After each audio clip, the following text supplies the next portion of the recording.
that we're facing. But I think that video really sets the stage for today's conversation. Not only the problems that the world is facing, but really what we're here to discuss today, solutions that scale. When we started this event last year in Silicon Valley, I realized we were talking a lot about the problem and data and measurement, but I think we could all agree, at least the people in this room that are congregating this week for Climate Week, understand how important the problem is. So now it's about really solving, and you'll hear throughout the day, we could talk about 1,000 shots on goal, silver buckshot, all the things we need to be doing to solve the problem. Before we get started, really these types of events are made possible through an amazing set of partnerships with brands who support our editorial mission at Worth and Techonomy about highlighting some of the challenges and solutions. A big thanks to EDF. EDF was our founding partner in this, the support of Amy Todd Middleton and Fred Krupp on really bringing this event to life. And then, all of our amazing partners, Penta, Target, US Steel, Wipro, IGT, and Porto Novelli, all that really contributed. You'll hear from many of them today towards the creation of this program. Really also want to thank, City Winery. For those of you who haven't been here, obviously an amazing venue, but also at the heart of thinking about sustainability and what that means for, not just, a hospitality venue, but for vineyards and wine, and big thanks to Michael Dorf and Jack, Michael's back there, for hosting us today. Some housekeeping. We are live streaming. We encourage you to share from what's happening here on stage. So take pictures. I would say tweet, but I guess X them. Put out content. Here are some of the handles. You'll also see them on the table tents at Worth Mag, at Techonomy, Techonomy Climate, Important Wi-Fi, City Winery Guest. Quickly, we do a lot of events, and we hope you'll join us. I met a couple people here that came to our Women in Worth event earlier this year who decided to now learn about our climate events. Some of our upcoming events, our Accelerate Health event up in Boston with KPMG, focused on the digital transformation of healthcare. Our Techonomy 23 event focused on AI, and many of you here last night, we talked a little about even AI's impact on climate and climate remediation, so climate will play a role in that. And then our Worthy 100 event in Miami in December. So you'll all be getting invitations and information about those events as well. Women in Worth community, some of you are members. We'll be sending out information. We host a series of events, both intimate salons as well as our larger Women in Worth events. So hopefully you'll join us for that. Grab our current issue of our magazine. You see Seth Godin on the cover. Seth will be taking us home, closing us out later today. And without further ado, I want to bring out Dan Costa, our Chief Content Officer, to talk about what you could expect for the day.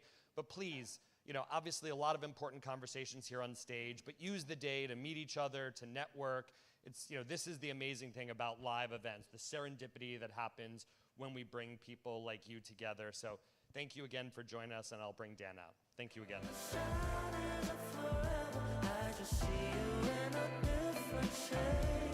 Hello. Welcome to Techonomy Climate NYC.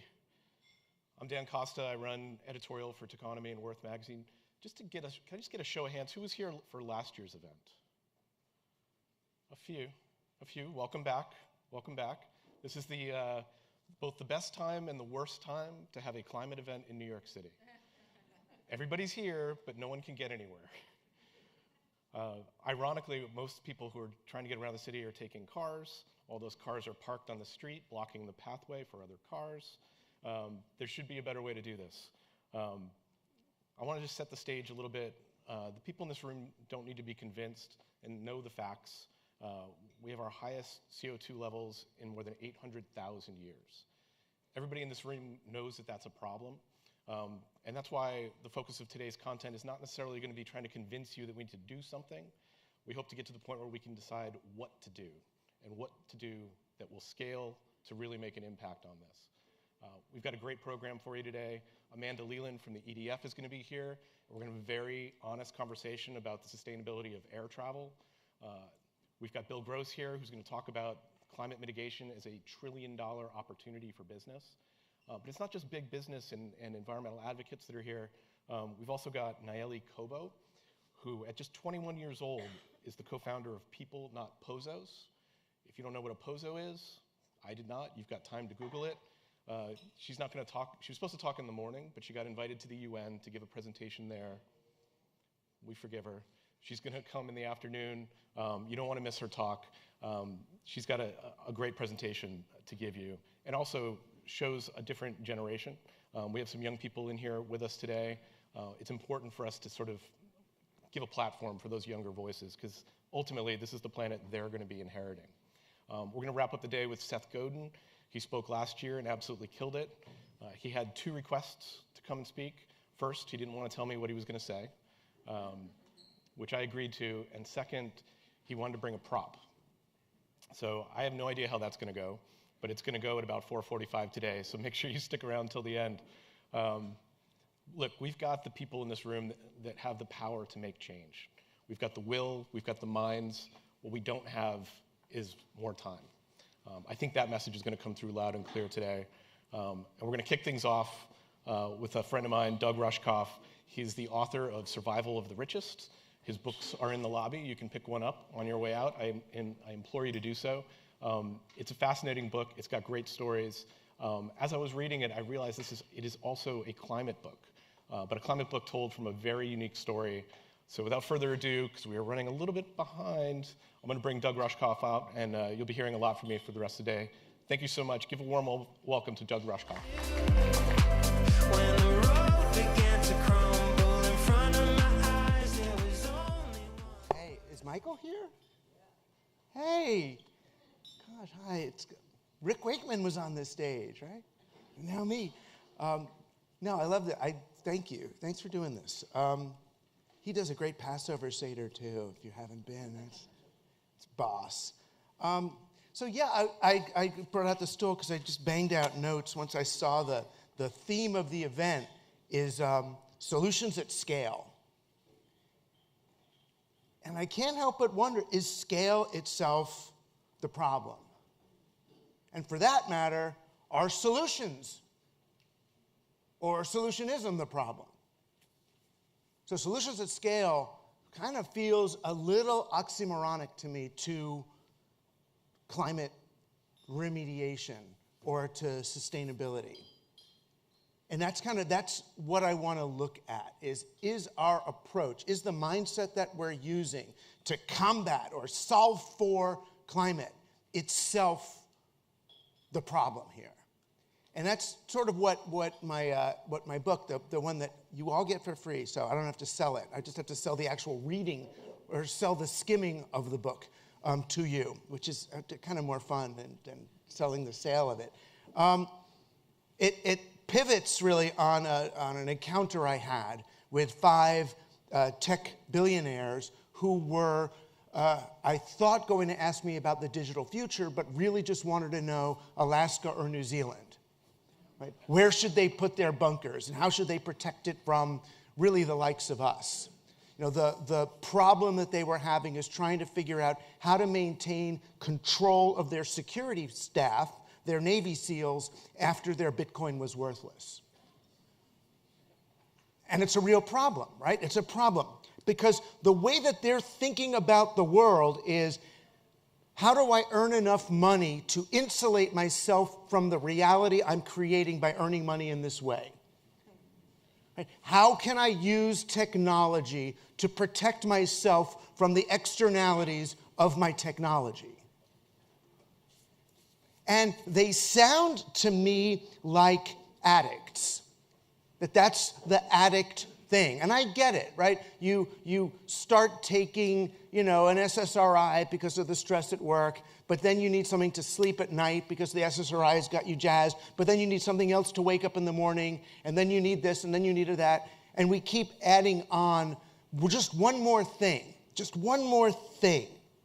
And there's this kind of false ideal of we're just going to start fresh. Right? Let's just go to Web 1 isn't working. Let's just level up to Web 2. And Web 2 is all social media and surveillance. All right, we'll just go up to Web 3. Right? We'll just somehow rise from the chrysalis of matter into this pure consciousness, digital place, right? We can just escape one way or another and start fresh. Whether we're building Neom, or we're going to build a town outside Sonoma, or I'm going to get a new server for me and my family to run around with nothing from below the waist. And the premise is that these folks, the kind of techno-solutionist, escapist, billionaire survivalist use, is that they can somehow escape from this, that they can successfully insulate from this, that they can somehow start fresh. Version 2, terra firma, ex nihilo, right? Rise from nothing. And the other last main premise is that the rest of us are dumb and worthless and can be left behind. But when you are building a rocket ship to colonize Mars, it's not with the idea of taking humanity with you, right? It's more with the idea of leaving us behind. When you build a protected estate in Hawaii or New Zealand, it's not to embrace humanity, but to accept what they believe is the inevitable decline of this society. And the question then becomes, do I have enough money or enough stuff to be on the kind of the winning side of that? And yes, we all understand it's preposterous. You can't get away. Settling Mars would be harder than settling a post-apocalyptic, post-nuclear Earth, right? It just doesn't work. And we can see as the dumb people down here that these billionaire guys are friggin' crazy, right? But the techno-solutionist approach to a great big scaled climate solution is just as conceptually preposterous. And we need to embrace that. It's the same thing. We've been fucking up the world and doing all this horrible stuff, but there's a new tech, right? Yes, trucks make awful carbon gas pollution thing, but we've come up with something we can put on the back of the truck to capture the carbon. Right? Yes, we've got to send some kids into mines in the Congo to get the rare earth metals to make the thing, but one day soon, we will be able to actually make the thing in a sustainable way. Right? Yes, let's all use electric cars and you'll all get to drive free energy as much as you do now. No, the actual total end-to-end carbon footprint of that car is still also unsustainable, but we're doing the research and development so that someday soon, this will actually work. Right? We have a clean slate. We're going to have a new grid, a new this. We're going to build a house, the place at Solano. There's a new thing, a next thing. Oh, it's AI is the one. We said it was crypto. We said it was VR. We said it was the internet. We said it was the web. We said it was the chip. But it's actually AI is finally, this is really, really, really, I promise, really the one. Right? It's not just a new skin on a Google search engine. Right? It's not, I promise. No, it's really, really, really, really the thing. Right? But all of these things also depend, even our best, and I'm sure they're here and they're great and they're sweet, even constructs like humane technology. Right? Humane, think about the construct, humane technology. Where do you see that kind of word language? It's like on your cage-free, humanely raised chicken eggs. Right? We treated them humanely from birth to the slaughter. And humane technology will extract our data and our money and manipulate us more humanely. Right? Again, it's human beings are the problem and technology is the solution, which has things fundamentally reversed.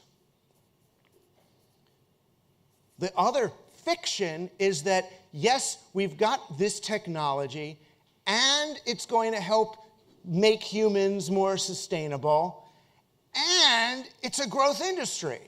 It's a win-win, right? We can consciously capitalize ourselves out of the mess that capitalism created.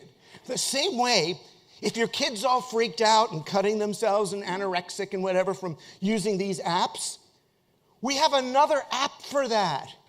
right? We have wellness apps to cure you of the mental diseases you got from the regular apps. Just one more app on top, and then it will be okay, right? That's the win-win of wellness apps and climate tech. It's kind of like Wile E. Coyote, right? Each time he makes the big machine to trap the road runner, and then he gets slammed in it. It's like, oh, then he tries, oh no, but this time I'm going to make a bigger contraption that's going to get it, or a bigger one. It's going to scale. This one, the new tech and the new thing, finally at scale, we're going to finally get that damn little rodent, whatever he is, that little road runner.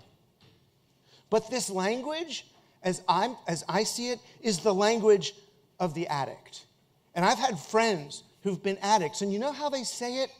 It's always like, well, yeah, once this happens, then I'll stop, right? Once I have this much, I just got to get, then I'll stop. And I hear it in us too, in the way we, even as lowly upper middle class elites, engage with the world. It's like, once I just get my 401k plan up to $2 million, then, right? Once I just get my company to this place, then. Once I just know that my kids are in college, and then, that's the same. Once I get to that, then I'll stop, right? Then I'll stop taking this thing, right? I got this whole convoluted once.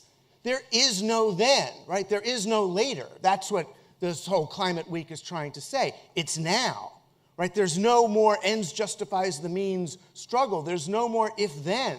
There's just now. It's just actually happening, which is why I think the approach to climate remediation really happens exactly now, not tomorrow, actually right now in the way you engage individually with the world. Well, actually not individually, socially and collectively with the world. Right? The billionaire idea, the ones that I met with, is how do you make enough money to escape from everybody else? Because everybody else is going down. How do you be in the special techno lifeboat? Right? Or the good billionaire is how do we build a giant techno lifeboat for all of humanity?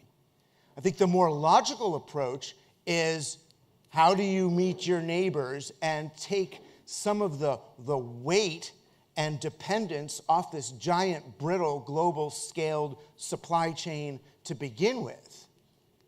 I mean, the simplest example would be, my daughter just graduated high school. We got the big portrait of her graduation picture. I had to put it up on the wall. I don't have a drill. What does any of us do if you don't have a drill? You go to Home Depot, get a minimum viable product rechargeable drill for $49.95, right? You use it once to drill the hole, you put it in the garage. By the time you take it out again next year or 2 years later, it doesn't even recharge and you throw it out. So you sent kids into the rare earth metal mines to get the molybdenum or whatever they use, or cobalt, to make the rechargeable battery, and all the carbon production to make this drill. You use it once, and then you throw it out, and it ends up on a toxic waste dump in Brazil, where some other kids are going to pick at it and get poisoned and environmentally destroy us all. Or, what could we have done? You go down the street to Bob's house, because Bob is always out fixing things. He makes doors, he has routers, you hear noise there all the time. Bob, I know this is the hard part. Bob, may I borrow your drill? Right? There's a whole lot of problems in that. Right? First off, if I ask Bob, can I borrow your drill? Not only will he say, yes, Doug, you can borrow my drill. This is a big fuck-ass metal drill that plugs in the wall like God intended. It goes backwards and forwards and lots of speed. Yes, you can borrow my drill. Not only that, but Doug, you're a little nerd. You don't know how to drill. You don't know how to find a stud. I'm coming over to your house, and I'm going to drill the hole for you. Then he's going to come over to my house. He's going to drill the hole for me, and I'm thinking, Sunday I'm supposed to have a barbecue at my house. And I didn't invite Bob to my barbecue. I've got my own friends. My relatives, whatever. Now Bob's going to smell the porterhouse steak coming over to his house, and he's going to think, I just drilled a hole for Doug, and he didn't invite me to his barbecue. So So I'll invite Bob to my barbecue. Now, if I invite Bob to the barbecue, what about the other neighbors are going to see that I invited Bob? And they're going to wonder, why does Doug have Bob at his barbecue and not us? Before long, the whole block is going to want to be having a party and enjoying my house and my barbecue and be friends. Or Bob's going to say, Doug, I drilled a hole for you and you're kind of a nerd. My daughter's having problems in her algebra class. Would you come over Friday night and help her with her algebra homework and show her? And I'm going to go over there, and they're going to give me brownies, and his wife's going to turn out to be nice, and then his wife's going to become friends with my wife, and they're going to start going out shopping and doing stuff together. But this is the nightmare, right? This is the problem. And the beauty of it is if we start borrowing these tools from each other, and then we realize, oh, we only need one lawnmower on this block. We each have our own lawnmower. Why do we do that? Why don't we have one lawnmower and share it? I only mow my lawn 2 or 3 hours a week, more than enough for everybody. So now we're sharing tools, we're hanging out, we're having block barbecues. And it ends up kind of shrinking our dependence on top-down, capitalist, whatever. We're consuming less, right? We're producing less. And someone, when I mentioned this at a business conference, I've done it like 2 or 3 times now, someone invariably gets up and says, well, yeah, but what about the drill company? I know, it sounds like, what about the drill company? What about the employees of the drill company? What about the shareholders of the drill company? If everybody's all sharing, what's going to happen? Right. So the ass backwardsness of our reality at scale finally comes clear. We are living at the mercy of an exponential growth economic operating system that we have accepted as conditions of nature, but is actually incompatible with a digital media environment. That's the industrial mechanism, right? Expand and grow, colonize new regions. We've colonized the planet. It's done. Right? We're in post-colonial now. And so now we're looking, well, we can colonize human attention, or colonize DNA, or colonize the genome, or colonize children, or colonize culture. No, it's a convoluted business model, a convoluted obligation to do things at scale, or it seems as if they don't exist.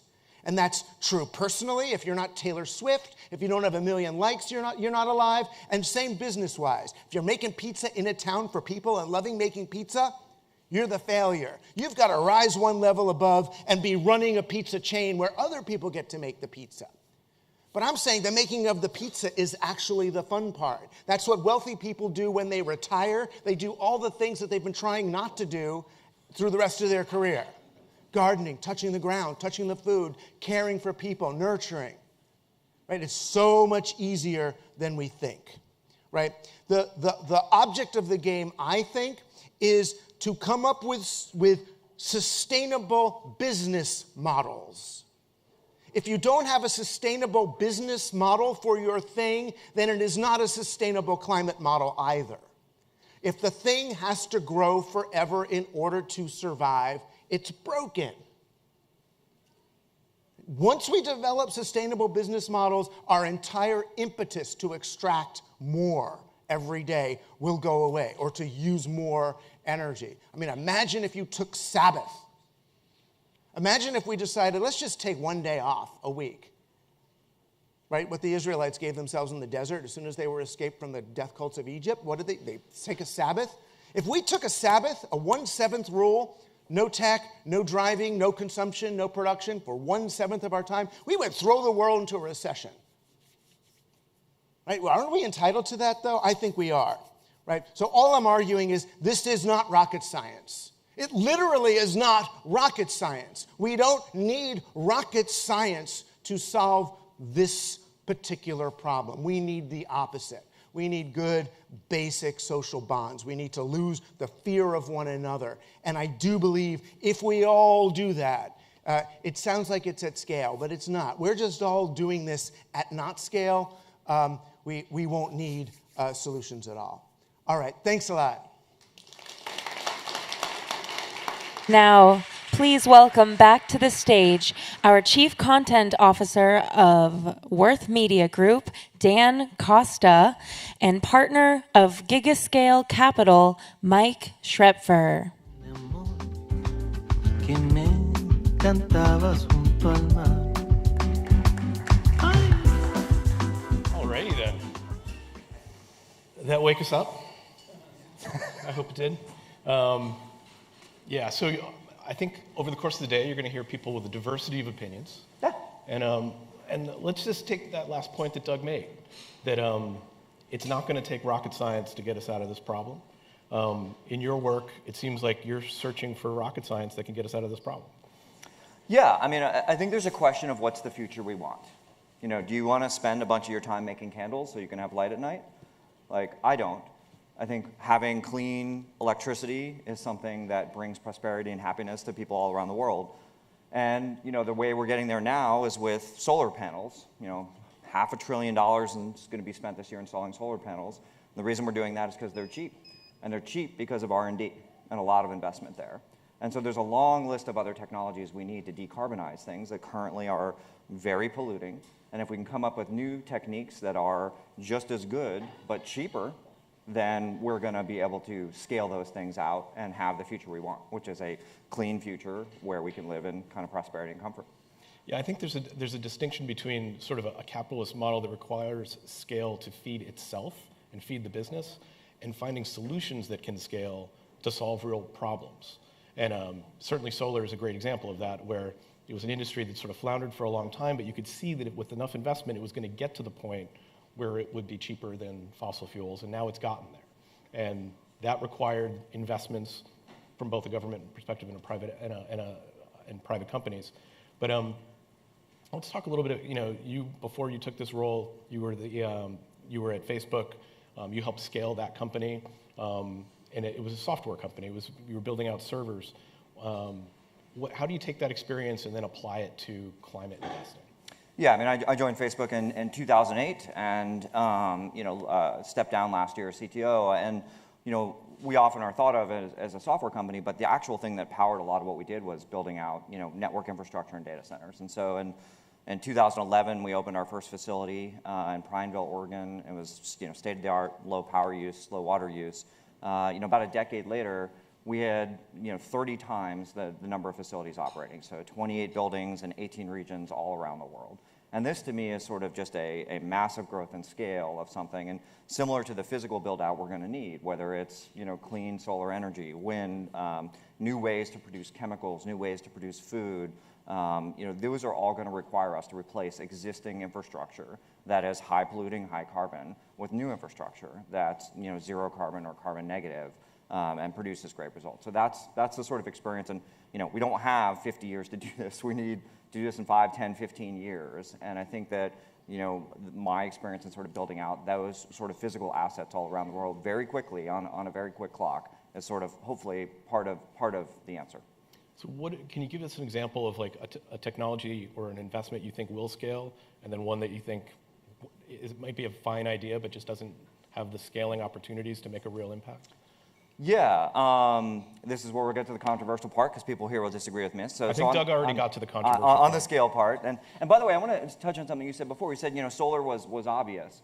I think this is a rewriting of history, and this has been my experience in every technological. Right now, everyone's talking about AI. 10 years ago, I started an AI research lab, and it wasn't so obvious to everyone that AI was really going to be interesting.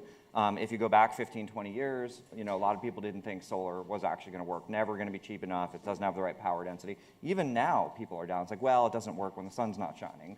So, I think these things are not obvious until they're at sort of large scale. So part of what I'm in the business of doing is finding those things, incubating them, growing them, getting them to the point where they are obvious to everyone.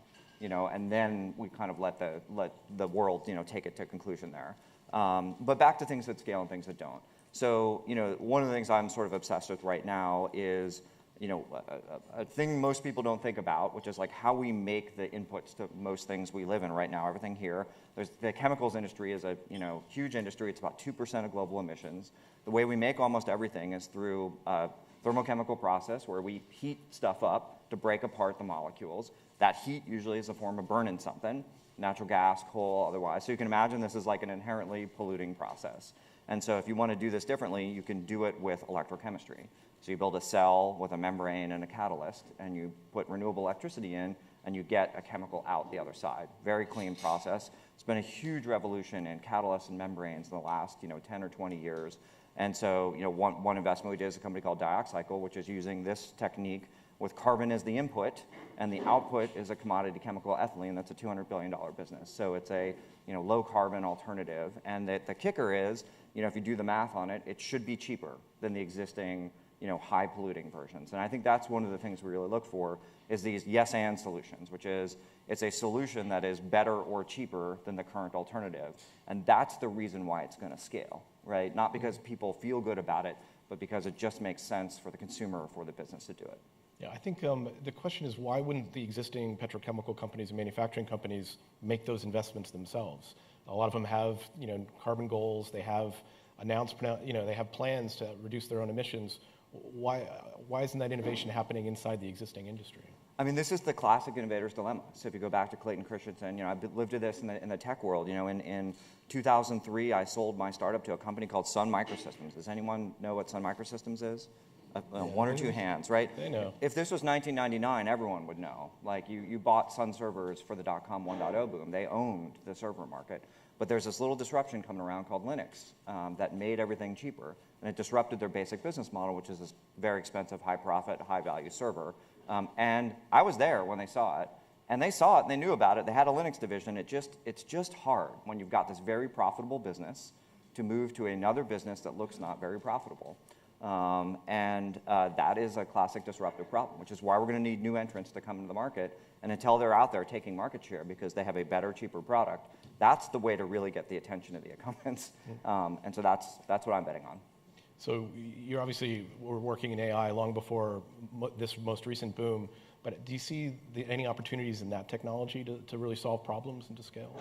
Yeah, I mean, I think of AI. AI is most interesting to me as sort of a foundational enabling technology. It's a little bit like the internet or connectivity. It's an input into lots of other things. And so I don't think it's going to be a singular thing here, but it is. For example, there's a lot of people using AI for assisted molecule discovery, assisted drug and protein discovery. So it's not going to do the discovery itself, but when you take AI and you use it to augment a brilliant scientist, it allows them to do their work faster, to examine millions of possibilities and narrow it down, to control very complicated systems with lots of variables and find the optimal, optimization of that. So I think it's going to be a huge component of a few percent efficiency wins here or there and helping scientists and others come up with these breakthroughs, faster. Have you been using it yourself for any research or personal productivity enhancements? Yeah, I mean, it's a great summarization tool, I think, is one way to think about it. You're trying to, part of my job is I'm trying to predict the future and predict trends and what's happening and sort of combing through lots of information. And so as a tool to try to summarize things or identify things, patterns and things, it's quite useful. What do you, so you talked about ethylene. What are some of the other investments that you're looking at, and what makes a good investment for your company? I mean, we look for really two things. It's just like, we call it a green discount. I want a business that's cheaper or better in some huge way. And then we look for the GSD founder, the get stuff done founder. These are people that wake up every day and run through the to-do list and then a few more, because that's what it takes to start a company. It's just hard. There's a lot of work, and it's a lot of, day-to-day grunt work to get it done. And so I'll give you another example that I think a lot of people here can relate to. So how many of you enjoy taking out your trash? Anyone? Love trash day? Love like that bag and taking out? How many people love having smelly trash in their house? Anyone? Right? Okay, serious question. How many of you compost? Okay, this is the wrong audience to ask this question. This is the wrong room to ask This is not working well, Dan. I'm not doing my job well. Okay, so let me tell you. So let's start with a problem here, which is Matt Rogers, founder of Nest. Everyone has known Nest. Came out of tech, started a new company called Mill, and Mill is basically bringing compost to everyone. But that's not how you sell the story. The story is, why do you take out your trash? You take out your trash for one of two reasons. It's full or it stinks, right? Mill solves both of those problems. The reason why it stinks is your food's rotting, right? And the reason why it's full is because food waste is actually a large component of your trash. Mill is a little trash can size thing. You drop all of your food waste in there. It grinds it up and dries it out. So it doesn't stink, and it's much smaller. After a couple of weeks, you get think of a shoebox size or a tissue box size of what looks like coffee grounds sitting at the bottom. You throw in a UPS label on, USPS, sorry, Postal Service, throw it on your front porch. 99.5% of homes in the United States can have that stuff taken away from them. It doesn't require any new distribution techniques for that. Here's the really cool part, is then that gets turned into chicken feed. Okay, so you get a consumer win, which is like, I don't have to take out my trash as much and it doesn't stink anymore, and I can get composting anywhere I want in the United States. And then I get a double climate win, because instead of that food waste going into the landfill, it's about a quarter of landfills out there rotting and producing methane, which is awful for climate change. It turns into chicken feed, and it displaces all of the bad climate impacts of you building chicken feed. So you get a win on the methane reduction in the landfills, and you get a win in displacing chicken feed there, and the consumer's happy all along the way. And by the way, it's a beautiful product. People love it. So it's like, it's sold out. Totally coincidentally, I bought a competing product that does pretty much the same thing, but you add a little bit of bacteria to it, and you can then take it out and put it back in your garden. It's amazing. So, and it's, I don't know if my girlfriend loves it, but I think it's really cool. And I was going to say, when you said, do you enjoy taking out your trash? Like, I kind of do. Like, I really love feeding it. It's like a little habit that I've fallen into. And then I like to think that I'm taking it out in the backyard, and it's making the lawn, it's making my garden better. So anyway, that's a little aside. So you're on the board at Carbon at Sea. We've talked in the past about oceans as this great resource, large, potentially untapped resource. Can you talk a little bit about the work you're doing there? Yeah, so I'm going to switch hats here because I wear multiple hats. So I'm a climate tech investor, and that's a for-profit business, but I also spend a bunch of my time sort of donating our money to climate-related causes, because I think there's a place for early-stage science, for policy, and others via philanthropy and climate. And so this is where we're started an organization and backing called Climate to Sea. And the goal there is to basically accelerate something that's already happening. So right now, as we emit carbon, the largest sink of that carbon in the atmosphere ends up in the ocean. This is bad. Carbon ends up in the ocean. Some of it ends up as carbonic acid, and it's one of the contributing factors to ocean acidification, which is bad. And that gets interacted with by normal geochemistry in the ocean. So when rain hits rocks, part of those rocks end up in the ocean. Those rocks are a little bit alkaline. So if you remember your chemistry, if you've ever taken a Tums, basically, that's adding alkalinity to your stomach to combat stomach acid. It's the same thing happen naturally. It just happens at geological scale. So if we kind of go away, the Earth is going to repair itself. Earth is going to be fine. It's a question of what's going to happen to us, basically. And so that alkalinity in the ocean combats the acid, interacts with the acid, creates materials that are stable for thousands of years. So it is one of the largest and most natural forms of carbon capture and sequestration, and it's doing it all for us. And so the question is, can we accelerate this? Is there a way to just make this happen faster? And if you talk to scientists, or there's a recent report from the National Oceanic and Atmospheric Administration, NOAA, in May, and they went through a bunch of different techniques, and they said this was, very early in its technological development, but extraordinarily promising. And so this is where I think philanthropy can really help and say, great, what we need here is science. We need peer-reviewed, nonprofit motivated science to go out there and answer a bunch of questions about, does this scale? Is it effective? Are there any side effects we need to worry about? Answer those questions, and see, is this a tool that humanity could use to help sort of roll back some of the damage we've done? Is there any progress so far? Like, how mechanically, how does that work? What levers can you pull? Yeah, I mean, the implementation is quite straightforward, and the good news is there's multiple pathways. So the simplest version is you take, these alkaline rocks and particles, and put them in the ocean. And again, this is a natural process that's happening. You're just accelerating it. There are other ways to do it using electrochemistry, where you can effectively, take seawater and kind of remove the acidic part of it, which has some pros and cons to it. And so one of the questions is, what's the best pathway to do it? In terms of both economics, what's viable, and in terms of making sure that it's safe for the ocean ecosystem. But this is, you got to be patient, unfortunately. If you're going to do it right, it takes time. You have to do controlled studies and really understand it. So we're really in the early days of trying to get out of the lab, where we've proven this works. We know if you add alkalinity, it removes carbon. You seal a vessel, you can see the carbon come out of the air. We know it works.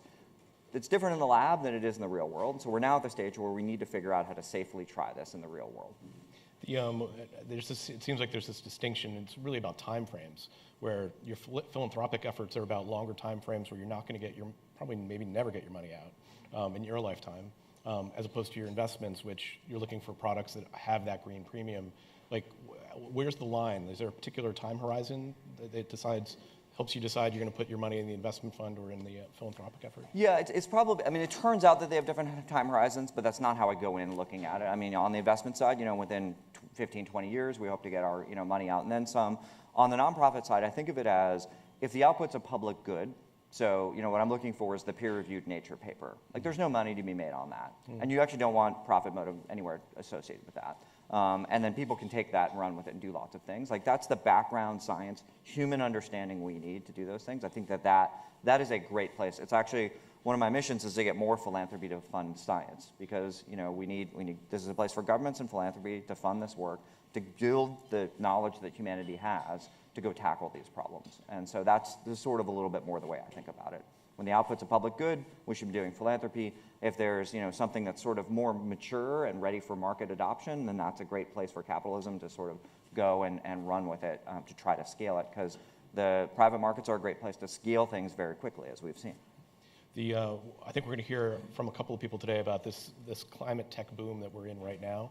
Do you have any advice for entrepreneurs that are looking to start companies and even scale companies they've already started?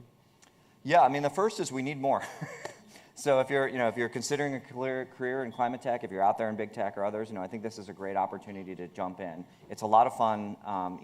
The climate tech can be overwhelming for people, because you say, well, I don't have a degree in chemistry or in physics or material science, but every climate tech company is a company, right? They need to make stuff, they need to sell it, they need lawyers, they need finance folks, they need all of the stuff that any company has. So I think it's a great opportunity for people to build a career.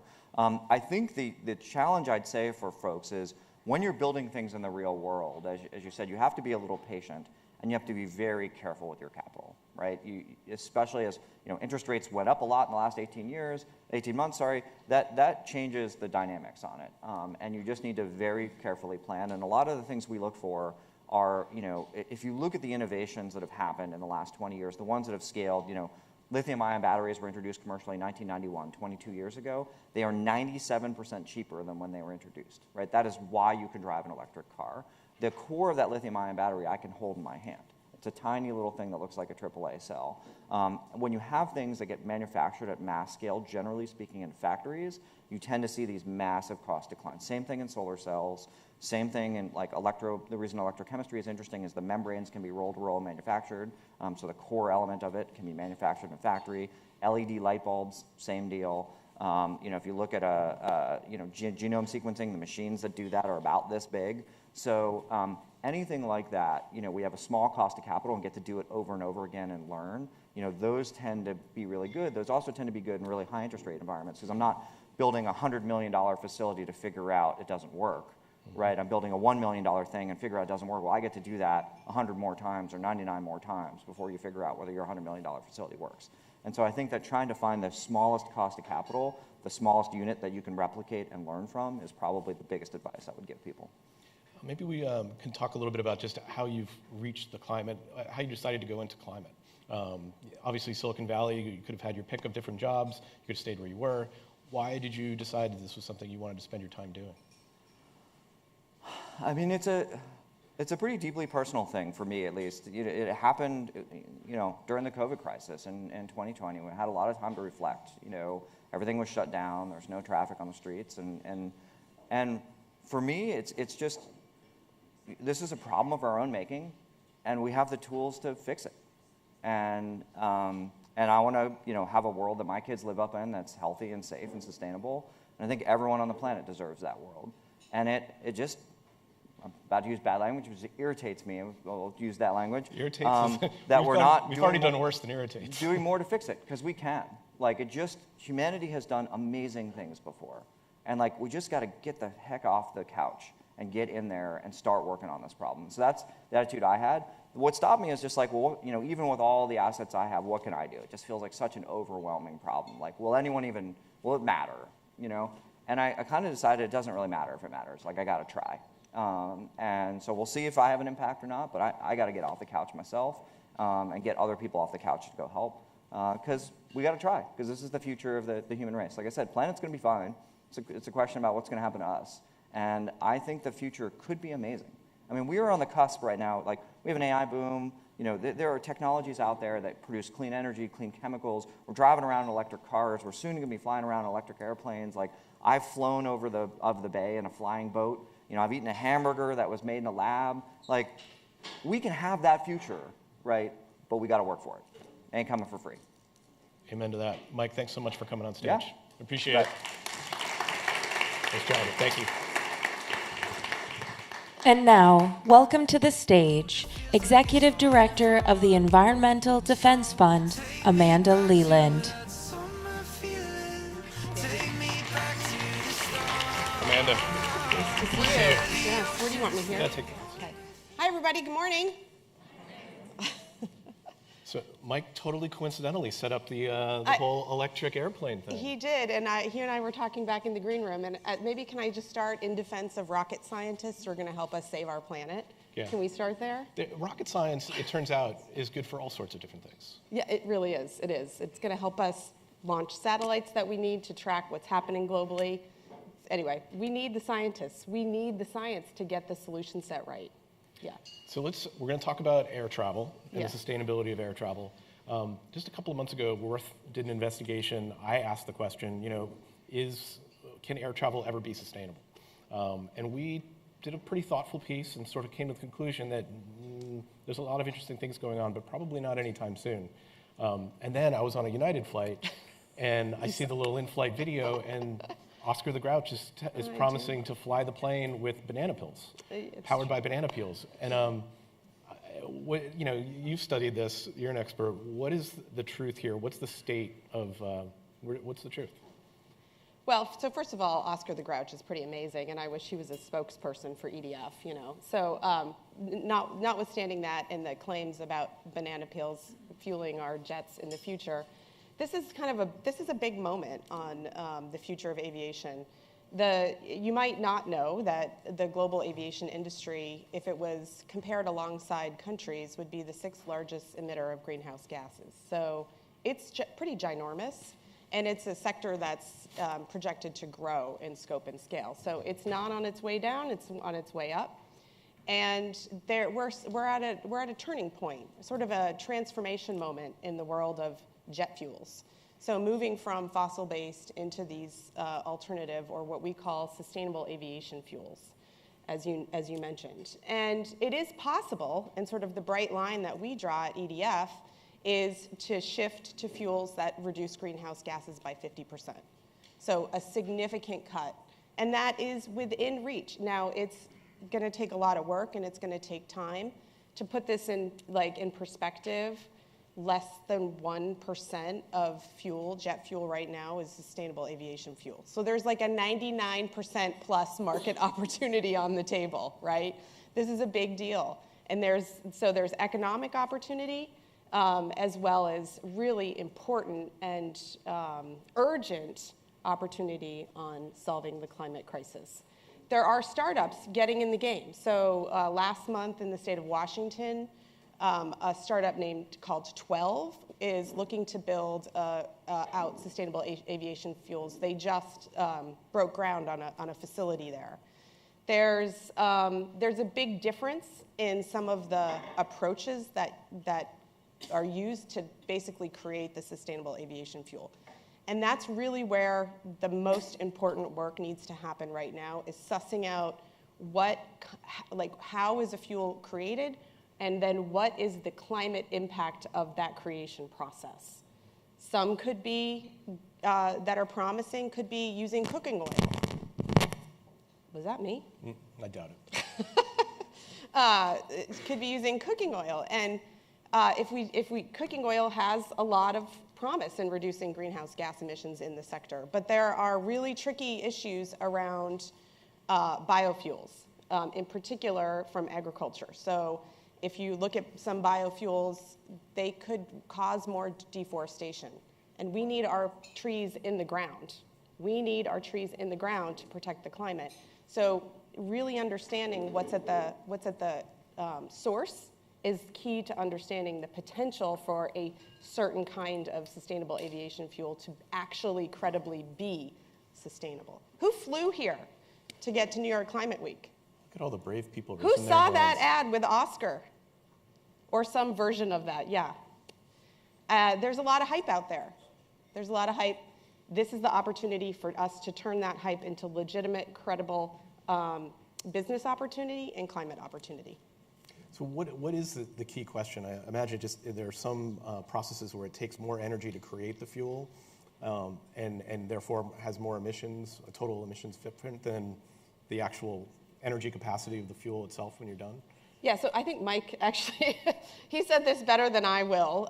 He was sort of laying out the big transformation that's been happening that is allowing the production of what's called e-fuels, which are electrochemical processes, basically taking carbon dioxide from industrial processes or from the air, and you add in hydrogen from water. And how you get that hydrogen is a whole other conversation that we could spend a day on, because a lot of the hydrogen that's developed now, 99%, it's an interesting comparator to the sustainable aviation fuel, is derived from fossil fuels. So getting it all the way back into the sort of the starting point of what's clean, what's green, and how you use those electrons to create what's clean and what's green into the end product that is then used to fuel planes is really important. So I know the IRA has some money for transitioning the airline industry and investing in SAFs. Is it enough? Is it going to? How do you see that playing out? Is it going to move the needle? Yeah. So this is why I said this is the moment to be paying attention. And it comes down to the tax credit in the Inflation Reduction Act, aka IRA. So in IRA, there's a clear provision that lays out massive tax incentives for the manufacturing of sustainable aviation fuels with a domestic product component to it, so largely in the US. This is an opportunity and this is a whole new business basically being built right now, right? We don't have the sustainable aviation fuels at scale. We need to build towards that, and the American taxpayer is gonna help cover the cost of that opportunity. And so getting this right, ensuring that how that tax credit is met, and the companies that are able to access that tax credit have a credible and legitimate business strategy on climate is really where the game is now. And the Treasury Department hasn't issued its guidance yet. It'll be coming out in the next couple months. And you better believe that EDF and partner organizations are knocking on their door with airlines and others and companies asking for a really clear interpretation of how that tax credit's going to be used to uplift the economic opportunity and really uplift the climate benefit. I think it's a fascinating point because I think a lot of people think, well, the money was allocated, the bill passed, and now we're in that process where everybody goes on and moves on with their life. But this is where we have to decide how the money's really going to get spent, who's going to get it, and you're obviously lobbying and making your case. But I think most consumers think this was asked and answered already. Yeah, it's funny. I'm glad you said that because somebody recently said to me, "Don't you love everything the Biden administration is doing on IRA right now?" And I kind of looked at them. I'm like, we are fighting every day to make sure the interpretation of that massive investment package that Congress passed is done in the right way. There are some serious potential differences of pathways that will play out, whether it's on sustainable aviation fuels or hydrogen development, or there's a whole series of things that are built into that bill. So getting the guidance right is sort of a make or break opportunity, and on sustainable aviation fuels in particular, hydrogen as well, the US signal is a really important signal to the world. And so in the next couple months, a bunch of these guidance documents are going to be coming out. Companies are going to be accessing the credits, which we're very supportive of, if they're done right. And that way, we can ensure that the investment by the American people is actually delivering that outcome. Yeah, this is the moment. So if you have an interest here to ensure the climate outcomes, this is your time to get your voice heard. And how should the people in the audience go about doing that? Yeah, you can contact me or my colleague Amy, who's somewhere in the crowd, to help with that. She's back there. We want to be helpful. So, get in touch with EDF or other environmental organizations. There's a big set of collaborating partners around these things. You could contact your local elected official and ask them to weigh in. This is the moment. The next few months are critical. I'm sure you don't want to throw any individual airline under the bus because you have to work with these airlines. You need their buy-in and participation. But is there variation amongst different airlines? Do they sort of speak with one voice? Are they taking one approach, or is there a mixed bag? Well, there's always a mixed bag, isn't there?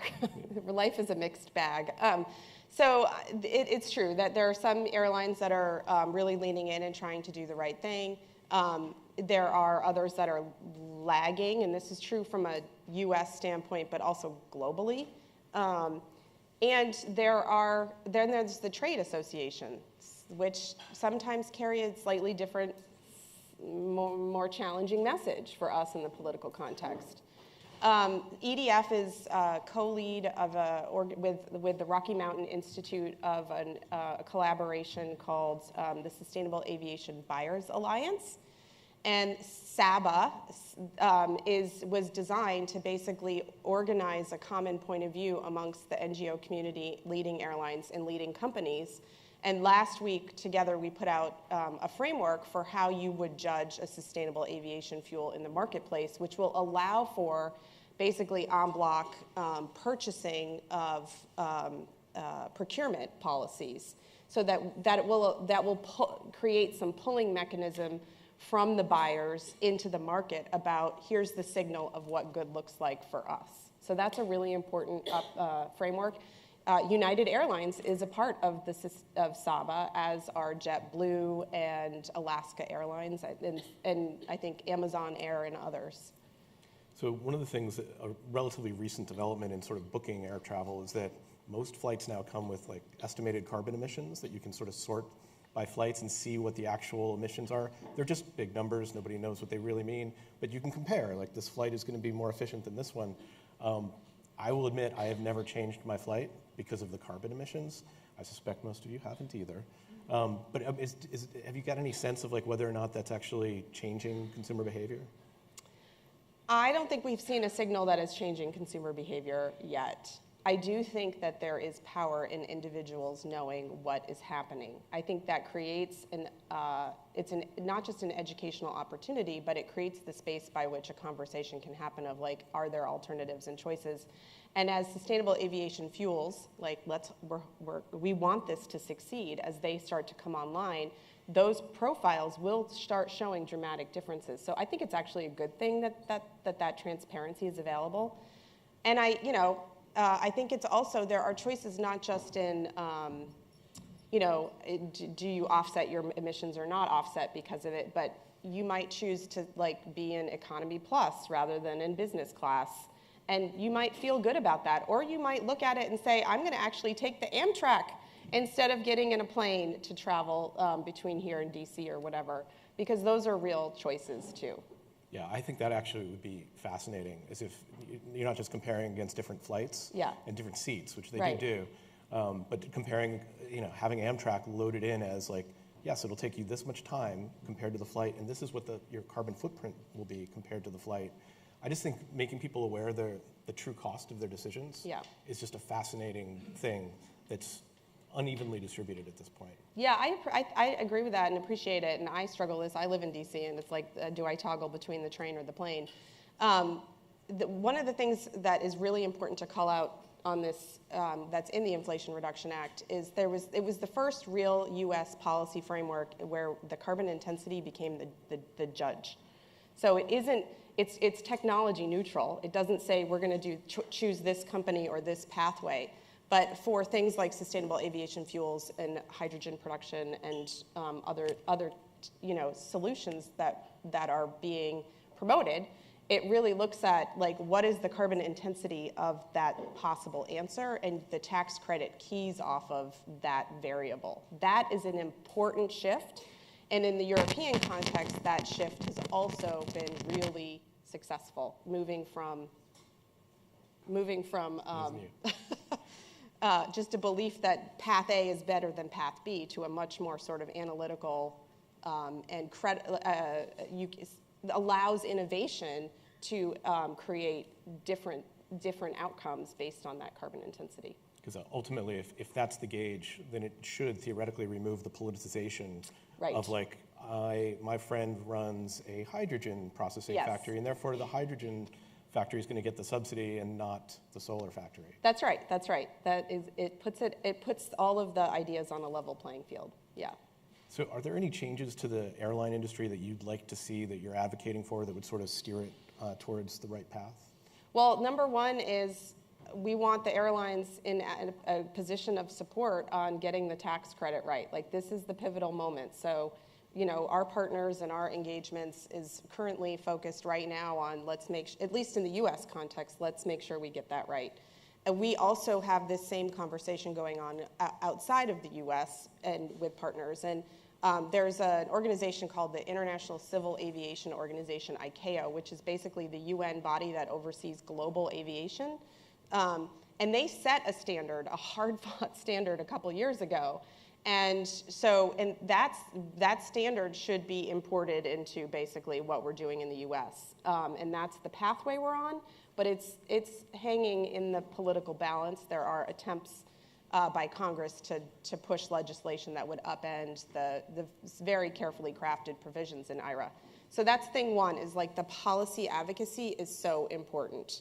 I think thing two is continuing to adopt and build out you know, these the frameworks that we and others are developing of like, here's what good looks like, and the procurement around that, and enabling and taking advantage of the incentives that will enable them economically to build more sustainable aviation fuel into their fuel profile, which will create a bigger market opportunity in the end. So one of the things we talked about last week, I think, was that we're in the midst of this massive energy transition. It's affecting the airline industry, but it's affecting the entire economy as we move to clean energy sources. And you called it the messy middle, where there are tough choices to be made, the time for speeches is over, and now we have to make decisions about where we spend money, what our strategies are, what's going to scale and what's not.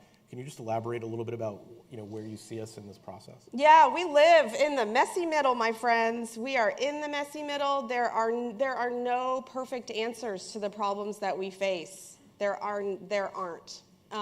There is a lot of need to get a common understanding of what good looks like, which requires science. It requires thoughtful design. And then build the incentives and the enabling conditions and the policies and the partnerships that are going to make those pathways the most effective pathways, right? That's where we are. And so the messy middle is sort of a concept that we embrace at EDF, but it's a really hard place to be, because environmental advocacy has typically been very much on the like, there's a good answer and there's a bad answer. And now we're in the messy middle of trying to navigate the trade-offs of what good looks like and how do we get there and how do we power that change process that's going to have the most impact and deliver those results as soon as possible, because we're running out of time.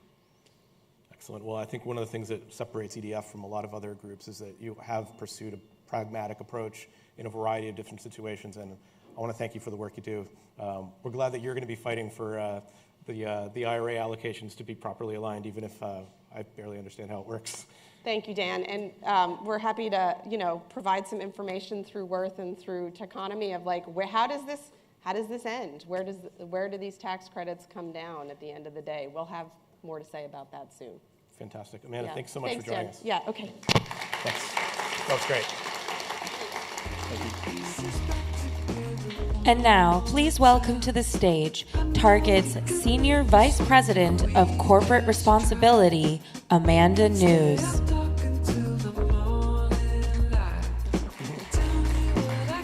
Amanda, how are you? Have a seat. So we're filling people's heads up. We're filling people's heads up with ideas. And I think we'll have a break maybe after this session, so they'll be able to digest a little bit. But we're talking about solutions at scale. Tell me a little bit about Target's sustainability strategy as a retailer, which has, you know, obviously connections to a lot of different companies. Yeah, well, good morning, and thanks, Dan. It's great to be here. You know, Target has a long history of corporate responsibility, but, you know, 2 years ago, we did launch our new enterprise sustainability strategy, which we call Target Forward, and we intentionally built a vision statement that was around co-creation. Because, you know, similar to the conversation you just had, we don't always have proven solutions to some of these really challenging problems, and yet we know we want to play a role. We know it's important to our guests and to our consumers and our team. And so just really that acknowledgement that the strategy needs partnership, and it needs the chance to work in new ways. The other thing I'll share about our strategy was the importance to think about it through the lens of innovation and growth. Many times people do this work because they care about it, they're passionate about it, and that's incredible. We want our team, our communities to thrive, and that's really important. But the reality is we want our business to be relevant. We want our business to be able to be durable and be resilient and set it up for the future. So I really think the topic around scale is so critical. Because if we don't find something that scales, we're not going to reach these goals. Right. And in partnerships, like people think of Target as a retailer, but you have your own products that you manufacture, and then you've got supply chains and logistics and all of that. So you really need to look at the whole footprint of the company in order to make these goals. Can you talk a little bit about that sort of co-creation and partnership aspect? Yeah, so we have own brands. We have quite a few own brands that we obviously design and source and bring forth, and we also have national brands. And what I love about that is not only do you have the ability to deliver something pretty compelling to consumers, but you also have the ability to scale in different ways, right? And one of the things that was really important to us was that we looked at it through the lens of listening to our suppliers. And our suppliers, really are at the table to be able to influence and shape our goals, but also we're looking for the common ground. And we're looking for ways in which we can innovate together.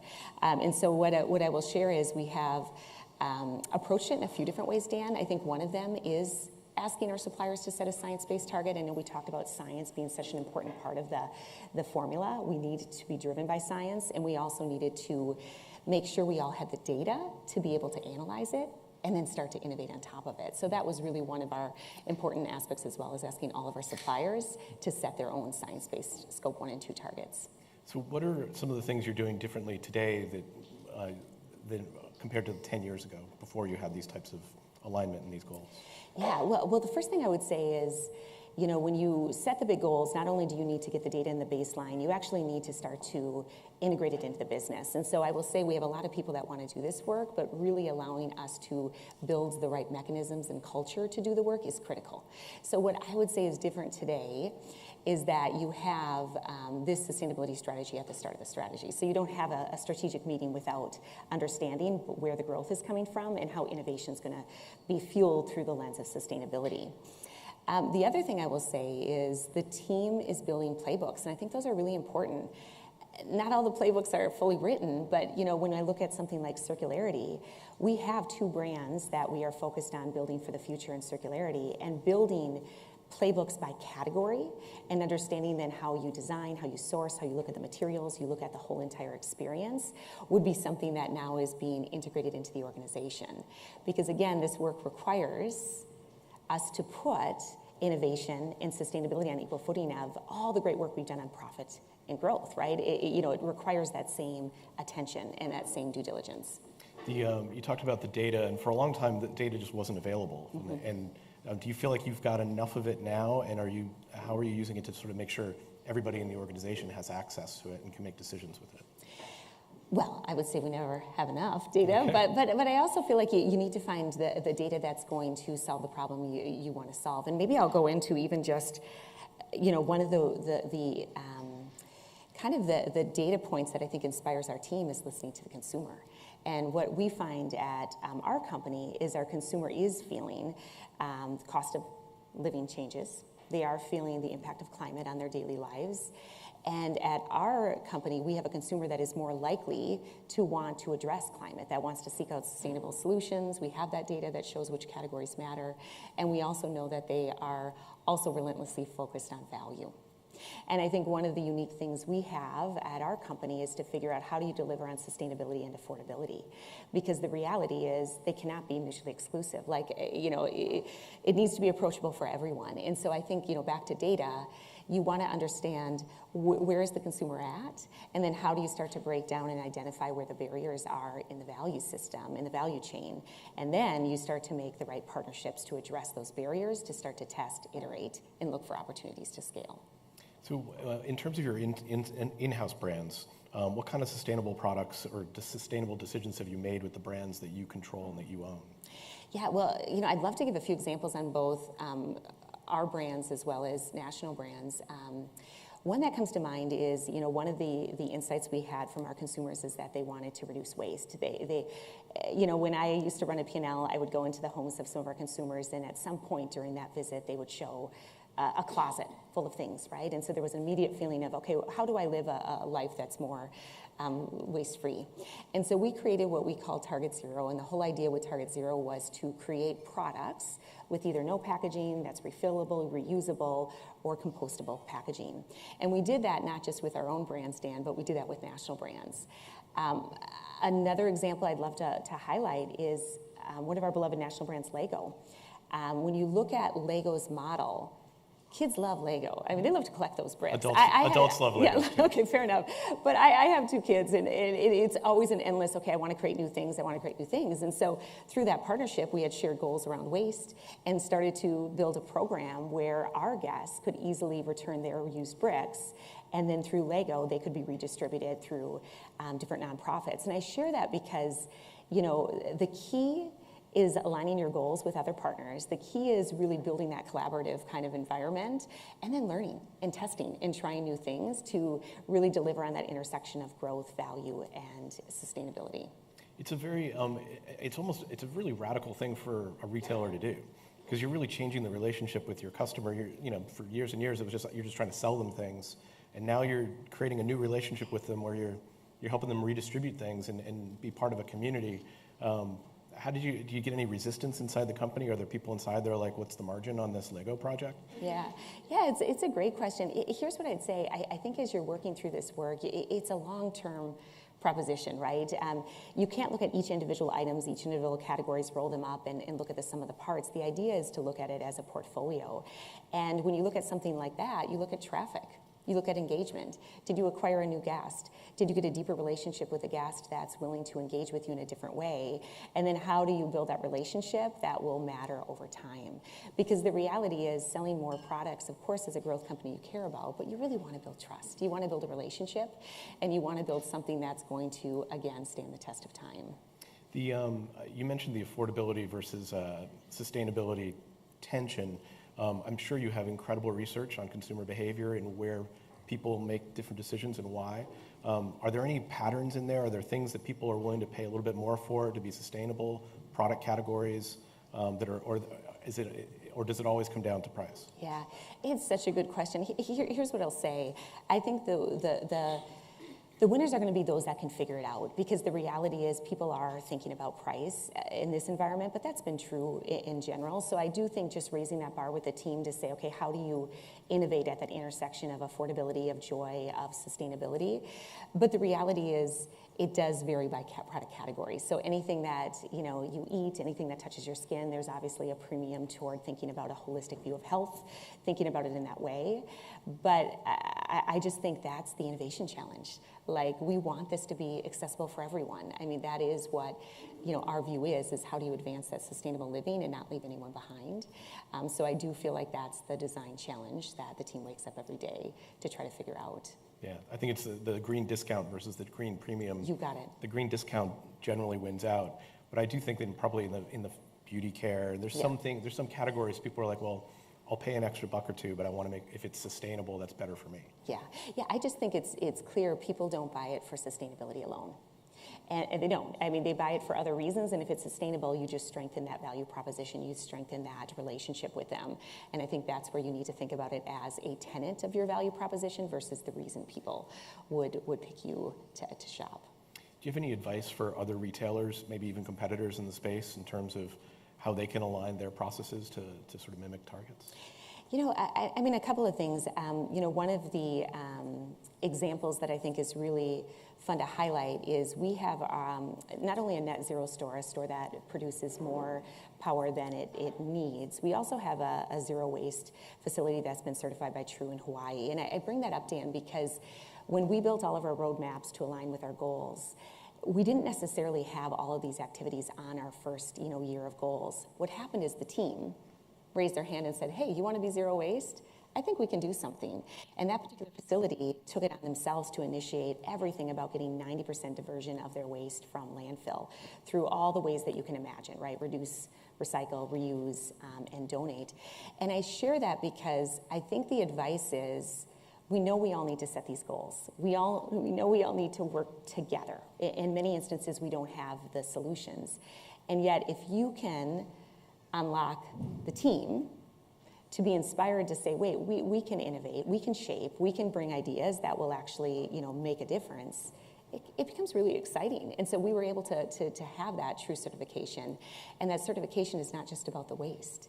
Then it goes on to a holistic view of the economic benefits, the sustainable environmental benefits, and the health benefits. And so you start to, again, create a bigger way in which people show up to work, and they deliver on efficiencies, growth, and the impact that I think drives their passion. I think that's one of the most underreported aspects of sort of sustainability efforts is that it's great for employee retention. It's great for employee empowerment, and especially generationally, like these issues are much more important, more or less, to the younger generations.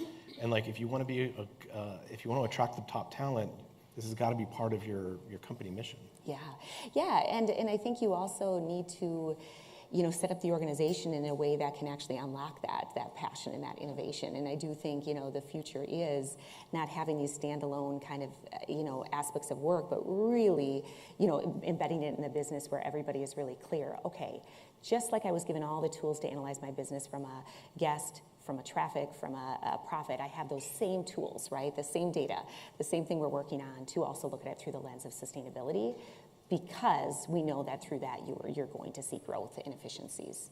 Can you talk a little bit, we're pretty short on time, but just talk a little bit about sort of the role of the Corporate Responsibility Department, Chief Sustainability Officer. These are roles that didn't exist 10 years ago, and even 5 years ago were relatively few and far between. How has that role evolved, and how important is it in sort of just general company infrastructure and structures? Yeah, well, here's what I'll say. I'm proud to work for a company that has always had this role in place, so it was never a reaction to something that happened. It wasn't from a risk standpoint. It was always because we believed that when our communities are healthy, when our team is healthy, when we're offering something that's good in the environment, that's good for business. And that's a decade. I mean, that's 100 years, quite honestly. That being said, I do think the shift is around thinking about this through the lens of growth and innovation. I think many times people, if they see it as just a passion project, as something to impact the world, that's amazing. But that's not always easy to execute in good times and more challenging times. I think you have to look at it through the lens of how does this actually help your business? And so I think you will see more and more the shift toward it being around really, at the table with strategy and innovation. One of the most important aspects for an investor to look at a company is innovation, because we know what that does. That fuels growth, that fuels profit, that fuels brand love. And so I do think you're just going to see even more of a connection toward how you think about it in terms of strategy, innovation, and growth. But you still need the experts in the organization. You still need science to drive the work, and so you still need that team that will really actually capability build for the organization to be able to deliver. Yeah, the ability and also the company infrastructure to empower them to actually make those innovations and bring those ideas to the table and make them real. Yeah, I love that. Cool. Well, thank you so much for talking to us today. I really appreciate it. Yeah, well, thank you, Dan, and thank you so much for being here. Appreciate it. Thank you. Yeah, thanks. That was great. Yeah. That was great. We will now take a short break presented by our partner IGT. We will resume in 10 minutes.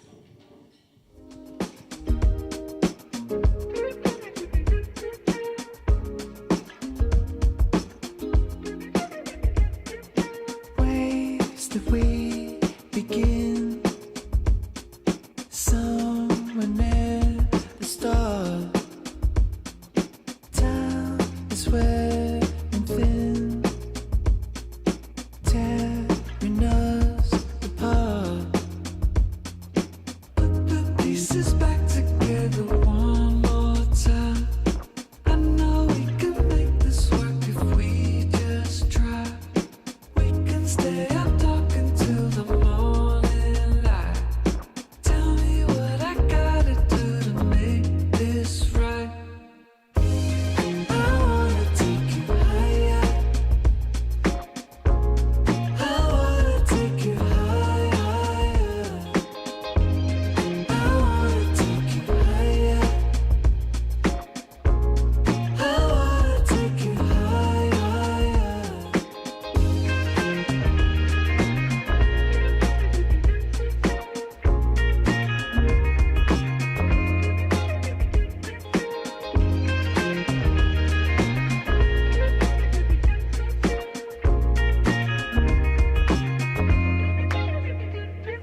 Let me show you a way we can go. I wanna take you higher. I wanna take you higher. I wanna take you higher. I wanna take you higher. I wanna take you higher.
Please begin to return to your seats. The program will resume momentarily in the main theater.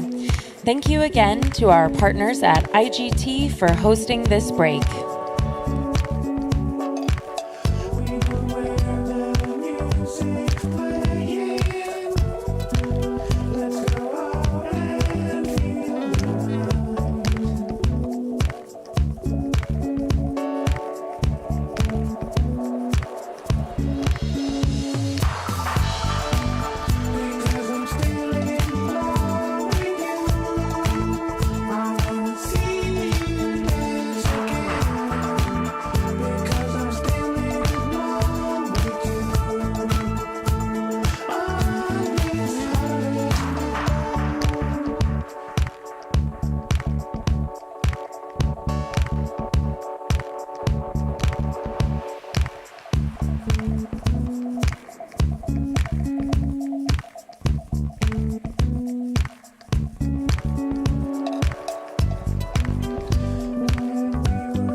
please take your seats. We will begin momentarily.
And now, please welcome back to the stage Worth Media Group's Dan Costa and co-founder and managing partner of Climactic, Raj Kapoor.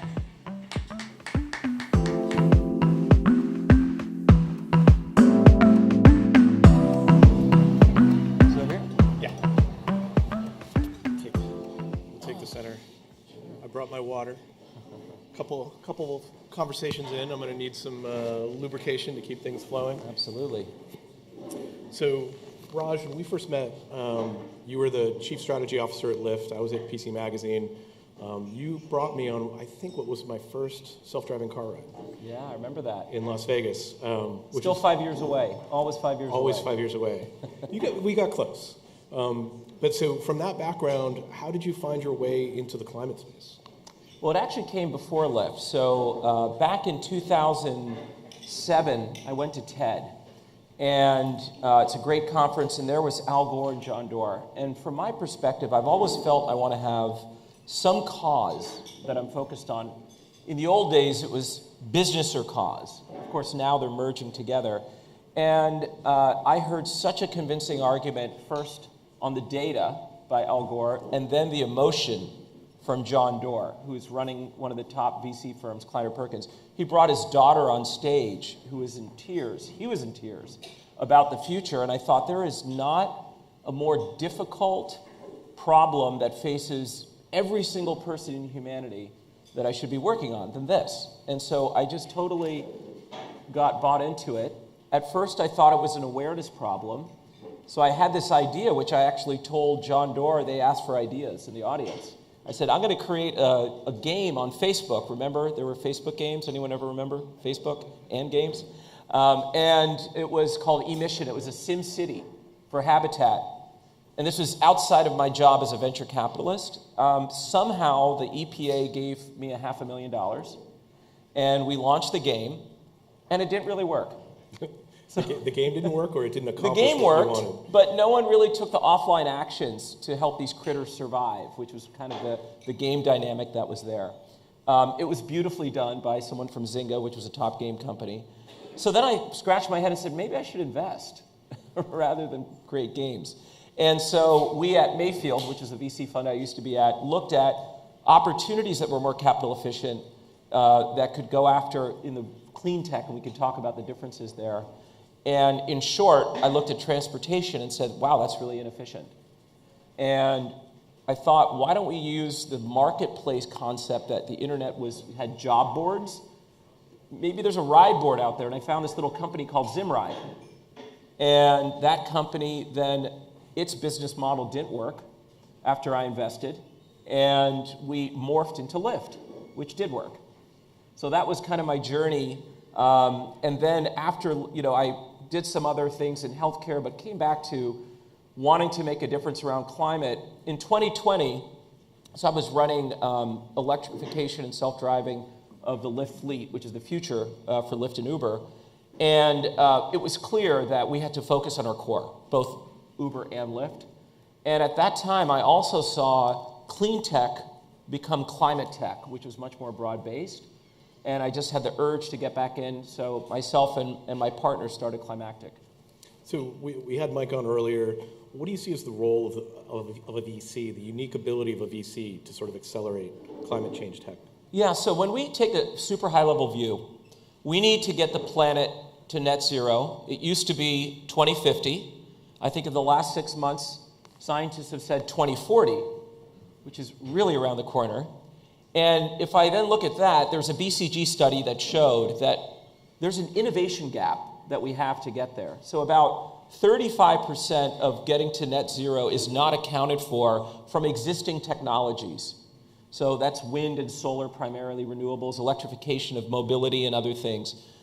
The challenge is not only that there's this gap, but all of those technologies have not moved fast enough. We have the Ukraine crisis. And renewables didn't save the day, unfortunately, because there was just not enough deployed. So venture capital's role to get to 2040 to 2050 is to basically accelerate those existing technologies and create new technologies for that gap. So there is a real role. Venture's not going to solve everything, but it's an important element within it to do it. And so from my perspective, what I see is that if you are investing in early stage companies and you want to have impact by 2040 or 2050, the next 5 years are critical for company formation, for funding companies, and for helping them. And the thing that Silicon Valley knows well is a word that one of our investors is Reid Hoffman. He has a book called Blitzscaling, and it's about how can you go from 0 to 1 billion really fast. We used to want to just do that for economic reasons. Now we have to do it because it's an imperative for the planet. Actually, for humans, the planet will be fine. That's right. A couple of people have said that today. Yeah. So it sounds like just yesterday here at Climate Week, you've made some progress along that path.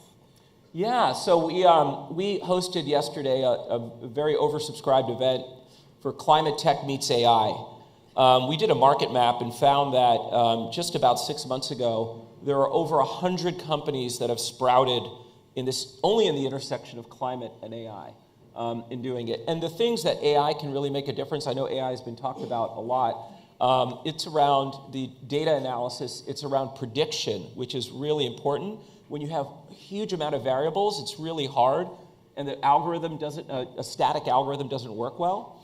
And then in addition to that, now with generative AI, it's around communication, which is so critical too.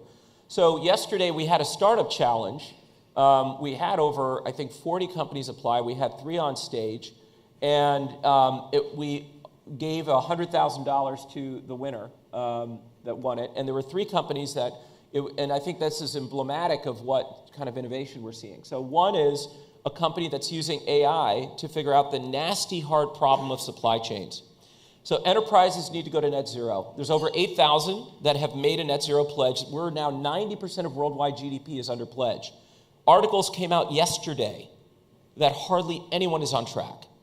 And if you look at the actual emissions of those enterprises, you will see that about 80 to 90% of them are their supply chains, which are strewn across the world. And it's really difficult to measure things.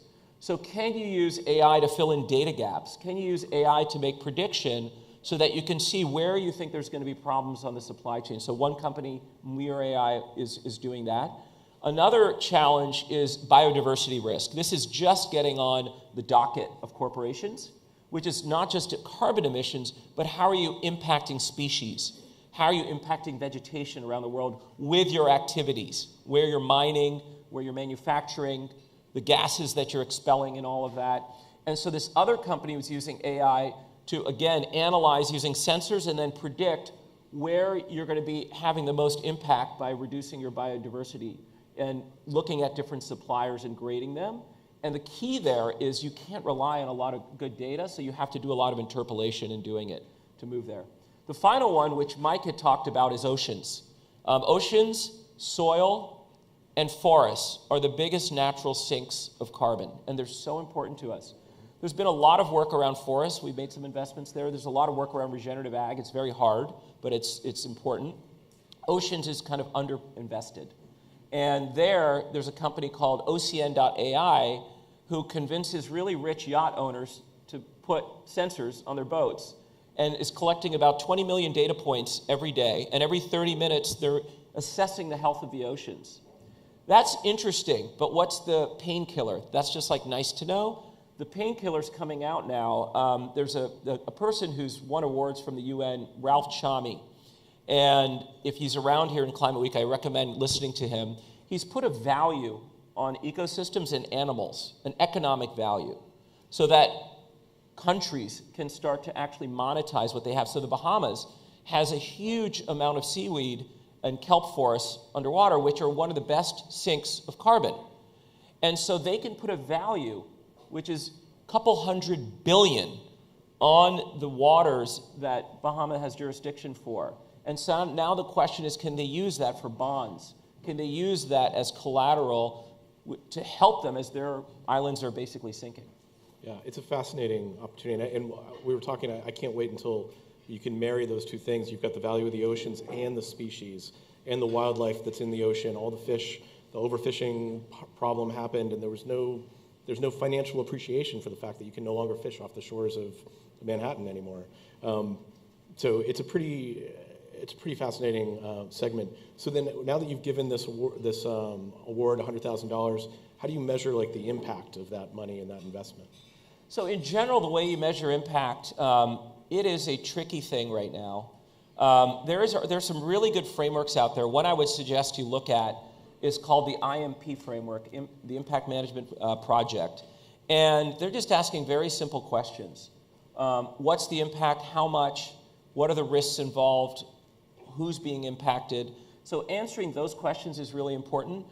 I think what's challenging is getting very quantitative about it. So there's two types of ways that we can invest in impact. One is direct and one is indirect. And I'll give an example. Direct is we've invested in a company, two amazing twin sisters. And this story is beautiful about, they were 15 years old. Their uncle started BB, which is a big fashion brand. And 70% of fast fashion ends up in landfill within 1 year. Huge, huge piles of trash in the developing world, unfortunately, is where it gets shipped to. And so they just felt really embarrassed. So on their side of their jobs and being in high school, they went to a lab and tried to develop ways to make sustainable fashion. And at 25, which is 10 years later, which is when I found them, they came up with a way to do it. They take CO2 emissions coming out of a textile plant and using multiple enzymes convert it into polyester. So no use of trees, minimal use of water and energy, and they make negative emission fabric. They have over 50 offtake agreements that are just waiting for it to scale up. There's obviously challenges, but that's just an example where I can look and say, okay, how much CO2 emissions are they avoiding? They're also sequestering, from that's coming from the plant. That's very quantifiable. There's another company we invested in, which is doing really well, and what their name is WeaveGrid. And what they do is they help utilities load balance EV charging. So EVs have taken off more than people expected. Let's take California, where I'm from. Next year, if everyone plugs in their EV at 9 p.m., the grid is dead. It cannot support the load that's there. So what this company does, and PG&E, which is the utility in the Bay Area, can't, even if they had money, they can't move fast enough on physical infrastructure. It's just impossible. And it's very expensive. So this company comes in, what I would call a painkiller versus a vitamin, because they have a real big problem. And they created software that they plug into, that they basically can control of the vehicles of the consumer and load balance in a neighborhood so that people aren't charging at the same time. And in return for that, give you a rebate on your utility bill. And so that program is really working as an example. So what is the impact? That company is critical, but how much do I attribute the emissions of an EV to that company versus to Tesla or to whoever the EV manufacturer? That gets a little bit more difficult. So I don't want the industry to shy away from those type of opportunities that you can qualify, but you may not be able to quantify.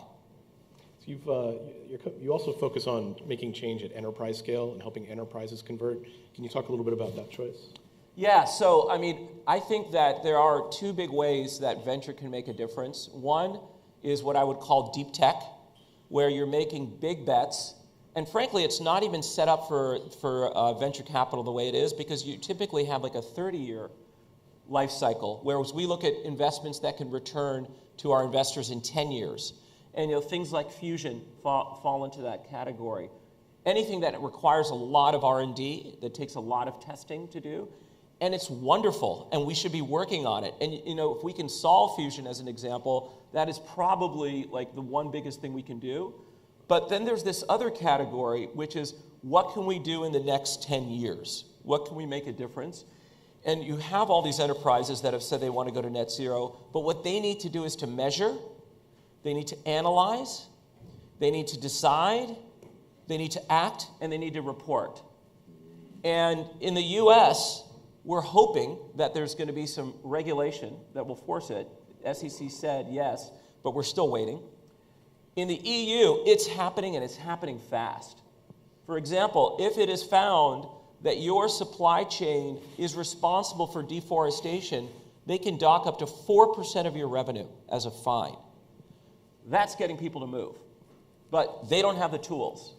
And if you hire an expensive consulting firm, by the time they finish their analysis, everything has changed. So you need technology as an example. Then you have to hire them again. Yeah, and then to hire them again and again. And so we're investing in companies that can help all of those enterprises get there faster. WeaveGrid was one example. That's fantastic. Raj, thanks so much for sharing with us. I hope you stick around for the rest of the day. I bet people have a ton of questions for you. Thank you. Thanks.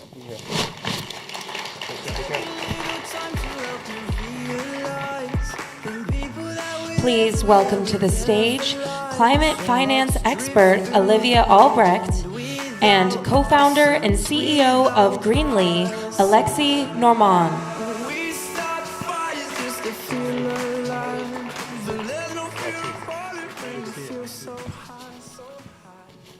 All right, the hits keep coming.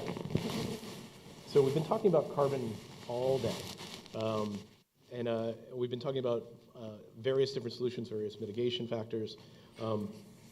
Let's talk about how carbons can work as a market, how we're tracking. Here, there is both an abundance of information and yet somehow a shortage of information and data. We have too much, we have too little. I think, let's talk about how should we think about carbon removals, how they work today? Are carbon markets effective as they're structured today? And Olivia, maybe we'll start with you. Yes. Well, thanks for having me. Delighted to have the conversation. I think it's a good extension of the conversation that you were just having. Just from a baseline perspective, the carbon markets today are bifurcated into two worlds. One is a multi-trillion-dollar marketplace, which is the compliance market. There's California cap and trade, there's Northeastern cap and trade system, then you've got a European system, you've got Asian, you've got Australian systems. That's a multi-trillion-dollar marketplace today. Highly commoditized, highly regulated, well understood. Then you've got this small but growing market called the voluntary carbon market. That is a well sub-trillion-dollar marketplace in the low single digits billion-dollar marketplace. And this is where I think there's an enormous opportunity to help meet the demands of Target and Lyft and other organizations that have these ambitious net zero goals and programs for the next multi-decade period. So what we're seeing today is the growth and opportunity in the voluntary market to kind of meet the standards and expectations in the compliance market to help really bring forth the opportunities in carbon removals beyond simply addressing the required compulsory marketplace that exists today. I think what we'll spend some time talking about today is the fact that so much of this market needs to evolve and mature into a space that you can legitimately call it a new asset class. An asset class where institutional investors feel confident to bring forth billions and billions of dollars into new projects that are doing incredibly impactful work from an environmental perspective and also from a societal perspective and community impact perspective. I see a lot of the carbon removal space as being an extension of economic development. So not only is there an environmental component, but there's also an economic development component of it as well. That's really focused on the nature-based side of the equation. There's incredible work that's being done with technological advancements. But from our perspective, I think that there's a great opportunity to see capital flow into nature in a way that really helps to be part of the mosaic solution of a net zero global economy. Alexi, in that mosaic, where does Greenly fit and what problems are you solving? Yeah, so I look at this problem a bit differently because I don't think you can look at carbon markets or removal without taking into account the big picture of measurement, reduction, and then offset. And while that may be kind of obvious, it's important to remind it.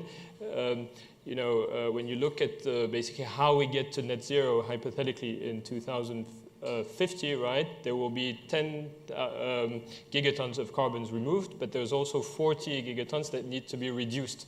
So at Greenly, we help about 1,500 companies track their carbon footprint.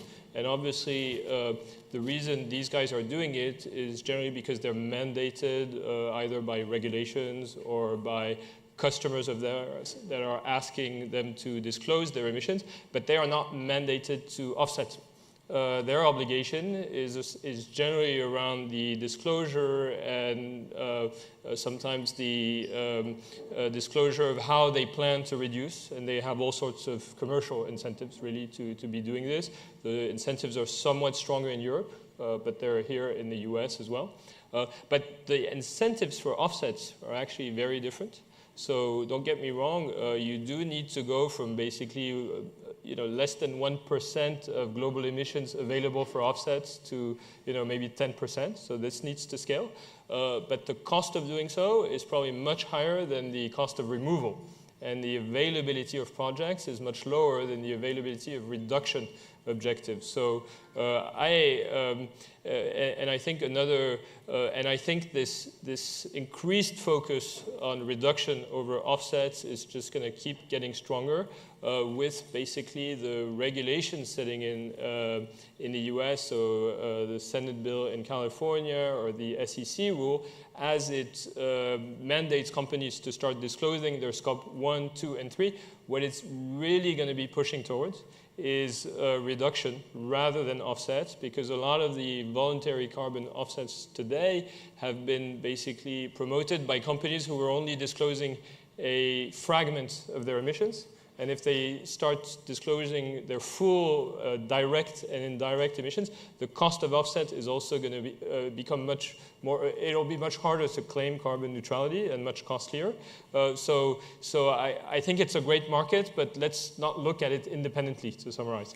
Maybe just to add on, I always like sitting on panels with folks like Alexi, because the way that I see it, and I'm a kind of a simple-minded person, is He's the liability side of the equation, and once you know your liability, you're going to need to find an offsetting asset to match it. And if we kind of speak that language, we can understand how these markets relate to each other.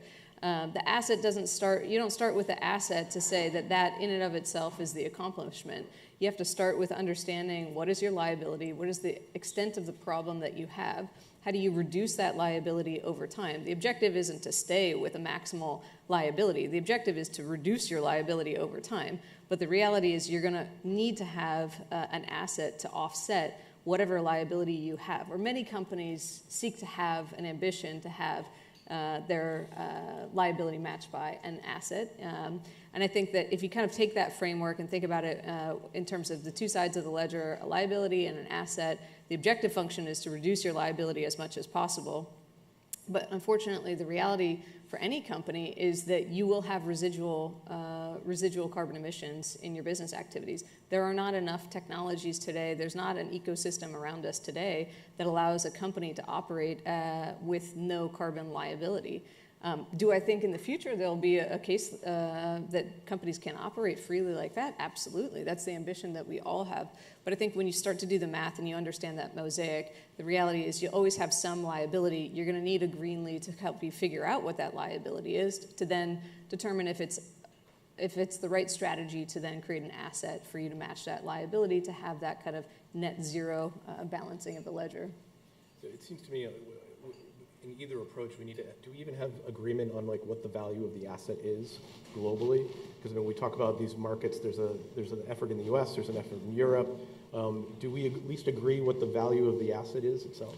Absolutely not. Well, yeah, I think we're now at a stage where carbon accounting is pretty well standardized. I mean, there are of course lots of subcategories where there are question marks as to how to best compute emissions from your supply chain and so on. But the general methodology is standardized and it's globalized already. Whereas carbon markets mean actually a lot of different things. You have people claiming carbon neutrality because they funded carbon avoidance projects where the emissions avoided are based on a scenario analysis of what could happen, which sometimes is somewhat dubious, hence some of the press backlash on offsets last year. But then you have real carbon capture, and then you have the avoidance project cost a few bucks for a ton of CO2, and then the direct air capture cost $1,000. So it still feels like basically the regulations have kicked in for the accounting, but they are there in a sense for the compulsory carbon markets, but there's nothing really for involuntary offsets today. I expect it's something, I know the EU is looking at regulating this because there are lots of developers, right, buying land in the Amazons. There are issues with local communities not getting properly paid and so on. So it's really, I think, a place where you want to bring some regulatory clarity, and you want this to scale, but if it cannot scale in its present form because it creates a lot of suspicion from well-meaning companies as to the honesty of a lot of these projects, to be fair. Yeah, definitely. So no surprise, the European thinks it should be well regulated. Well, I don't want to be a caricature, but you don't want to pay for something that's not real, and that anybody can understand. There was this sort of backlash where I think a lot of companies were looking for carbon offsets as an easy fix. Yep. And they got called on the carpet for it, and now we're looking for something more sophisticated. Yep. What do you see the path forward? What's the way to make that work in an honest and fair way? Yeah, the way that I would have framed it is this kind of get-out-of-jail-free card. I think a lot of companies were utilizing the carbon markets and utilizing, frankly, some of the cheaper parts of the carbon markets to get out of jail free, and that's just not right, and they're getting kind of punished from a reputational perspective as a consequence of that work. To take the valuation question and kind of dig into that for a moment, I don't think this is a bad thing. I think it's just how this market works. The compulsory market is a reference point to kind of singular units that are deeply commoditized, and people can trade and buy and sell very seamlessly because each unit is treated absolutely the same. There's no difference in price for one compulsory security in that market versus another. There's no differentiation that's seen. In the voluntary side, I see it more like a traditional, for me, I come with a fixed income background, so I think about it in terms of the types of bonds that are in the world. You know, it's not fair to say that all bonds are the same, because they're not. You know, you can have the US Treasury issuing a bond, you can have an emerging market country issuing a bond, you can have a corporation like Microsoft issuing a bond, and you can have a high yield issuer of a bond.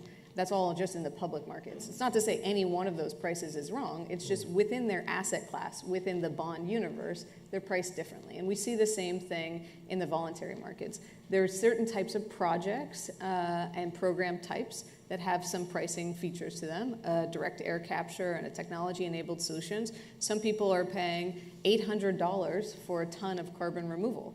That doesn't mean that that price is wrong versus a RED Plus project that's more of an avoidance credit that's trading for a couple bucks a ton. It just means they're different asset classes. And then you have different vintages, which I think of as kind of like different interest rates or different coupons that are associated with the bonds. So if you come with that kind of matrixed view of the world, you can start understanding pricing a little bit differently.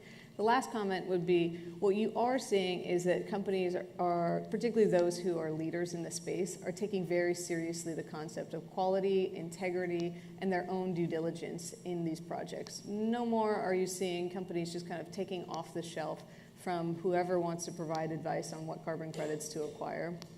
Instead, they're looking for really like a white glove service, a white glove moment to say, this is a project that I, large Fortune 100 company, can stand behind. I know it will stand the test of a Wall Street Journal scrutiny because I've lived it, I've breathed it, I've been there at that project, and that's the type of attention I think a lot of the big Fortune 100, Fortune 50 companies are applying to this space now. Do you think that, I mean, in the business coverage that I've seen, I can certainly see the pendulum swinging against ESG investments for a lot of these reasons. How far do you think it's going to go, and is there a best path forward for companies?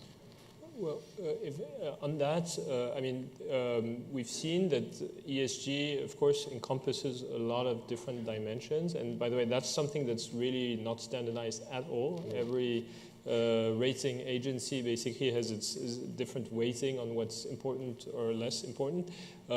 So it totally dilutes the carbon aspect of things, and it has been shown that most of the the otherwise financial rating agencies, there is basically zero correlation between those ratings and carbon. So I think it's actually a completely different conversation. It also highlights the fact that there is no proper carbon rating system out there today.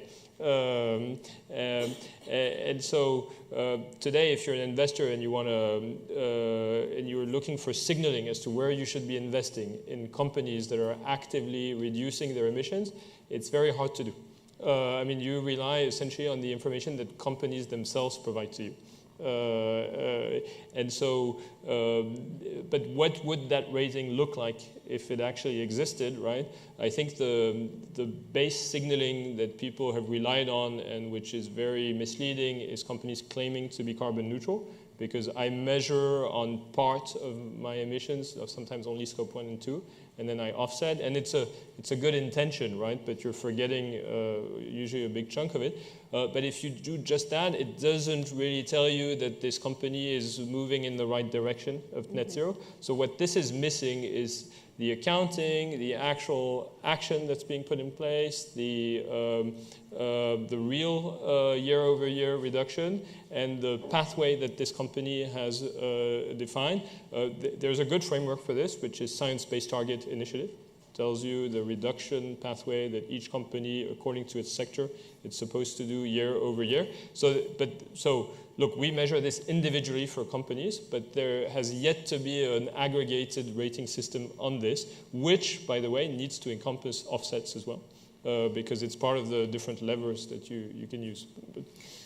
So I have a mental image, and just go with me for a second. So we've got this kind of pendulum swing moment, right? So the natural question is, where are we in this pendulum swing? It feels like we're swinging back 10 years or something like this, right? But when I kind of go through the global landscape, I see each country has their own pendulum.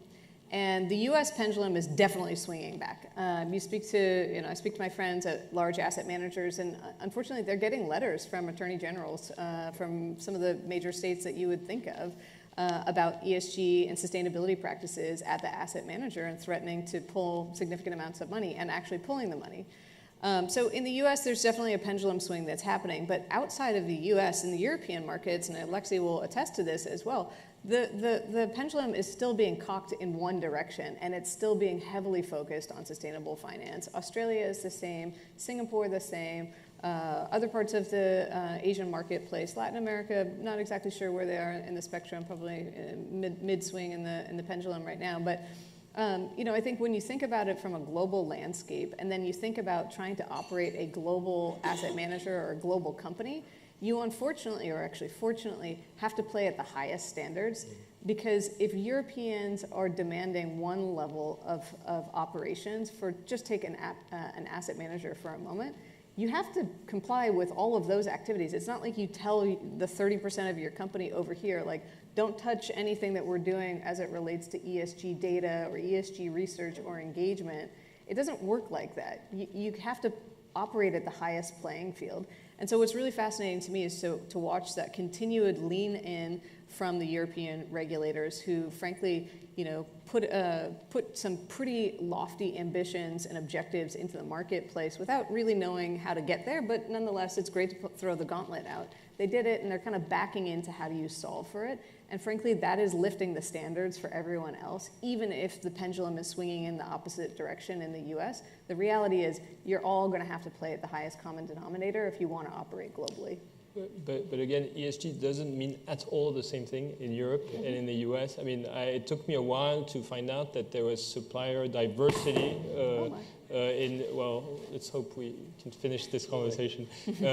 But it took me a while. I couldn't understand the backlash in the US until I saw that there were, it was part of the anti-woke debate and stuff, so which is totally absent of the European conversation. So they look at it, and also the weighting is much more on the carbon in Europe than on the other criteria. So I think people are essentially not speaking the same language on this one. Yeah. So. No, I agree. ESG it's an enigma, and it can be pretty much anything you want it to be, which is why it's lost a lot of its potency here in the U.S. Yeah. But if I can see a common thread between the two of you, it sounds like you both think that there should be if we had a way to track emissions standardized globally, that would be a step in the right direction. Is there any timeline for when you think it sounds like it's going to happen eventually? How soon can we expect something like that to be put into place? Well, if I may. Today, it's been measured that there are about 25% of global emissions that are tracked and managed. It's essentially the enterprise who are doing it on their own, and then they make assumptions about their supply chain. And that kind of covers it.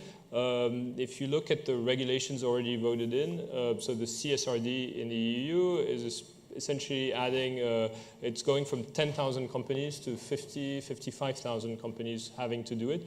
So that should get you from basically 25 to maybe 35, 40% of global emissions. It includes 5,000 US companies with large enough operations in the EU to have to comply. And it starts next year, basically. You'll report into 25 your emissions of 2024.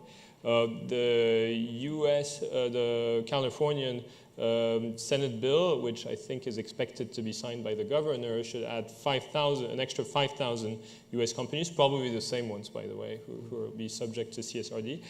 So it's happening, but the question really is, and that's the movement that we observe in our particular business, is this trickle-down effect from enterprise to mid-markets, even SMB companies, because they make assumptions about their supply chain, but you also get to a point where organizations are mature enough to actually want to reduce their emissions. So assumptions are not good enough, and so they include this stuff in their procurement. So these regulations really have a much further reach here.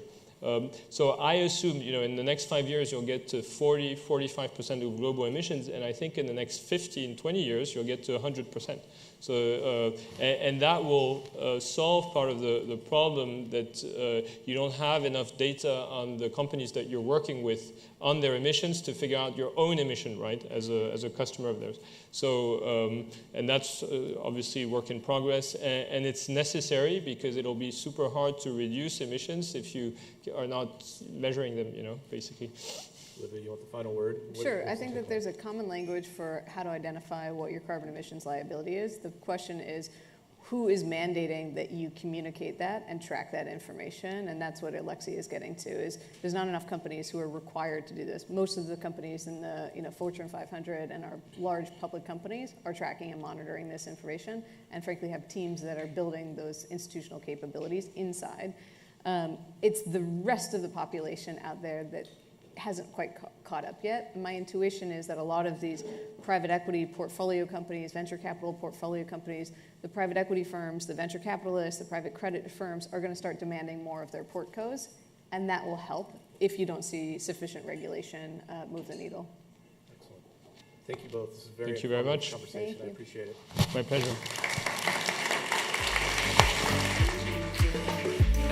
And now, please welcome to the stage co-founder and CEO of Planted, Josh Dorfman.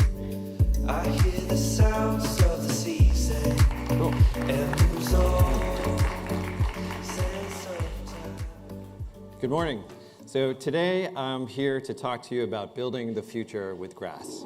And not just any grass, a really fast-growing, strong, super tall, well, grass. I mean, it actually is grass. That's what we're going to talk about. And we started this company 2 years ago, and we started going out and talking to builders. We talked to all sorts of builders in the commercial space, in the home building space, and what we learned pretty quickly was that all things being equal, every builder would like to reduce their environmental impact. Every builder would like to reduce their carbon footprint of how they build. But no one really wants to change how they build. Case in point, our first market home building, over 90% of homes today are still built the same way they were built for the last 150 years, with timber, with sticks on site. It hasn't changed. And so there's a gap that we feel needs to be solved. And there's this material that I'd like to introduce you to. You've probably seen it. You probably haven't paid a lot of attention to it. It's called OSB. It's the most widely used building material in home building in America today. You nail it to those 2x4s. It comes from a tree. It's made in a factory, a huge factory, with these huge natural gas furnaces with giant smokestacks, because when these trees come to this factory, you have to take what the tree is roughly about 50% water by volume. So you have to take about 25% of that tree and put it in a natural gas furnace to dry out the other 75%. And all those emissions are just going back into the atmosphere. So it's not a terribly efficient product, even though it's made from a tree, and trees pull carbon from the atmosphere using photosynthesis. So we took a look at this product and we said, could we design a solution that fits exactly how builders build today? Could we make it stronger? Could we make it more impervious to foul weather, because we know we're dealing with a changing climate? Could we make it healthier, take out some of the hydrocarbons and petrochemicals? Could we bring stable pricing to this industry? I'm sure many of you remember the last couple of years and at the height of COVID, when construction materials were spiking and people were having a very hard time getting into homes, builders were having a very hard time planning. We thought about that too. Could we make it cost competitive, and could we make it carbon negative? Meaning, could we make it in a way where every panel that goes into a home takes more carbon out of the atmosphere and locks it away inside the wall or structure of a new home? Could we make it dead simple for builders to embrace a solution because it fits how they build? I know a fair amount about this because I've spent a lot of my career thinking about these kinds of challenges. As the host of a TV show called The Lazy Environmentalist on Sundance Channel, writing books, with a radio show on Sirius XM, working to think through how do you make it extremely convenient and easy for consumers and companies to embrace sustainable choices. Everything from birth, like going on the Martha Stewart show, to show Martha how you would take a flushable, biodegradable diaper and actually make that system work, which was challenging, to trying to green funeral directors on The Lazy Environmentalist at death to take a look at all of the embalming fluids and chemicals that would go into that process, which is also not without its challenges, but important. And so we thought about this and we took this to heart when we created Planted. How could we make this super easy for builders? And so our mission is to rapidly remove carbon from the atmosphere, turn it into useful, durable materials that we would say really to build the future. And so here's how we think about that. We start with the grass. It is a tall, fast-growing, super strong perennial grass. You will get about 5 times more biomass off any given number of land, an acre, say, versus trees or timberlands. That equates to carbon. And that gives us this huge number of carbon that through photosynthesis, we can start to pull off the land. That's kind of part one of the equation. And then we design out the smokestack. We're creating and building in Oxford, North Carolina, where my co-founders who come from SpaceX are building an entirely new technology that is 100% electric. It's modular. You plug it in. It could go into any warehouse in America. It completely changes both the economics and the carbon impact of this industry. And we get to a material that is carbon negative because we've started with such a large amount of carbon on the land, and we've created a new production system that doesn't give it back up a smokestack. We actually get to a product that goes out the door where 70% of that carbon that we've pulled off the land is retained in the product that now goes out to a job site. And so while we think about scale and how we get to scale, well, we're launching with the largest home builder in the United States, D.R. Horton. D.R. Horton builds about 1 in every 10 new homes in America today. They're in every major market. And they've purchased our first 250,000 panels, which means for everyday Americans, because D.R. Horton builds homes that are accessible, these products are about to go into their walls and roofs. And this one product alone, changing OSB to a different product, removes about 33% of the impact, the carbon impact of that home when they're building it.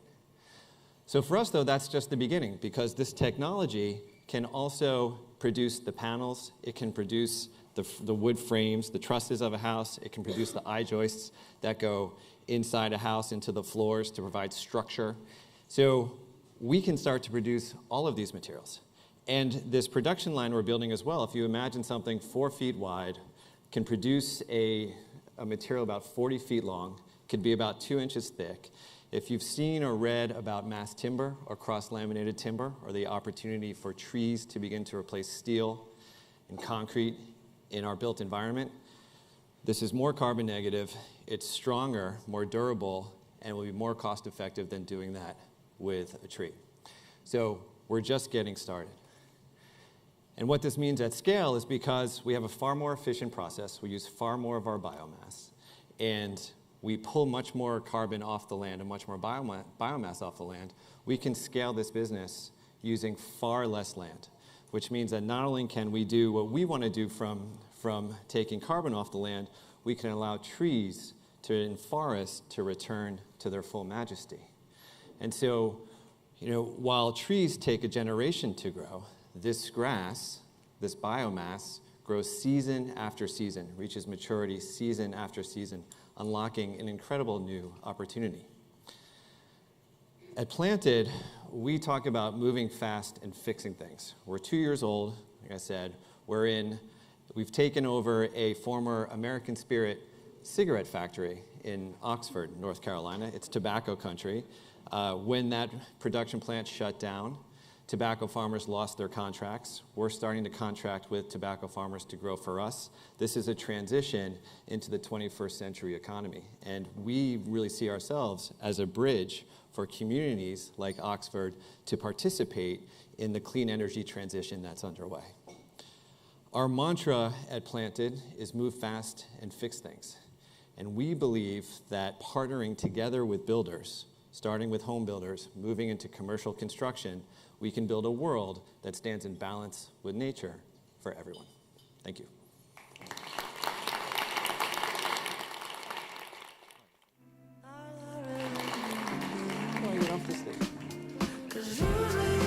And now, please welcome to the stage founder and executive chairman of 1-800-Flowers, Jim McCann, joined by partner at Penta, Christina Pearson, and IGT's Senior Vice President of Marketing, Communications, and Sustainability, so sorry. trying again. Please welcome to the stage Dan Costa from Worth Media Group and Ann Tracy, Colgate-Palmolive's Chief Sustainability Officer. Come on, I know you guys were excited to see Jim. Have a seat. Sorry. All right. So now for something, so we're going to go from trees to, or not even trees, grass, to toothpaste tubes. So I'll confess, I just confessed backstage, I'll tell you again.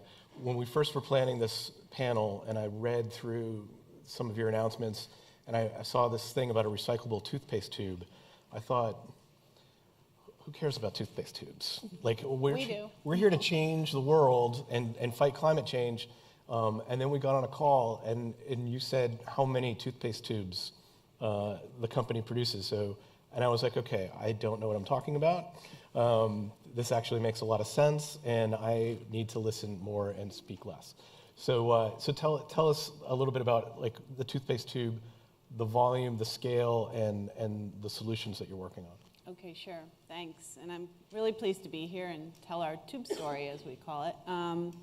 So Colgate-Palmolive, you've probably heard of Colgate, and yes, oral care is the biggest piece of our business. We also make personal care, home care, and pet care. We own Hill's Science Diet. But because we're the world's leader of oral health, and if I have my statistics right, at least half of you brushed your teeth with Colgate this morning. Raise your hands. So we sell half the world's toothpaste, and the world uses about 20 billion toothpaste tubes a year. And there's still a lot more to go because many parts of the world aren't brushing their teeth as much. In fact, in the US, we don't brush our teeth as much as we should. Brazil is the #1 country. They brush 3 times a day. Little factoids. So we know a lot about toothpaste, right? So we sell between 9 to 10 billion tubes of toothpaste a year. And we said, so I want to just pivot for a quick second and tell you a little bit about how we think of sustainability. We call it sustainability and social impact.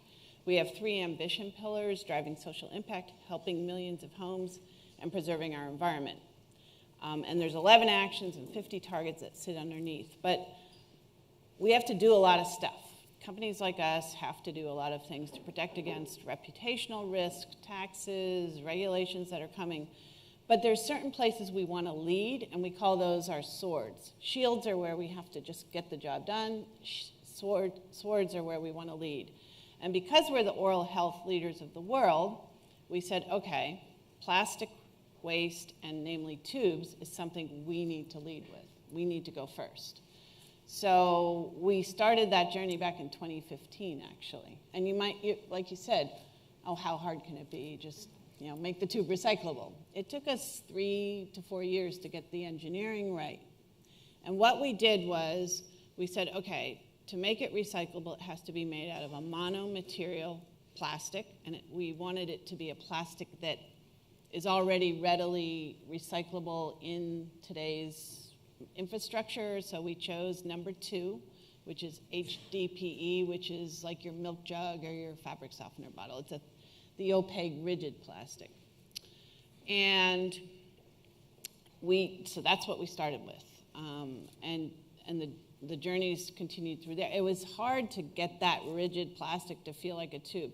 Oh, I wanted to tell you, the old tube had multi-layers of different types of plastic, and the reason when you used to squeeze your old tube and it would have memory, was because there was aluminum in there. That's not recyclable. That contaminates the recycling stream. So we had to get rid of the aluminum, move to one type of plastic. So I'm going to stop for a minute, let you continue from there. Yeah, and as we were talking about it, it occurred to me, like, I have never recycled a tube of toothpaste. It never even occurred to me to try to do it. And I think part of the problem is that, like, there's no recycling bin in my bathroom. It's a good point. And so, like, is that something we're going to need to start to think about going forward? So we're a consumer products company, and our products, whether it's toothpaste tubes, soap, body wash, laundry, fabric softener, these are products that people use. They're habit-forming products that you don't even think about typically, right? So you don't think about them every day. You don't want to think about them. You want quality, you want convenience, and you want the right price. And then you take it home and use it.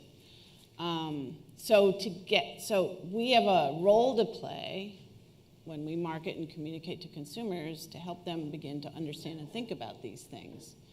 And it's hard to change consumers' habits, like you said, to remember to take it from the bathroom to wherever your recycling bin is, because typically you don't have one in your bathroom. So you developed this tube, this technology. At what stage of the rollout are you?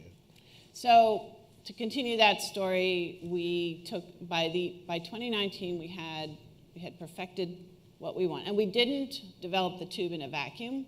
We communicated and worked alongside the Association for Plastic Recyclers and other external experts to make sure that we were building a tube that actually would be capable of being recycled at the time. And we got the tube to where we wanted in 2019. The other interesting thing about us is we make our own, most of our tubes we make ourselves, so we had to then convert all the equipment. We had to convert the equipment that makes the laminate, which is the actual material. We had to convert the tube formers. We had to convert the fillers. So that was a big process. And we mapped out, because we have production all over the world, and the goal was to get it done by 2025. And we're a little bit ahead of schedule. Even during COVID, we were able to make it happen. But we'll have converted everything by 2025. We started in the US and Europe because the infrastructure is already there, but we're rolling it across all our other divisions right now. And that you have this technology, you've got the state-of-the-art, best tube on the market, and then you gave it to your competitors? So then the next step was, in order to ensure that toothpaste tubes, whether it's Colgate's or anybody else's toothpaste tube, that they all get recycled and that we scale quickly. It wouldn't do, and rightly so, the material recycling facilities or the MRFs said, we can't sort by brand, guys. Of course you can't. So in order to scale quickly, we decided to share the technology. So we shared it with over 70 different venues or companies. And we're really pleased because all the other major toothpaste manufacturers have come along and made the same commitment to move to HDPE tubes by 2025. So what is the process going to be once, how are you going to try and educate consumers and get me to carry my toothpaste tube downstairs to my recycling bin? So before we even get to that, there's a huge process, and we're in the middle of this right now too. And we have to do this in every country, and we're in over 200 countries we sell our products. We have to go down almost to the community or municipality level to start to educate the recycling infrastructure to make sure first that they understand that these new tubes are coming, that they are recyclable, and what's going on with the other major manufacturers. We actually work with a third-party independent group that is volunteered to monitor, because we can't go knock on Procter's doors and say, are you done yet? You know, that's not gonna fly. But this third party is kind of monitoring globally the status of the conversion. So that's been tremendously helpful. So this is kind of where we're at. We're educating the recycling infrastructure. Once we reach critical mass, which is very soon, then we can start really leaning into talking to the consumer more actively and telling them you can take it when you're done and put it in the bin. So this is obviously one part of your overall sustainability strategy. It's a great example because everybody's held a tube of toothpaste in their hand this morning. But how does it fit into sort of the larger goals for the company? Yeah, so if you recall, I mentioned the 3 ambitions, 11 actions, and 50 targets, and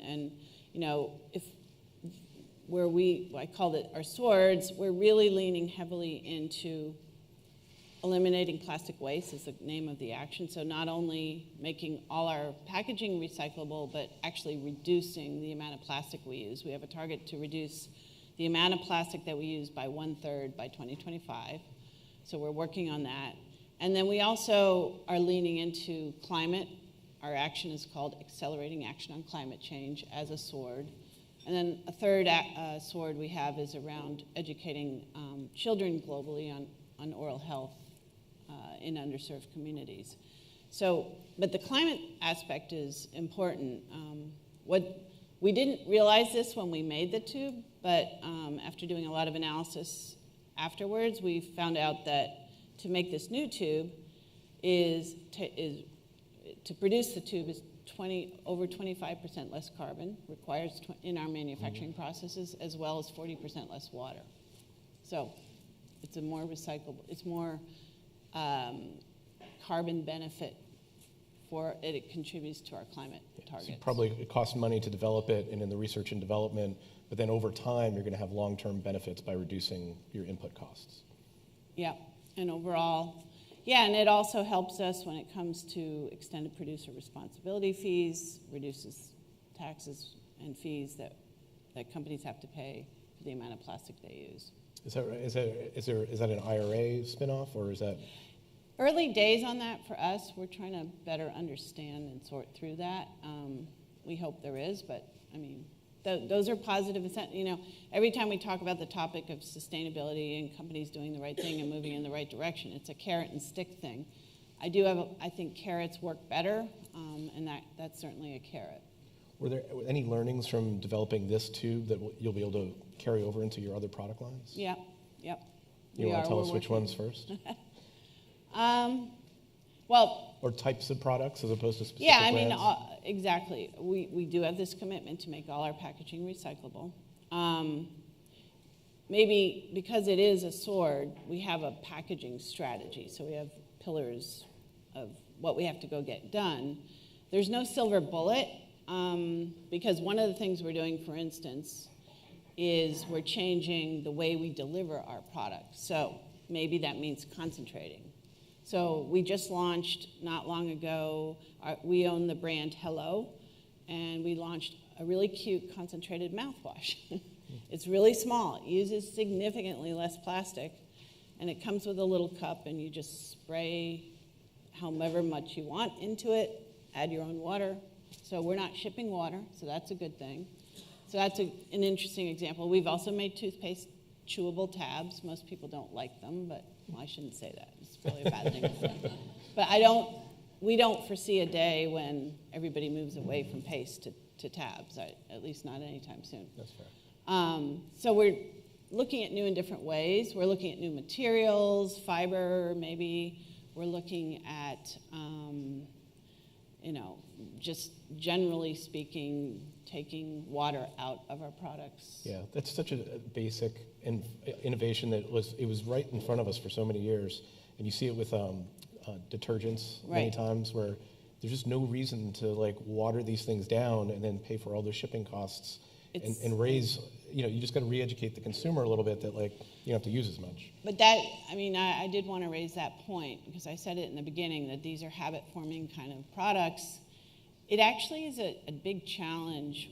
We call it the consumer intention action gap.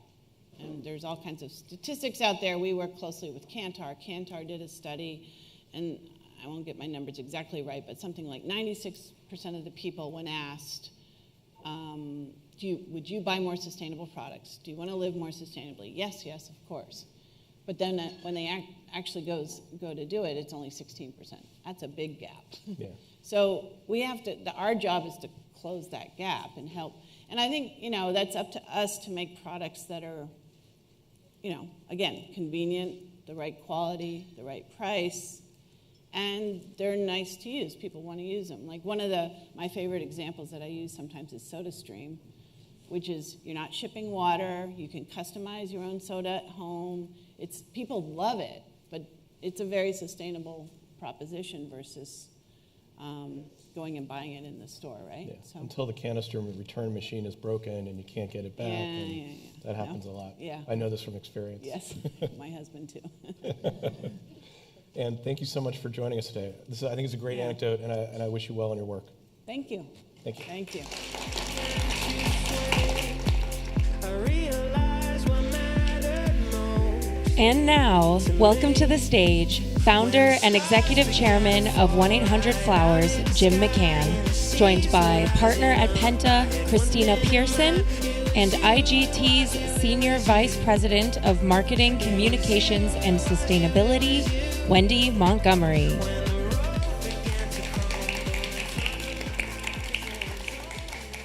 I feel like we've been introduced before. Yes. Second time's a charm.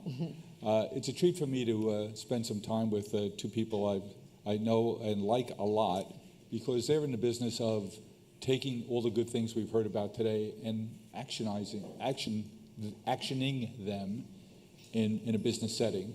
And I'll betray a prejudice, which is when big-time corporate America, big-time corporate Western Hemisphere gets behind something, I think, especially social things happen.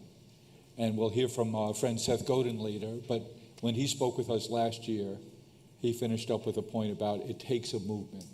Movements have to develop before things get institutionalized. And the one I use in my own life is that because I've been around a long time, when I first started to drive a car, we didn't put seatbelts on.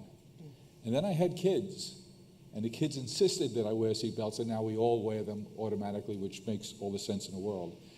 So you're creating a movement in corporate world, and yours is a global corporate company, Wendy. You're the senior vice president of marketing, communications, and sustainability. And Christina Pearson is a partner in Penta, a global communications firm, and they're doing some amazing work. And the point is, if a tree falls in a forest, if it's not good enough just to do the work, but being conscious of all the constituent audiences that you have running the communications and marketing at a big global company. What are the constituent audiences you have?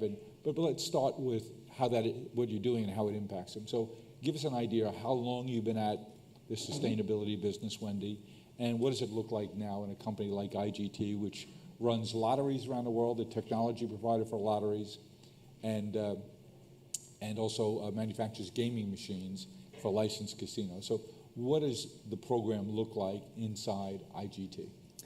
Thank you so much for having us here, Jim. It's a pleasure to be here and to be with the audience and other content speakers today.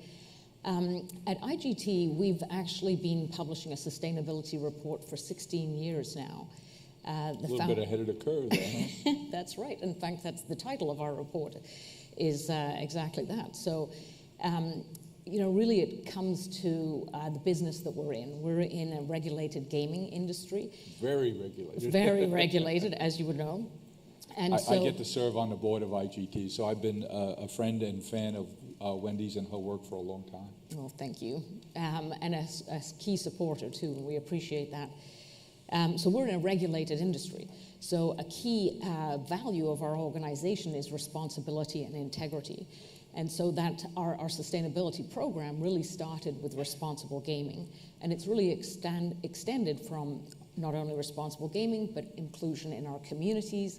Many of our customers, our lottery customers particularly, their returns go to good causes in the states that they operate. So community is important, responsible gaming is important, and then on the people side of our organization, DEI continues to be an important opportunity for continued growth. You've been a great supporter of that in our organization too. When it comes to climate, this is an area where we've recently made our commitments to SBTI targets. We recently got them approved just last month.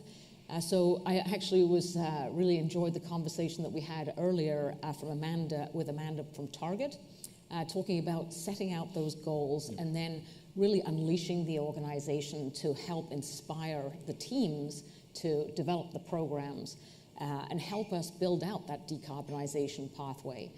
In our organization, we have a great sustainability team, but they can't do it all. We need, to your point, it takes a movement, it takes a village, it takes everybody in our organization to realize that part of their responsibility is to help in all of these aspects of sustainability, including climate change, and especially when it comes to our supply chain. So it really is about engaging our employees, and that's the key audience that we think about when it comes to communications on sustainability at IGT. Christina, when we were backstage doing those tequila shots, Yes. I thought you wouldn't tell them about that. You were talking about the fact that it's ironic that if you have a chief sustainability officer, their job is almost to work themselves out of a job and not have a chief sustainability officer. Talk to me about how you think about your clients and where they are in the roadmap. Wendy's 16 years into this journey, others newer to it. How do they think about the different constituent audiences that they have? It is an interesting point, which is that 16 years ago it was ahead of the curve what you were doing, and now what we are finding is that's the expectation for every company. Every company is hearing from their stakeholders what is important is to communicate on these goals. And so the chief sustainability officer used to be a silo within a company, and the movement we've really seen has been integrated into all aspects of the company. That is, investors have often historically have been an audience. Policymakers, as we're seeing with some of the regulations that are coming down in Europe, and legislation in California that was mentioned before, they're also an audience that's asking a lot of questions. You also have the ratings organizations, that there's an expectation that you're participating in them, but there's different guidance. You also have your own customers. One thing that we were talking about a lot, they really are a feedback loop that is wanting to express to you their desires about making your materials more sustainable and making them more affordable as well and accessible, which is also key. It can't just be sustainable. It has to be something that you can make a business case as well. And then finally, you have your employees that's really been a really interesting shift, especially over the last couple of years. I think the shift from what?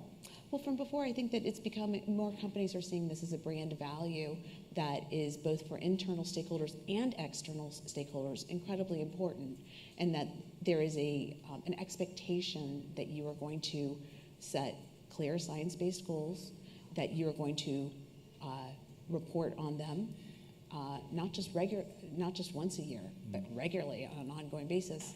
And I also think that there is the idea that customers and employees and others want to be giving you feedback on that and working with you on that. One thing that's interesting around that, we were talking about some of the best ideas are actually coming from other parts of the company, other employees, that when they're hearing at a quarterly town hall to report on what your progress has been, they're standing up and coming up with ideas. They're bringing forward other ideas. And so this chief sustainability officer used to be one that was perhaps the central point within a company, and now, because other parts of the company are feeding it up to them, getting it up to them, and they are actually, going to your point about Seth, they're creating internal movements. It's no longer just an external movement. You also hear it a lot internally from your employees. And that's why, frankly, at Penta, we're spending a lot of time. We are a data-driven firm, and we have historically looked a lot at scraping data. What is the public discourse? News monitoring. What are people saying? Who are your stakeholders? What are they saying about you? What words are they using? What insights can you gain? And you quantify that? And you quantify it. The interesting thing, though, is that increasingly in that type of business, you're also finding that used to be very retrospective. Now we're really putting an emphasis, and clients really want to get things that are prospective. What can we learn about that going forward? Can we use AI to create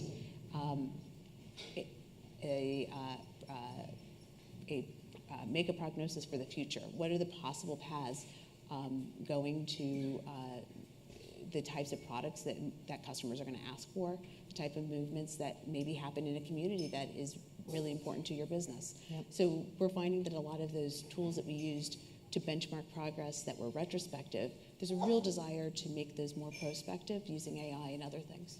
Wendy, how do you measure that internally? I always say in our company, when you have an important subject and you're having dinner at home and you're a team member of ours, when your 14-year-old daughter asks you about what your company's doing in a way of packaging or other activities that roll into sustainability, that's when the message is happening. Because so it's important, I think, from a retention and from a recruitment point of view. How do you determine how important that is, and how do you measure that? Yeah, well, through our employee engagement survey studies that we do every 2 years, we get a good sense from that how important sustainability is. We have a responsible gaming survey, an education training program that also is a way for us to get feedback. We're also in the process of doing an updated communication to our customers around a survey around their understanding of what they're looking for us from us on sustainability. I think in terms of measurement, it is sometimes that the softer side of measurement of employee engagement. So we started this program. In fact, you challenged us, as my colleagues here in the audience, and one of our meetings to, you mentioned we're doing a great job of the programs that we have in place. How do we communicate it? So we created a sustainable play program. That was the branding we used. We're in the business of playing games, lottery and games. And so we coined the term sustainable play to help try and explain to our employees really what sustainability means, because sometimes it's not clear, people don't understand, so we wanted to be able to have a short form for that. And you've also gamified it with the Champions program. That's right. That's where I was going next. You're right. So yeah, we created this Sustainability Champions program, and actually it's been a roaring success. We were giving out the awards every quarter, and I think last quarter we gave out 8 or 10 of these awards, and it's an employee-nominated program where we're asking and encouraging employees to nominate some of their colleagues for recognition in terms of what they've been doing in each of the pillars of our sustainability program: people, community, responsibility, and the environment. And it really is a storytelling, and communications, we were saying this earlier, is really about storytelling. It's a storytelling of what those employees have done in the organization, and we hope that this will help not only educate people in our organization about what sustainability is, but inspire them and encourage them to participate. And that's how we think we can sort of decentralize or de-silo, as we were saying earlier, sustainability, so that it's something that everybody in the organization feels that they can participate in, and then it makes them feel good, so that at the dinner table at home, they can talk about... Here's my award. Yeah, that's right, yeah. So, I think we're at a really interesting time in the sustainability movement, because, and I do think we need to continue to communicate, to tell those stories, and because that's what builds the community. To have forums like this for information sharing, so we all feel like we're in this together and not working in our own silos or our own corporations without the broader perspective. Christine, how do you work with your clients to do what Wendy is doing in terms of badging and creating an atmosphere where it becomes a grounds-up kind of movement where people are encouraged behaviorally to really jump on board? How do you work with your clients to develop those programs? Well, I think that, again, a lot of it comes from understanding what and setting your goals and making sure that they're authentic to the company. That is working hand in hand with the CSO and the Chief Communications Officer, the CEO. Are these sustainability goals a part of the compensation package in most of the companies that you work with? Some are, yeah, and some are considering it. I think that, but what's interesting about it is that every company is looking to increasingly find a way to help tell their own story. And a lot of that comes from research. They're going out and focus group testing and talking about, asking internal employees, customers, others, where they can provide the most value. Because not every company is going to have the same value to that process. Mm-hmm. Everyone has something different to give. And it started really as, where could we give a substantial commitment that's actually going to make a difference in our field and be a leader? I think that also comes with, we're spending a lot of time with planning 5-10 years out. If you're trying to reach this goal, what type of research? But you got to be careful about drifting toward greenwashing. So if you set 15-year goals, it has to translate to what we need to do this year to be able to get there in that 15-year period. I think so. That's true. You always have to be careful of that. And I guess I would point out 2 things, is that we're spending a lot of time in charting out those issues, also talking about who the partners are. And that's what we're spending a lot of time, the various people who are credible actors and other people in your industry, but also the ratings organizations, other companies. There's an expectation of people are working directly together. So there is more of as part of that planning, it's who are the people we want to work with, and then how do we tell that story to our employees, to our customers, and give them specific actions that make it tangible and tactile. The other thing I would say that we haven't quite touched on, but I think it goes back to your point about greenwashing, is that companies are most successful when they are talking about something that is authentic to them and that is a goal that they're working on, but they are also consistent and transparent about it, I believe. And talking. You gotta be able to fake that authenticity. Well, luckily you can't. But I think that it's very important, though, for a lot of companies go out there and also talking about what was hard. And I think that's a really interesting communications opportunity for a lot of companies and us. And what that's internal or external. Unlike any other issue I've worked on in my career, this is one where I really think that companies have been, and partners and customers have been really good about what are the various roadblocks and barriers along the way that a global company that is a food company sees itself as being really important to the farming operations in Illinois that's growing their corn or wheat. And they see themselves as listening to those farmers. They're actually, a lot of companies are actually going out and talking to those, suppliers way down the chain and hearing about, well, if you want to institute renewable ag, what are the roadblocks to it? They're making a business case. Yep. And they're explaining that. And so I think that's important, but I would also say that the one other thing I would touch on is that you also have to be, as a communicator, also ready for the questions that you don't want to answer. And I think that that's also in talking about the journey and where the successes and where the barriers are and where you can work together. I think a lot of companies that are being very smart right now are also talking about the questions they may get that they may not have answers to. And that's part of being authentic, though. Is being authentic. You have to say that. And I think that they know they have to have a point of view and trying to work it through and not waiting and saying that's another company's problem. I think companies are increasingly, to make it perhaps a little easy, almost like an escalation plan. If we get a question like this in an employee town hall, it's no longer just a one-off question. You actually go back with your chief sustainability officer and the chief communications officer. If you don't know the answer, you go and try to find it. And it's become a real, that's been an interesting twist on this issue as well, is the preparedness also for the questions, not just for what you want to drive and understanding your audiences. There's also a very robust feedback loop that is leading to better preparation because we don't have all the answers. And I think that is the most credible companies are also talking about what they do know and what they don't know and helping to find the answers where they can.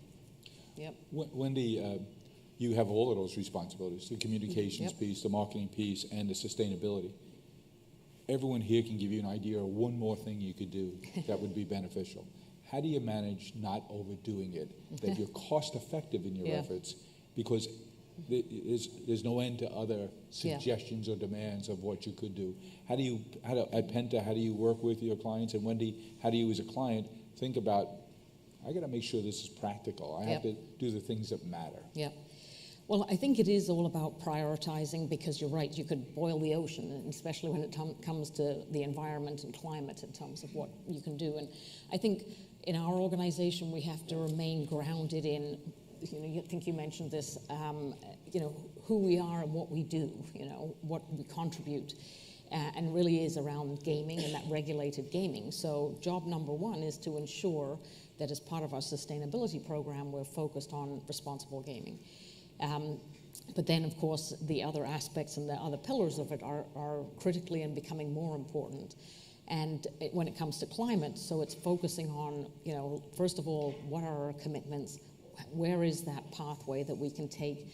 And listening to our customers, we talked about this too, in terms of understanding what's important to us, which is why we decided to go back to our lottery customers particularly and better understand what's important to them when it comes to sustainability so that we can use that as a priority for, or a guidepost for making our priorities.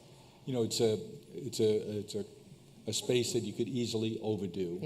But I like what you're talking about, Christina, at Penta in terms of being data-based, data-driven first, understanding your different constituent audiences, your vendors, the farm that food originates on, but then orchestrate that communication plan lets every stakeholder know where you are, what your priorities are. Well, and I would say a really interesting thing also about the communications age that we're in is that a lot of the research tools, because of digital and AI and other things, are much more affordable for smaller and mid-sized companies than they ever were. I mean, that is the really interesting thing about the analytics that we are able to gather from website usage and from comments in public. And those things used to be something that only a Fortune 100 company could actually afford to invest in.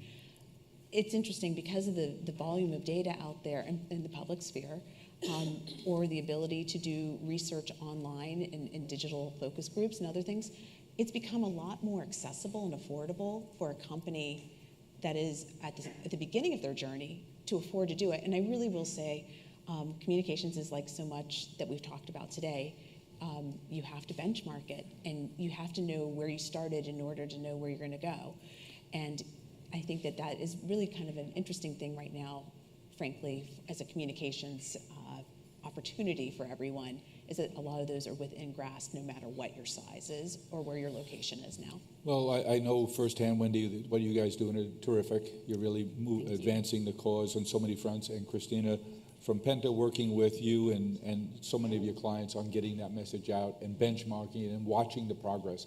That which is measured improved, and if you don't measure it, it doesn't improve. So thanks so much for sharing your story with us. Thank you, Christina. Thank you, Wendy. Thank you. Thank you for having us. Thank you.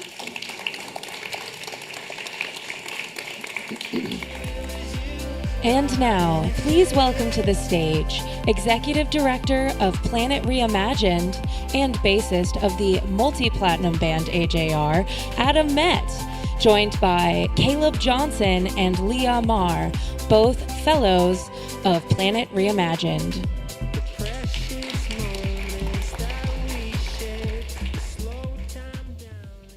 Hello.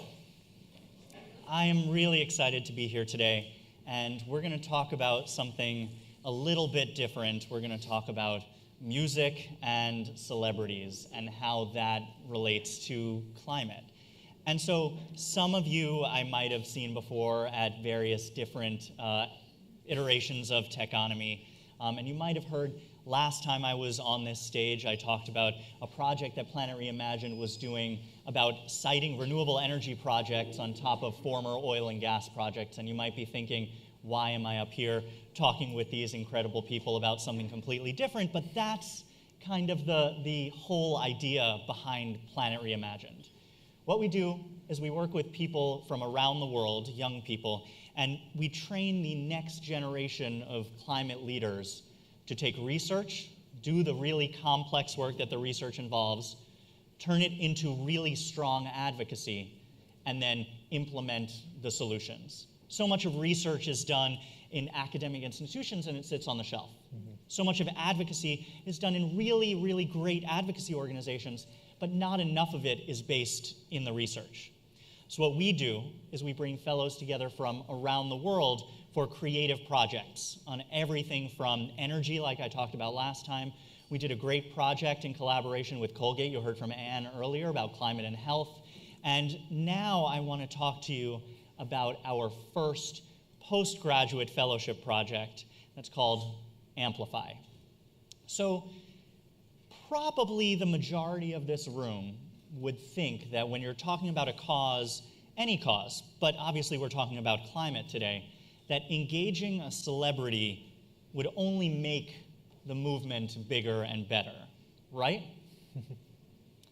We actually don't know the answer to that question. No one has ever actually studied how to engage celebrities effectively, whether they should be engaged in the first place, and when they are engaged, what they should be doing. If people are more likely to follow them, if they ask their fans to do something, if they participate in something directly, or if they're in person with their fans, if there's something magical about that, about being in person in large groups. So that was the kind of impetus for this study that these two incredible fellows have embarked on over the last 6 months. Now, Leah has her PhD in linguistics, and Caleb has his master's in international relations. And one of the things that I find really impressive about the two of them and why this project is working so far is that they're both educators. So they're taking their approach to education in building this project. And I want to turn it over to Leah to talk to us a little bit more about Amplify and where we are so far. Yeah, absolutely. Thank you so much, Adam, and so glad to be here. I think in this project, we're really trying to address one of the million-dollar questions in climate movement. So outside of being an educator, I'm also a grassroots organizer. And one of the things, I noticed in the past few years is that, consistently, a lot of polls and a lot of survey has shown that 70% to 65% of Americans care about climate. We're worried, we're concerned, we want the government and we want big corporations to do something. 70%, vast majority, right? But then, not a lot of people are actually engaged in taking action. And there's a gap between the knowledge and worry and concern to taking action. And so that's the million-dollar question that we're really trying to address, bridging the gap from knowing to action. So our survey really touched on, how do we activate people? How do we engage people? How do we encourage fans to take that action? That's the first gap we're trying to answer. The second gap really is throughout our literature review, we found that a lot of the people care about climate, worried about climate, but most of us actually believe otherwise. We thought, oh, we care, but people around us don't really care. And that's actually not true, right? Mm-hmm. And then that created a really hostile environment exactly for us, because we're thinking, oh, if people around us, they don't care, what's the point for us to talk about it? Mm-hmm. And so that left us in a really silent and anxious and, downward mood. And so we're also trying to bridge that gap, right? Going from, hey, we care about this, to knowing that everybody cares about this as well. And how do we amplify our care and the love for our planet? Absolutely. So let's unpack this a little bit. So we're doing this large-scale study. What are some of the things we have already learned, and what are some of the things that we're learning? And then how do you feel we will implement these over the course of the next 6-8 months? Caleb? Yeah, so we've started, as Leah said, with a survey with the help of our partners at Ticketmaster, and Climate Outreach, an organization in the UK, has really helped us to develop a survey to understand how fans would feel if an artist were to take action and invite their fans to join them in those actions. And one of the preliminary findings, we're still really early in this data, but what was exciting, as we took a question from Yale, who's done a lot of national polling on climate change, we took the exact same question and put it into our survey, which just asked, how important is the issue of climate change to you personally? And in broad scale of our country, I'd say 65%. But we were hoping, because in the UK they did a similar study and they found that music fans are actually more likely to care about the climate than the general public. So we wanted to see if we could validate that same exact finding in the US. And so far, we found that 70% of concert attendees would see the climate as an important issue. So we're validating that this is a really important space for us to engage in advocacy. And just like the general public, there's different opinions on this issue, but overwhelmingly, those people who care about this issue are really excited by the idea that an artist would take actions and help them to connect with one another and with environmental organizations that are in their communities. And as we take it forward, that's really what we want to test. Not just this survey, but now testing interventions at actual shows with the help of Reverb, another one of our sponsors, to see how fans engage with these actions that various artists could take, and see if we can't then plant the seeds of relationship between fans and artists, but also between those two groups and the local organizations, movement leaders, so that when the tour leaves, goes to the next stop, there's already some foundational relationships developed that will allow us to scale action over time. So this is interesting. Let's talk a little bit about these actions that we're going to be asking people to do, because everybody says, and I know it's Climate Week, and I'm sure you've heard this a million times, that we need to meet people where they're at. I absolutely hate that phrase, because I think we need to meet people 5 steps from where they're at and incentivize them to take the next 5 steps to get us there. And that's exactly what we're talking about here. We've done this study as a baseline. We understand what they're willing to do or what they think they're willing to do. But what can we do? How can we incentivize them to take those next 5 steps to get engaged way beyond what they already think they're willing to do?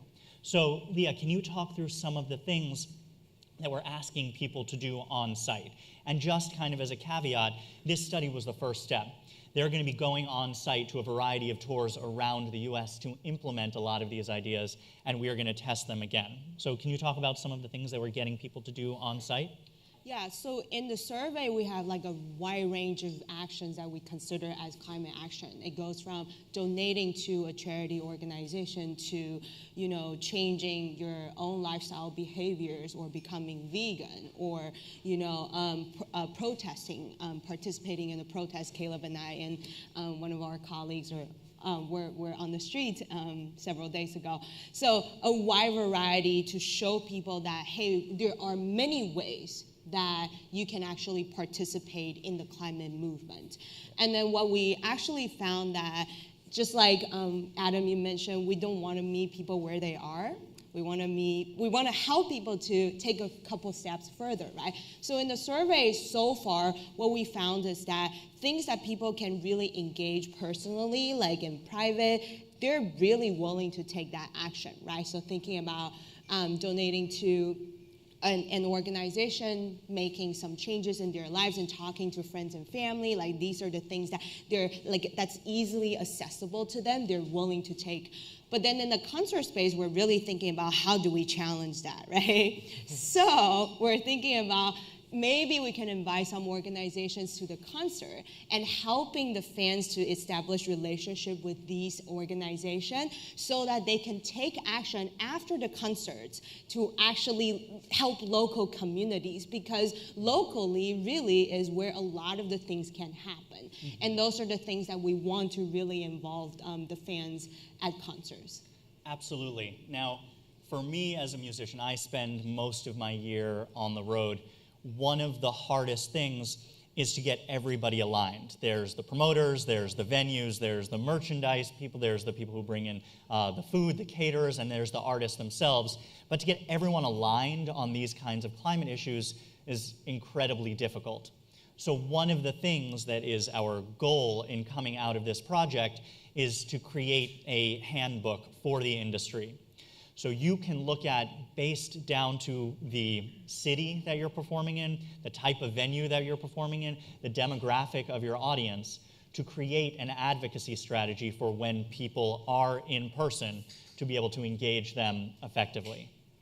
Now, Caleb, I'm curious, just to go back to where we started. There's been a lot of questions around whether celebrities are actually effective. And we've seen some campaigns where they're extremely effective, and we've seen some campaigns where they're not effective at all, and I'm not going to name any names, but you can probably think of some, campaign about a beverage where there was, a massive celebrity who has millions of followers, and it kind of really took a poor left turn.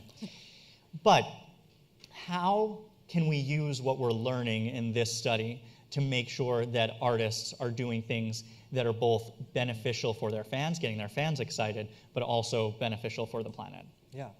Well, Adam, you mentioned this idea of finding a baseline. And I think in our research, what's already showing is that it's really important, if you ever try to market a product or a program or whatever, you can't serve an audience if you don't know who the audience is. So it's really important for an artist to understand who their fans are. What do they think about this issue? That way, not so that you can meet them where they're at, but you can't stand 5 steps ahead of them if you don't know where they're standing in that moment. So it's really important for an artist to understand where their fans are. That way they can select and tailor specific strategies that are both authentic to the celebrity, which a lot of the celebrity studies really emphasize: credibility, honesty, authenticity. These are super important because people smell a fake from miles away. Yeah. But you also want to make sure that your interventions are appropriate to the fans that you're serving. Make sure that you're naming the shared values, the shared language, so that you're making these hurdles, these barriers to action, you're lowering those and reducing any risk of any sort of negative side effects, as you were alluding to earlier. So it's just really important that an artist knows their audience and then is strategically choosing those actions that are best suited for that relationship. So we've talked a lot about music, and music is kind of one of these key places where audiences gather, and there's something really special about it, where people are excited to be there. But at the same time, you don't want to bum people out. You don't want to be talking about all of the issues of the world when traditionally they go to concerts to escape. It's going to be really hard to find that line between getting them engaged around something and bumming them out. How do you think we go about that, Leah? I think that's exactly what we're trying to investigate and study. To how do we actually help the artists and the venue to find that balance? And just like Kayla mentioned, we have to make sure the messaging or the values the artists are actually using to push for action, it feels authentic to the artist. It also feels authentic and natural and organic to the fans. And so that's one of the things that we're really excited to really try to find out. So. Yeah. In the US alone, and these include repeats, but there are over 100 million people who attend concerts a year. It's an enormous market. But still, we want to go bigger than that. So where are some of the other places that we're thinking about applying these ideas? So we're focused on the music industry, but the principles underneath this idea would apply to a lot of different large-scale events. So we could be talking about sports, gatherings. I know that's one of the main targets that we're looking at next. But any place where people are gathered together for a collective purpose, where they find that they're not alone, that is a prime space, because that collective identity is one of the foundational pieces to collective action. You have to have that identity established so that people believe that when they participate with the people around them, it'll actually make a difference. So if we can build on that sense of collective identity, whether it's in the concert space or it's all the fans at the football stadium, those are prime moments where we are reminded in our very atomized life that we're not alone in this. And so we can take actions that are meaningful together.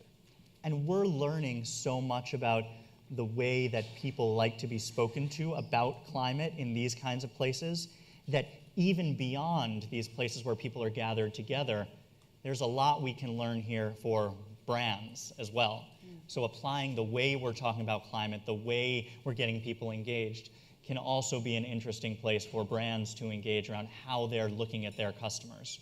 So we are just about out of time, but I just want to mention that all of the data that we are gathering, thanks to the Patrick J. McGovern Foundation, is going to be free and open source, and we are making this handbook available to everyone, both music industry, sports industry, and beyond. And our goal is to take these lessons that we've learned and apply them widely so everyone can get engaged effectively around climate. Thank you so much.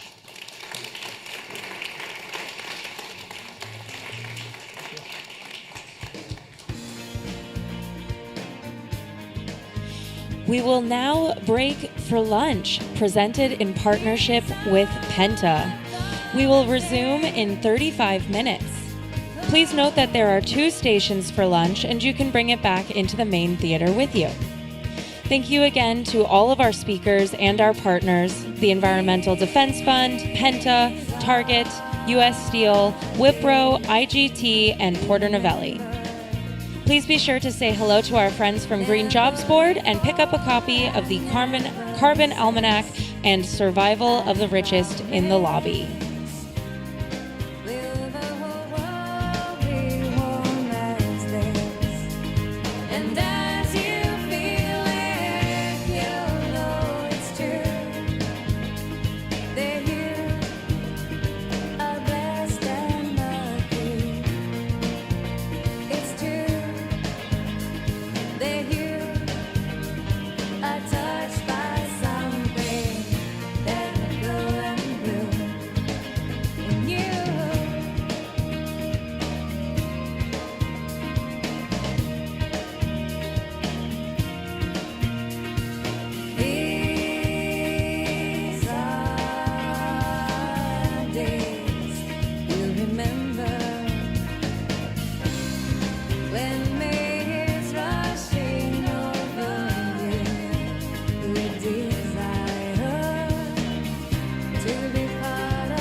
stars.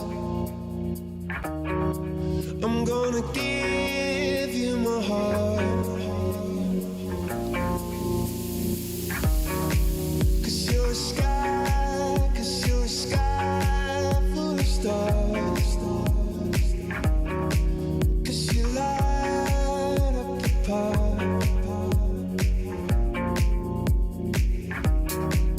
I don't care, go on and tell me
are somebody that I don't know, but you're taking shots at me like it's Patron, and I'm just like, damn.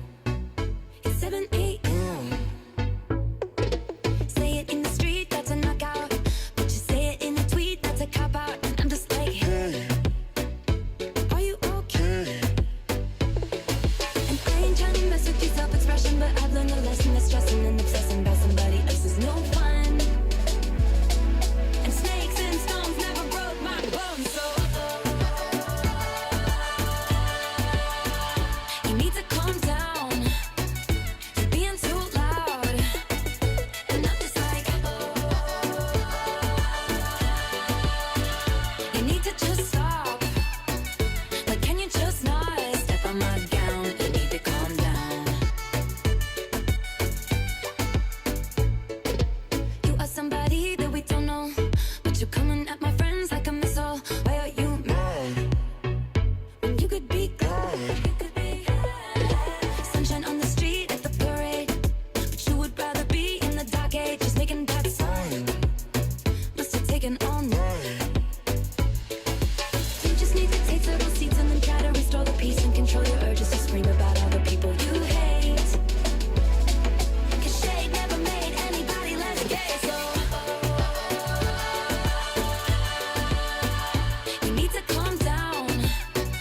You're being too loud, and I'm just like, you need to just stop. Like, can you just not step on his gown? You need to calm down.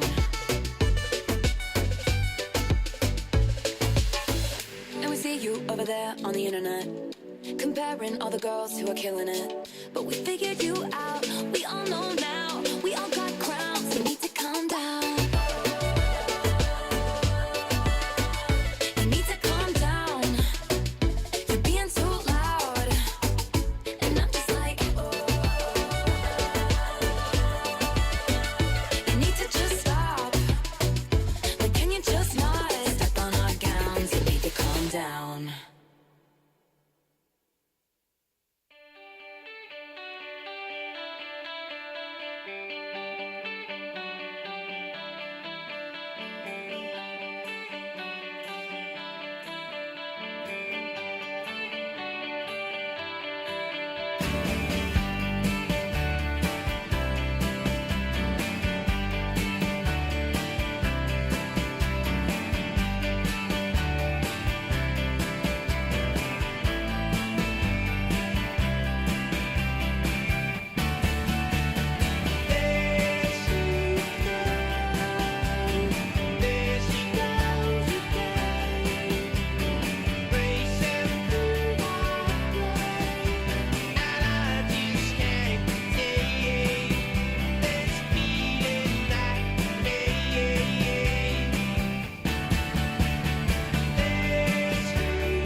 Thank you for joining us today at Techonomy Climate, New York City. We will resume our program in about 10 minutes.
Please begin to take your seats. Our program is about to begin.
as strong as a lion, soft as the cotton you lying. Times we got hot like an iron, you and I. Our hearts had never been broken. We were so innocent, darling. We used to talk till the morning, you and I. We had that mixtape on every weekend. Had it repeating, had it repeating, had it repeating. We are about to resume our program. Please take your seats.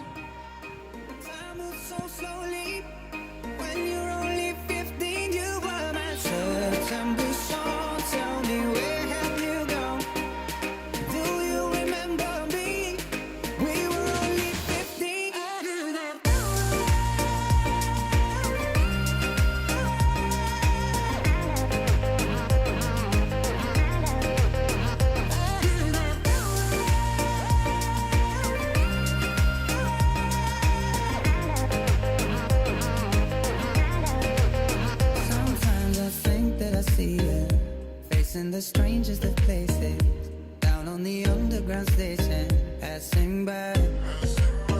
I get a mad sense of danger, feel like my heart couldn't take it. Cause if we met, we'd be strangers, you and I. Still I play that mixtape every weekend. Got it repeating, got it repeating. You were my September song.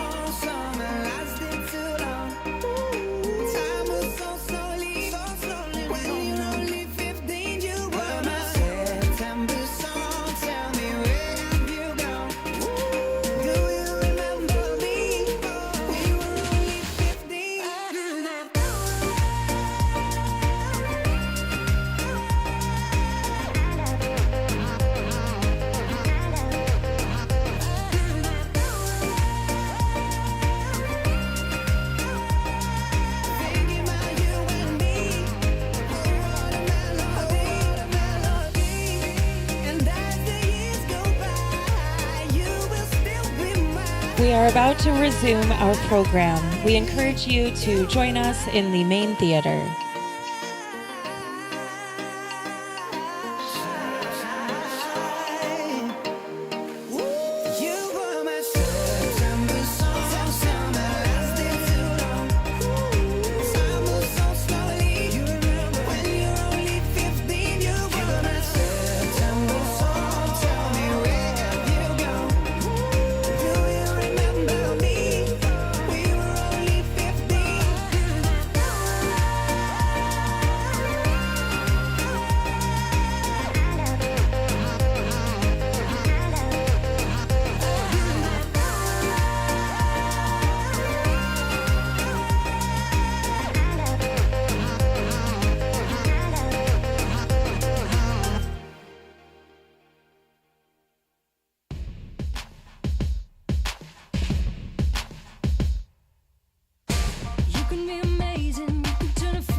Thank you again to our partners at Penta for hosting this lunch. Please take your seat as we are about to begin.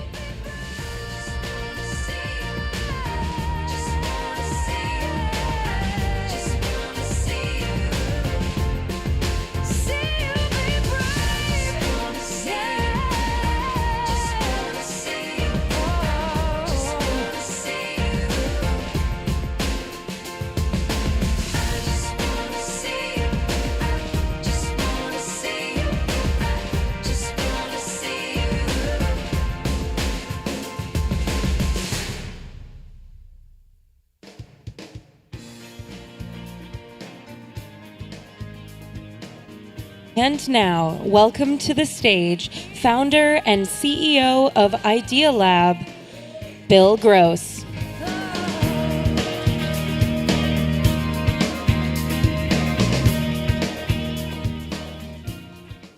Thank you very much. It's really great to be here. Thank you, Techonomy and Worth, for putting on a great conference. How about a round of applause for Techonomy? Awesome job. Climate mitigation is a $1 trillion opportunity. Of course, it's an incredible challenge, but it's also a huge, huge opportunity. The reason it's such a big opportunity is we're witnessing the biggest revolution ever. Now, I didn't live through the Industrial Revolution, but I benefited from it. But I lived through the PC revolution, the mobile revolution, the internet revolution. This is way bigger than that. The reason it's so much bigger is we're remaking the entire energy industry. It's the biggest industry on Earth. This is a graph of 750 years of GDP per capita. Notice what happens right when we learned how to burn things. It takes off like crazy. The population takes off like crazy, as well as the GDP per capita. That's because energy accounts for all of our comfort and convenience, our productivity, our safety, and dramatic GDP growth. It is so important to our civilization and to our society. It accounts for 10% of the entire $100 trillion global GDP. So energy is $10 trillion every single year. And that's the industry that we're remaking to be renewable. That's why it's such a huge opportunity. People are not willing to pay more. Energy is one thing that people do not want to pay more for. Even a penny matters, because energy is so fundamental to almost everything we do. It's in our materials, it's in our transportation, it's in all of our livelihood.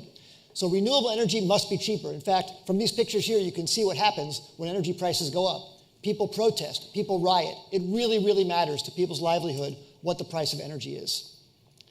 So we have two secret weapons to win with renewable energy: the learning curve, or Wright's Law, and the Inflation Reduction Act. I'm going to explain how those two work together and how important it is that we take advantage of both of those things. So first, the learning curve. All of you know that the price of wind and the price of solar have gone down dramatically over the last few decades. Wind has had a 22 times price decline, solar has had a 200 times price decline. But why has that happened? Well, many people know about Moore's Law. Moore's Law is the prediction that Gordon Moore made that the number of transistors would double every 2 years on a microprocessor. Not as many people know about Wright's Law. Wright's Law was invented by Theodore Wright in 1936, and it was more about cost, not about transistors. It said that every time you double the cumulative volume of something, the price goes down. Not double the volume, but double the cumulative volume. And especially if something is modular and you can make it over and over again, you'll have even more learning curve. So the more modular something is, the faster it will go down in price because you learn in that repetition. And take a look at how that shows up here. Offshore wind has gone down 10%, negative 10%. So it's a 10% learning curve for every cumulative doubling of volume. Onshore wind, which is even more modular, has gone down 23%. 23% cost reduction every time you double the cumulative volume. Solar PV has gone down negative 36%. 36% reduction every time you double the cumulative volume. In fact, it's gone down another 40% in just the last year. So as we make more of these things, we really drive down the price. And of course, that's what matters. I told you how that matters so much for energy. The cost really, really is fundamental. So this learning curve is something we need to drive down on all of our climate mitigation efforts to really be competitive with the old method of burning things. 2018 was a tipping point in all of human history. 2018 was the time when we worked on the learning curve enough of solar and wind that it was 2 cents and 3 cents a kilowatt hour, beating the best combined cycle natural gas plant of 5 cents or a coal plant of 6 cents a kilowatt hour. So for the first time in all of history, in 2018, we were now making electrons from sun and wind cheaper than any other way ever.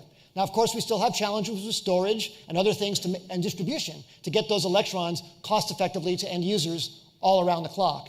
But this was really a big turning point. And in fact, at the last Techonomy Climate earlier this year, Bill McKibben had this great quote, which really, really astonished me, which put this all together, which I'm repeating here, which is, can you believe we reduced the price of PV panels so much that now the cheapest way to make electricity is to point a piece of glass at the sun? Like, that is the way you can make the cheapest electricity in all of human history, is take that piece of glass, just angle it, point it at the sun, and you get those electrons out. And in fact, I looked at this too. You can buy a PV panel for $109 for less than the price of a window of the same size at Home Depot. 4 times less, in fact. So a PV panel, which makes electricity, is cheaper than a window, which just lets the light straight through. And that's, again, because of this learning curve, because of mass production, because of driving down the cost, because of improving the material usage. Every little detail of improving it has gotten that cost down, where now it's the cheapest way to make electricity. So now how do we take advantage of that? I've been making companies in climate tech for the last 20 years. These are 20 companies that I've started over the last 20 years. It's really challenging. It's been really challenging up until last year. Last year was a turning point. When this Inflation Reduction Act was passed, it was a huge, huge change, and I'll tell you why. All of these companies that we started were always trying to compete with something that had 100 years of learning curve already. Fossil fuels had 100 years of learning curve price reduction on their production. So how do you compete with something where only thing that matters is price? Now, in other industries, you can compete on other dimensions. Like, say you're coming out with a new car or a new watch or an iPhone. You can compete on fashion or features or style. You can compete on other dimensions while your price is high as you work and drive your price down. Sort of the way Tesla has done with their cars, driving the price down and down as they go, but people are willing to pay the higher price, the premium, for other features and functionality. But for electrons, people aren't willing to pay a premium for them. So how do you compete when you have to work your way down the learning curve? That's where the Inflation Reduction Cap comes in. All of a sudden, there's new funding which allows you to get to scale, to be able to compete without the subsidy. Now, that happened with PV panels. Germany and other countries had great subsidies on PV panels, which helped production scale all over the world, particularly in China, but everywhere. That led to the price reducing. But now with the Inflation Reduction Act, we have this opportunity to take advantage of the learning curve and have other funding that helps drive down so these things are sustainable without any continuing subsidy. And that's really, really a breakthrough. It's $379 billion that's being devoted across many, many different domains. And I feel that number one thing companies need to do in this new era is really learn that thing very, very well. So the Inflation Reduction Act has so many different aspects to it. It's carrots over sticks. It's money being devoted to helping companies drive down the price with new innovations. And that will allow us to be competitive without any need for the Inflation Reduction Act beyond that. Now, the Inflation Reduction Act is $379 billion over the next 10 years. I suspect that the money that's going to be matched brings it to almost to $3.79 trillion. And the reason why I think it's 10 times higher than the amount that's said is that some of these subsidies aren't capped, but other countries are already starting to match these. Europe wants to match these. Europe is jealous of the fact that we have this great Inflation Reduction Act here right now, and other places will match this. In addition, the Inflation Reduction Act gives 30% matching funds or 10% matching funds or other. But the project money that's going to go into these projects dwarfs the amount that the government is providing. So there'll be much, much more money being devoted to it. And all this is being developed in projects that are happening across the United States, in red states and in blue states. So it's happening everywhere. It's creating jobs everywhere, and it's really being deployed quickly. Really, really exciting that this happened. It's really a breakthrough for the world and a really great breakthrough for our country. So over the last few years, I'll tell you 2 examples of companies of ours that now take advantage of this. When we started these companies, the Inflation Reduction Act didn't exist. But now that it exists, these companies can take advantage of it to help drive down the cost to not need it anymore. So one of them is carbon capture. Carbon capture is a very important thing in general, not just this company. In general, we need to reduce the CO2 in the atmosphere any way we can. But the Inflation Reduction Act now provides an additional $185 per ton for every ton of CO2 you remove from the atmosphere and permanently store underground. So that's a fantastic incentive to allow us to make those iterations, work the way down Wright's Law, work the way down the learning curve to get the price low enough to not need that sustenance any longer. Another company of ours, Energy Vault. This is an Energy Vault energy storage building. Of course, as you know, solar and wind are fantastic, lowest priced electrons in the world, but they only come when the sun is shining, the wind is blowing. We need to store them. We need every type of chemical battery energy storage. We need every type of other storage to hold on to those electrons to when the sun goes down or to when the demand is the highest. So this company, Energy Vault, is doing gravity storage. This building right here is a 100 meter by 100 meter by 140 meter building. This is being built right outside of Shanghai, another one being built in Texas right now. This stores 100 megawatt hours of energy by lifting weights from the bottom 8 floors of the building up to the top 8 floors of the building when the sun is shining, and lowering those weights back down to the bottom floors to get the energy back when you need it later after the sun goes down. It's really, really cost effective. It lasts for 50 years. It has no degradation. But most importantly, we need to drive down the price. We're now taking advantage of the $45 per kilowatt hour manufacturing tax credit that the Inflation Reduction Act has to help us build more and more of these, get that modularity so we can keep on reducing the cost. When I was born, there was only 315 million parts per million in the atmosphere. Today there's 415. We really need to stop the increase and also go backwards. If we can stop the increase of CO2 in the atmosphere and also remove CO2 in the atmosphere, we can give our children and grandchildren the same world that we inherited, the world I inherited, the world all of us here inherited. That's really my mission. I really want to cause more entrepreneurship and more efforts to make that happen. You heard earlier that Dan said we need 1,000 shots on goal. I actually think we need 1 million shots on goal. 1 million shots on goal will really give us a chance. This is 1 million different entrepreneurs around the world, all taking their own effort, their own angle on competing with fossil fuels, competing with the burning of things to help us reduce the CO2 emissions. I feel that with 1 million shots on goal, we really can do it. And now is the best time. Why is it the best time? There's finally money available. You heard this morning from venture capitalists who want to invest. The IRA is astonishing. The demand is off the charts everywhere. The whole world is reachable. If you come up with an idea now, everyone on the planet can benefit from it. And almost every single part of the energy industry is disruptible with new technology, and the world finally cares. I would love to find ways to partner with any of you to make this happen in a bigger and bigger way. Thank you very much for being a great audience. I really appreciate it. Thank you.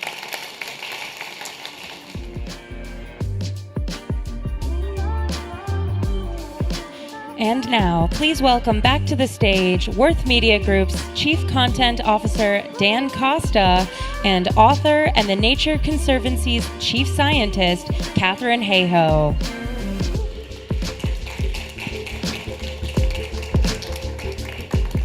I tell you, it is an all-star lineup.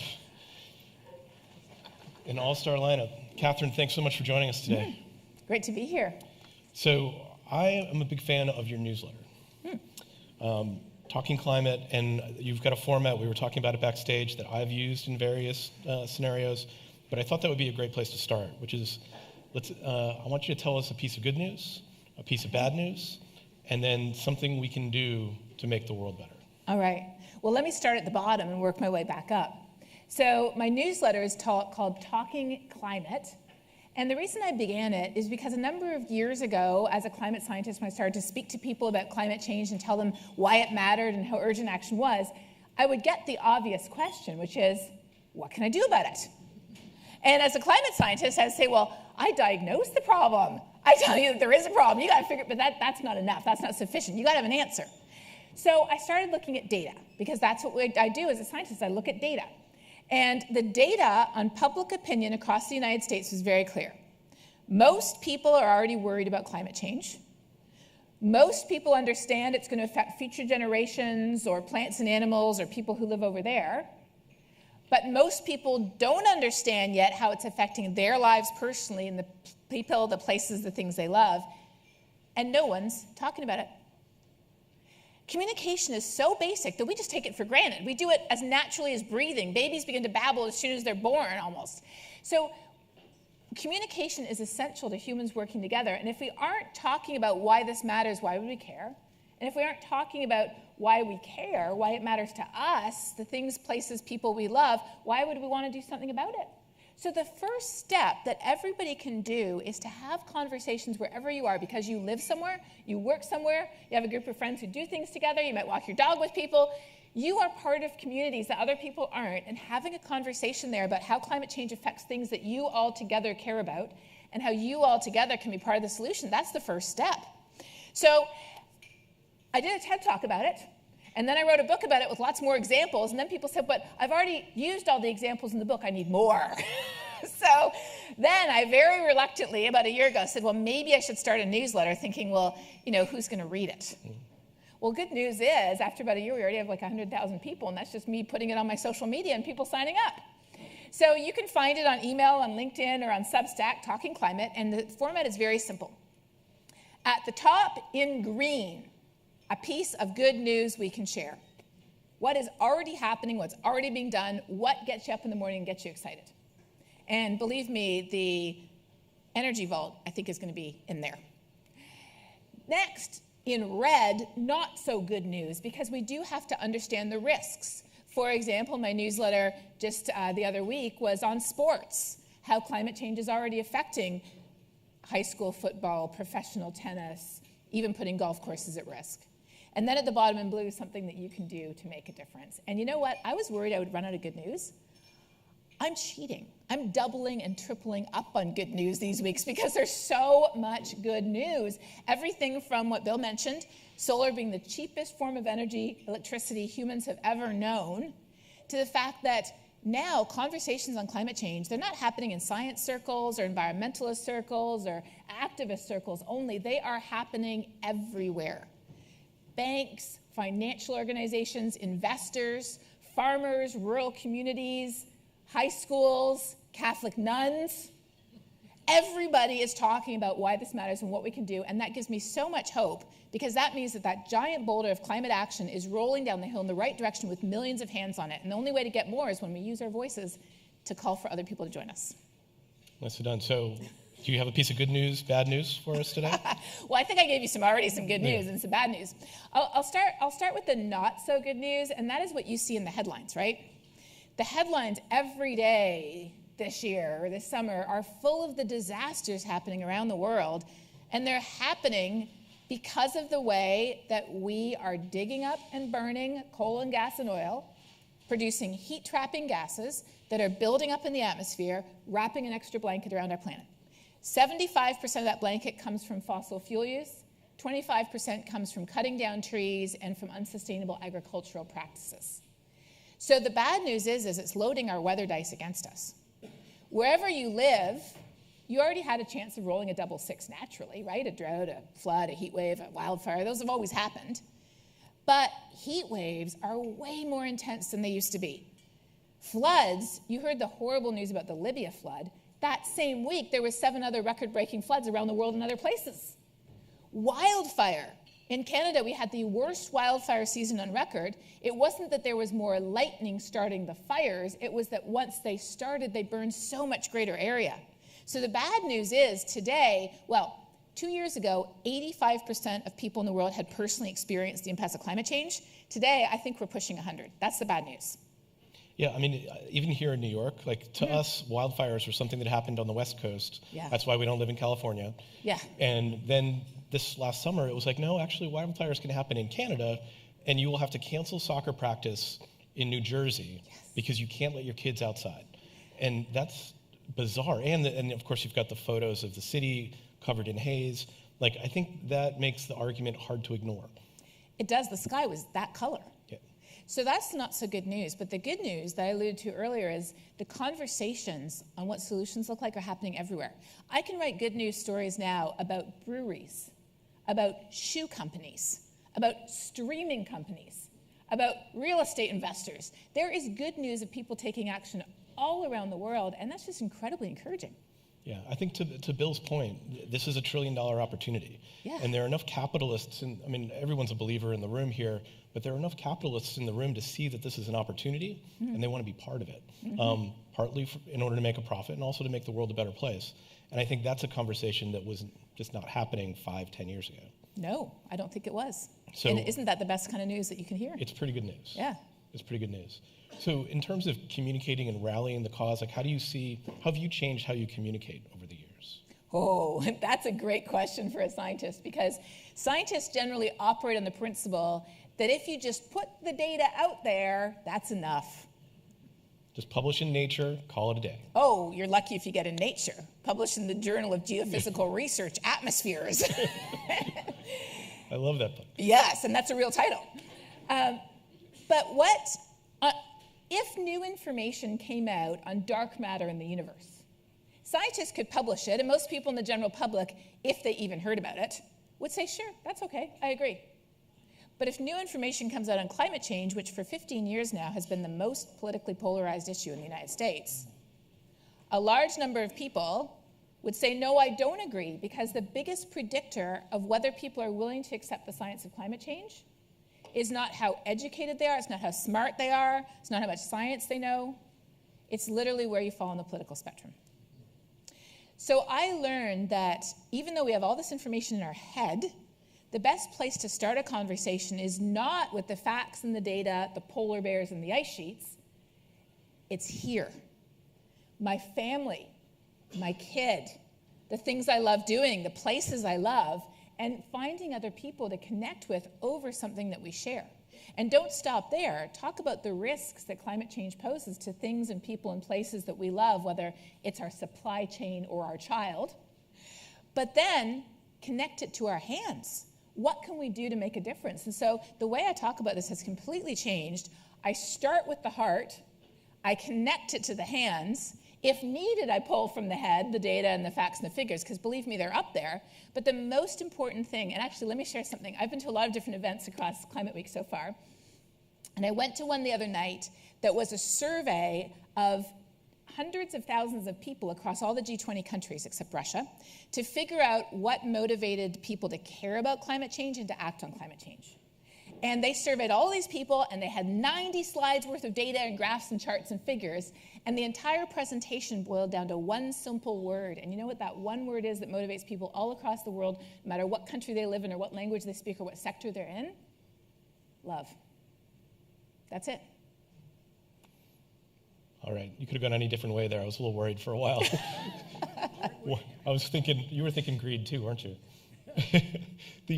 So delivering that message. Greed is the love of money. Fair. So give us an example of like how you make that emotional connection, that personal connection, how you appeal to the heart instead of just the head or a political affiliation. So it's having these conversations. We first of all have to recognize that, and I have to recognize this for myself, having a conversation with someone that you can't identify anything you have in common with them is not really going to be, it's not going to be easy to start with something that you both love. And in some cases, you're just not the right person to have that conversation. But the people you work with, you all have something in common with, right? The people who live in the place where you live, you have something in common with. The people who are all parents at your kid's school or who all play on the rec sports team with you, you all have something in common with them. And so I learned this lesson myself pretty early on. We moved to West Texas. Now, as a Canadian, moving to the U.S. is one thing, and then moving to Texas is another. Then moving to West Texas is another altogether. We moved to West Texas for my husband's job, and then I got a position at the university as well. And within a couple of months, I started to get invites to speak to community groups who were curious about climate change. They'd heard a lot of conflicting information. They didn't know who to believe. And so the first time, and this relates to your former question, the first time I was asked, I showed up with the data. I started with data, I continue with data, I end with data. Ocean heat content increase in exajoules. Arctic sea ice extent in millions of square kilometers, not miles. Global temperature change in degrees Celsius, not Fahrenheit. And I got to the end and people said, why does this matter?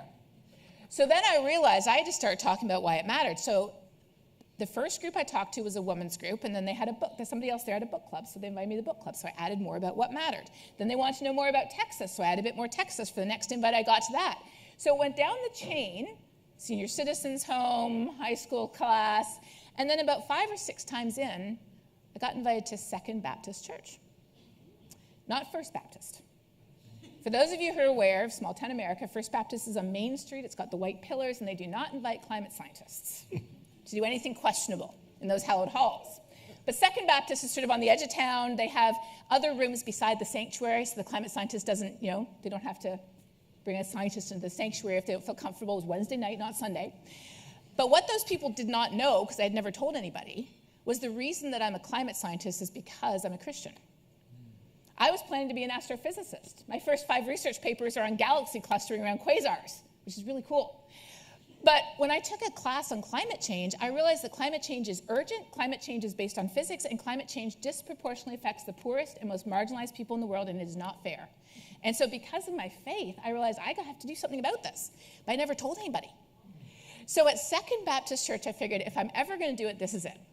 That's the time. That's the place. And it was scary because I'd never done this before. So I loaded up the data. I still started with some data. I loaded up how climate change is affecting West Texas. I loaded up the information I had on wind and solar energy and how it's revolutionizing rural communities in West Texas. And then I added some Bible verses. And I was prepared to be laughed out of the room. I didn't know what was going to happen.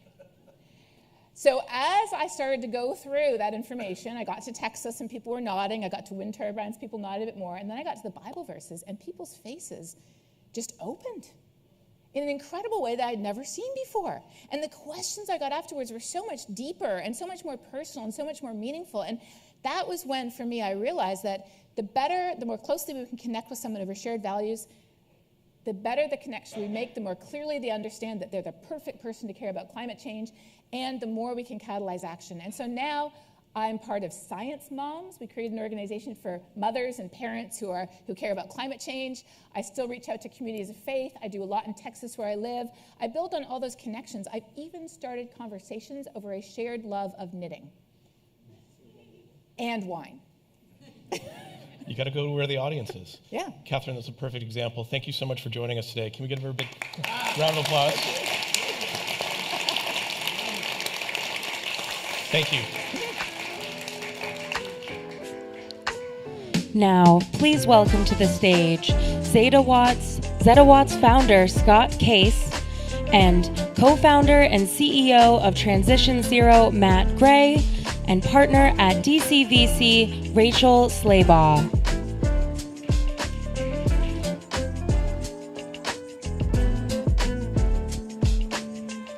Welcome, everybody.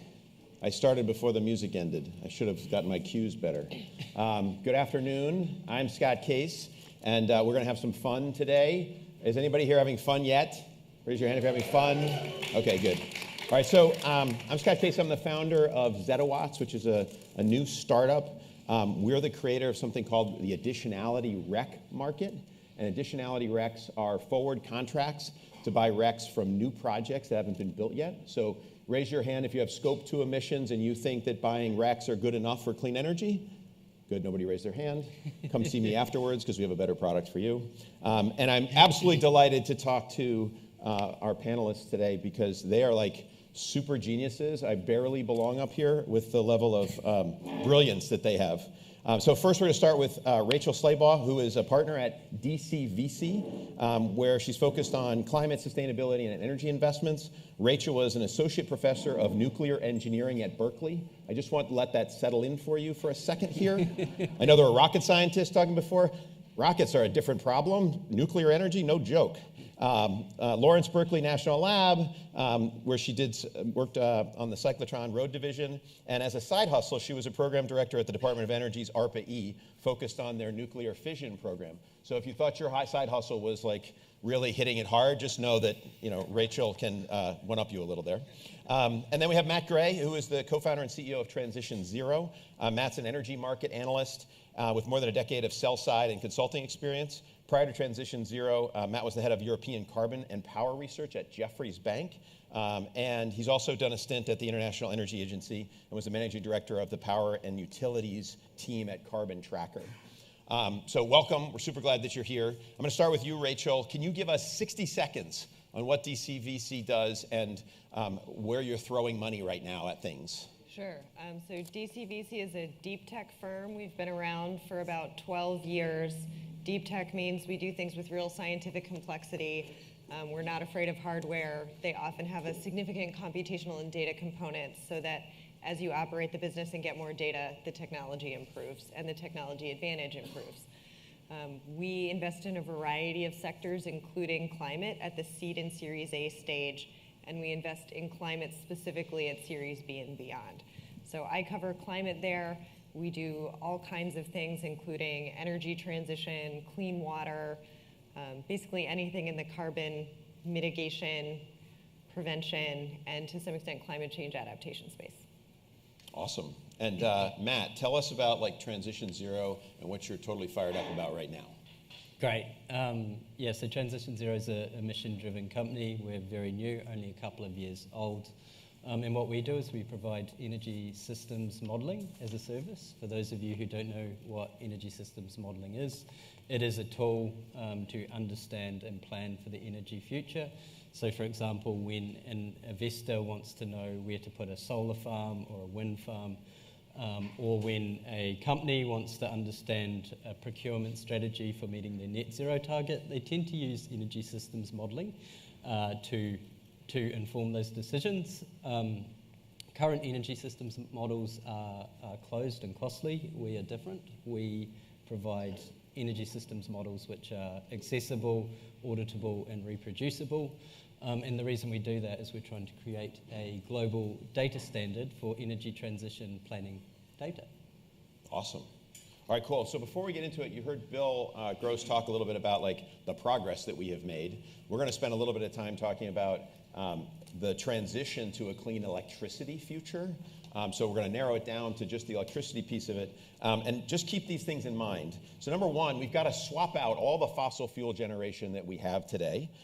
The second thing we have to do is we've got to electrify everything that currently uses fossil fuels. And then because we do that, we have to generate even more electricity because we have to make up for the fact that we electrified the shit out of everything else. So then we have to figure out how to navigate like interconnection queues and the transmission part of the grid and the distribution part of the grid.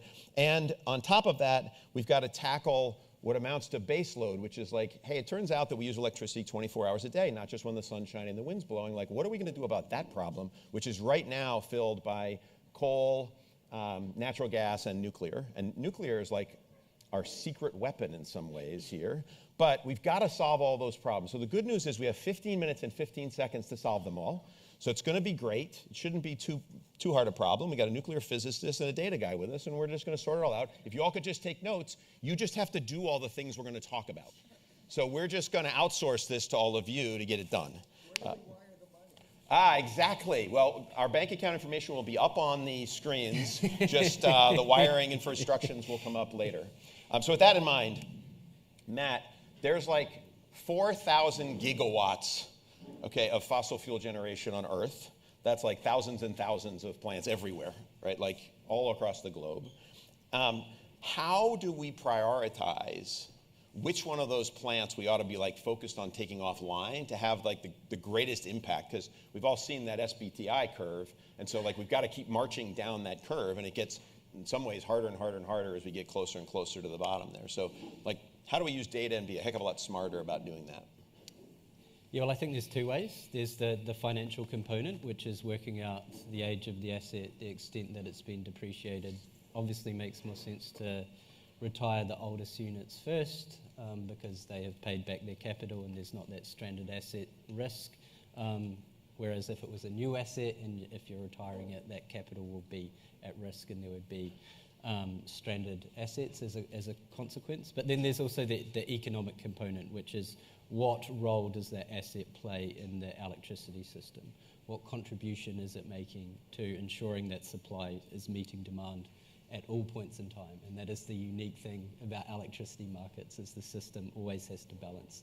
There always has to be electricity available. And I think that's where you really have two options. You can replace that coal plant or that gas plant with all the cool stuff that Rachel will talk about and that Rachel's investing in.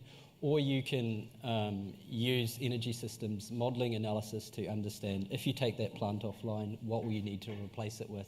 And crucially, where will those assets need to be geospatially to ensure that that supply gets to demand when it needs to? So you talked a little bit about, and you referenced, Rachel, about sort of the nuclear piece of this, right, which again plays a big role in that baseload part of it. So Rachel, you've been committed, I think, for your whole life. You were born with like some kind of a nuclear thing going on, I don't know, but you've been at it for a very long time. It's a great solution for a baseload option, but like, what are the latest like technologies and proven options that we have to, to go nuclear, which I think is what you want, us to at least consider as an option for this? Yeah, there are a few different categories. What we have existing today are called large light water reactors. By large, I mean about 1 gigawatt, and by light water, I mean water. Nuclear people, we like to make it extra clear for people.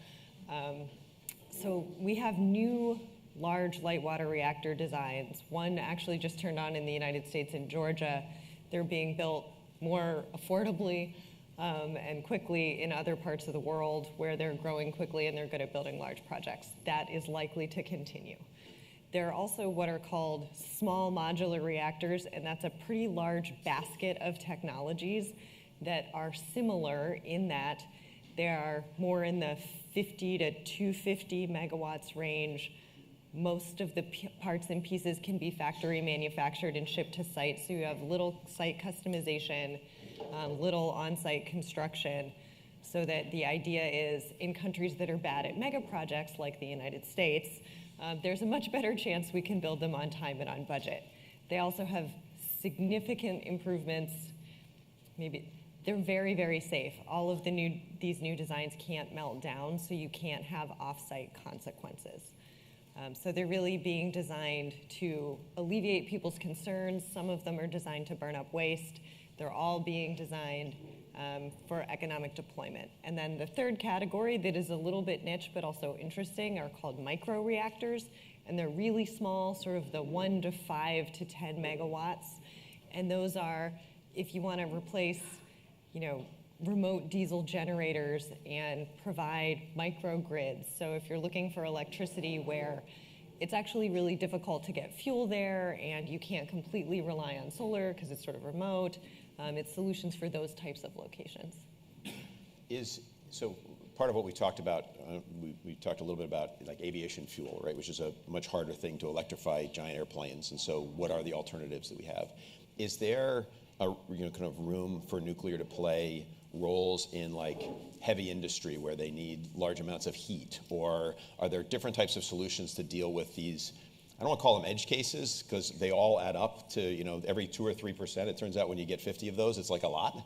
I'm pretty sure like all of it. So like how do you eat away at that, and is nuclear one of the pieces in that puzzle? It definitely can be. So nuclear, of the new reactor designs, they operate at a variety of temperatures up to 1,000 degrees. So you can't address the very hottest chunk of process heat, but you can address a lot of the range of process heat. And actually Dow Chemical is working with a company called X Energy, not one of our investments, to build a nuclear power plant to provide heat and power for one of their chemical plants. So there are starting to be these industrial partners. Nucor is one of the U.S. clean steel providers that is also working on sourcing nuclear power so they can continue to do electrified steel production cleanly and reliably. So some of these industrial partnerships are starting. So if we've got to like swap out everything as fast as we possibly can, right? Why does it matter, Matt, like what order we do it in? Like what's the benefit of deciding that we're going to use all the technologies that we have today, scale them up as fast as we can? What's the benefit, or what are we gaining by being smarter about, where we deploy and what we deploy in those areas? Because it just seems like we've got to move really, really fast. So what's is it just all in as fast as we can go, or is it, hey, we got to be smart about it, and why? We need to go all in and move very fast, but we do need to be smart about it as well. All of our models across more or less all of the different jurisdictions that we cover, and we have global coverage, show that in the transition to 100% clean electricity, the last 10% that needs to be decarbonized, more often than not, costs just as much as the first 90%, and that's where these dispatchable technologies are so important. So we see a future where the electricity system is predominantly supplied by wind and solar, but there is that 10% that needs to be dispatchable and baseload. And based on what we can see, you're not going to get that with existing technology, so a combination of wind, solar, and batteries, and that's where we need these other technologies to come in. And that's why we need to plan appropriately today, because everything in energy, it's infrastructure, so it's long life. So you build a solar farm now, it'll be with us for 20 years, and we'll be living with the consequences of that for 20 years. Yeah, so these are long-term commitments that we're making. Yeah. So we've talked a little bit about sort of baseload, and you brought up something that I think is really important for everybody to understand. And I would love an example because I've been looking for one, but there are very rarely is it the case that you have to have 100% uptime every time anybody wakes up in the morning and says, you know what I feel like I'm going to charge my EV today and plug it in. You heard earlier somebody saying, yeah, if that all happened in California, just wipe the grid out. But we've designed our electricity system to be that way, right? You need to have this, and the expectation is there. It's like expecting that every McDonald's or Starbucks is always going to be open at all times, right? That's not possible, and yet for electricity we have to do it. So you touched on storage, so I'm curious, and maybe both of you can touch on this. Where are we with having storage technology, right? We're flooding markets with intermittent generation. If those of you who are looking at the shape of the energy curves, like in California and Texas, we got a lot of solar going on, and that drives the price to negative in these markets. So we're going to need to bring storage on. Maybe we'll start with you, Rachel. Where are we at the technology curve of kind of long duration storage that's going to be able to play a role, whether it's tied to renewable energy or just sitting somewhere on the grid to allow for balancing and that reliability? Yeah, so we have short duration, which is sort of up to 4 hours, and that's lithium-ion batteries. And they're pretty de-risked technologically, still fairly expensive. People project sort of where you think that can get to cost-wise, but it's unlikely it will ever be useful beyond sort of 4 hours, which is maybe you can shift lunchtime sun to dinner time demand when the sun is setting, but that's about how far you get. For long duration, what people are talking about sort of grid needs, and I'd love to hear your thought on this, in sort of the near term is up to 100 hours, so sort of a couple of days. So you can get through cloudy days, rainy days, days where the wind goes down. And there are actually quite a number of companies working in this area, and they're starting to have sort of like very first pilot deployments. And so there are sort of like Form Energy is kind of one of the more well-known ones. They're doing an iron air battery, so there are some chemical solutions. And then other people are storing thermal energy because it's sort of easy to store heat in some regards. And then using the heat to generate electricity. And that has the co-benefit of those same facilities can provide industrial process heat. So you have a dual use application. There are all kinds of combined heat and power demands, so they can service those. That's awesome. Where do you see when you're looking at the asset locations and saying how does storage, you mentioned it, where does that play as a tool in that reliability equation? Hugely important. What I would say, just to provide some more context, is that it depends on the country. So continent-sized countries such as America and China are much more fortunate in the sense that, in theory, if you can get the transmission built, you can get clean, variable, renewable energy to where it needs to go. And the bigger the country, the greater the possibility of matching supply with demand. I'm from the UK, which explains why I'm a lot paler than some other of you in the room. And what happens in the UK, more or less every year, is there'll be 2 weeks around January and February where there'll be no sun and there'll be no wind. And what that means is we need to rely on nuclear and gas because our coal's been priced out of the market. And that is a huge problem, and that I think is to Rachel's point about why long-term storage is needed, is because short-term storage will just never be economic to provide for that 2 weeks because it'll just cost too much. So we have, obviously storage is getting advanced and that'll play an important role. From your standpoint, Rachel, you're looking at a lot of new technologies. Like, why shouldn't we just push all of our chips in on the stuff we have now and just go as fast as we can? Like, what's the benefit of continuing to invest in the hard tech and whatever technology you think is most interesting right now? Like, why bother? Why not just push everything in and getting what we have out there? Yeah, there's a mix. So a few reasons. One, we should deploy what we can deploy today as fast as we can. And if we do that and then never develop a new thing, we'll kind of stagnate, and that's not that interesting. So people are developing new technologies that are more flexible, more useful, lower cost. So for example, Thermal Battery Corporation is one of these storage companies. They're able to store 2,600 degree heat. And so if they don't, that provides a real pathway to decarbonize the highest temperature process heat. And there's not like great other choices. So it's solutions for the things we don't have great solutions for, and it's solving the problems of existing things. So like geothermal is an example where we have some geothermal electricity. it's pretty expensive, it's sort of risky to drill. Fervo is a company that is revolutionizing geothermal, where they're improving the productivity and predictability of geothermal. So it's a resource that we know about, but now we can make it much more useful. Okay. All right, so I started this with saying all of you are going to get to put to work to solve all these problems. So I'm going to start with you, Matt. What's the one thing that this group of get shit done kind of people should be doing to be smarter and get us down that SBTI curve as fast as we can get there? I'm going to go off on a tangent, if that's okay. You have the mic. And talk about you can't stop me. And talk about accounting, which is boring, but hang in there. The way companies account for their carbon emissions is progressively changing from annual to hourly, and I think that is going to have wholesale implications for investors and corporates, because what it will mean is you can not only get away with purchasing clean electricity, it needs to be available or dispatchable as well.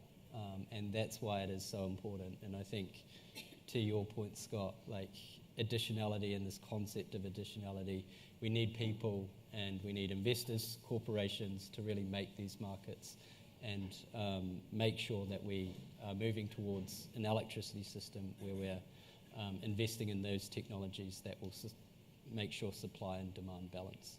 Cool. All right, Rachel, what should everybody do? Yeah, so to meet these sustainability requirements and to actually get hourly clean energy, become a customer. So many of you work for corporations that make choices in what you build, what you buy, what you purchase. So for these companies that are trying to scale, once their technology is proven, they need to sell to customers. And so sign offtake agreements. Go try out some of these new products, even if it's at a pilot scale or sort of a first or second commercial choice.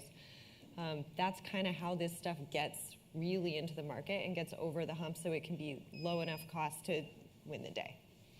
Awesome. So be a pioneer and get ahead of the curve a little bit. I'm really grateful for both Matt and Rachel for being here, so thank you. Give us a round of applause and we'll get out of here. Thanks, everybody.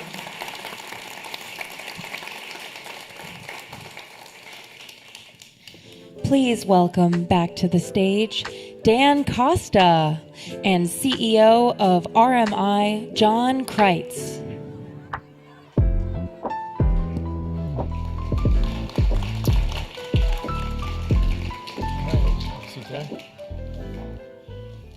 All right. So we've got to get you out of here. You've got an important meeting coming up. Yeah, next on schedule is the roundtable with John Kerry. That's right. So, by the way, tell him I'm not offended that he didn't come here to Techonomy Climate. I forgive him. I don't even mind that he didn't respond to my email.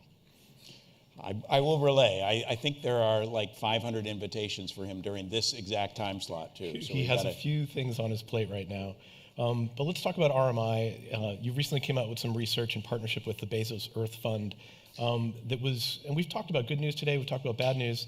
There was a lot of good news in your report. Can you share a little bit of that? Yeah, so there are two narratives out there right now that are existing, right? One is frankly the narrative of the global stock take, right? That we're not on track. And if you just looked at stocks, right, of how much renewables we've installed, where we stand on, low carbon industry, et cetera, you'd say, no, we don't have a lot to build on. But then there's the conversation around flows, right? And, being a little wonky and mathy and knowing that derivatives matter, right? You start to look at the system and you see, well, gosh, last year we installed 40% more solar than we did the year before, and 55% more EVs. And we actually doubled the rate of energy efficiency capture versus prior year, right? And we're starting to see all these nonlinear responses. We're exponentiating very quickly. And then you realize, well, the energy transition is really a technology disruption, right? It's a technology change. And technology changes aren't governed by incumbents, right? They happen because you've got better technologies out there that meet the demand, the needs of the market better. And just like the flush toilet, just like, kind of the television, just like the shift to automobiles, we're in, or the digital, advent of computers, which is that writ large, right?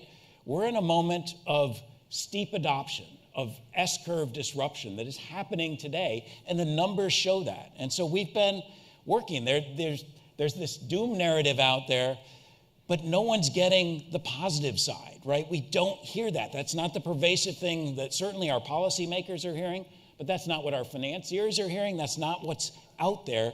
And so we're working alongside Bezos to help elevate that so that everyone understands just how quickly things are changing. And you're an educated group out here, and you probably don't know right now that when it comes to solar, we have between installed capacity and announced capacity, we are on track for 1.5 degrees based on the amount of deployment that we have here by 2030, right?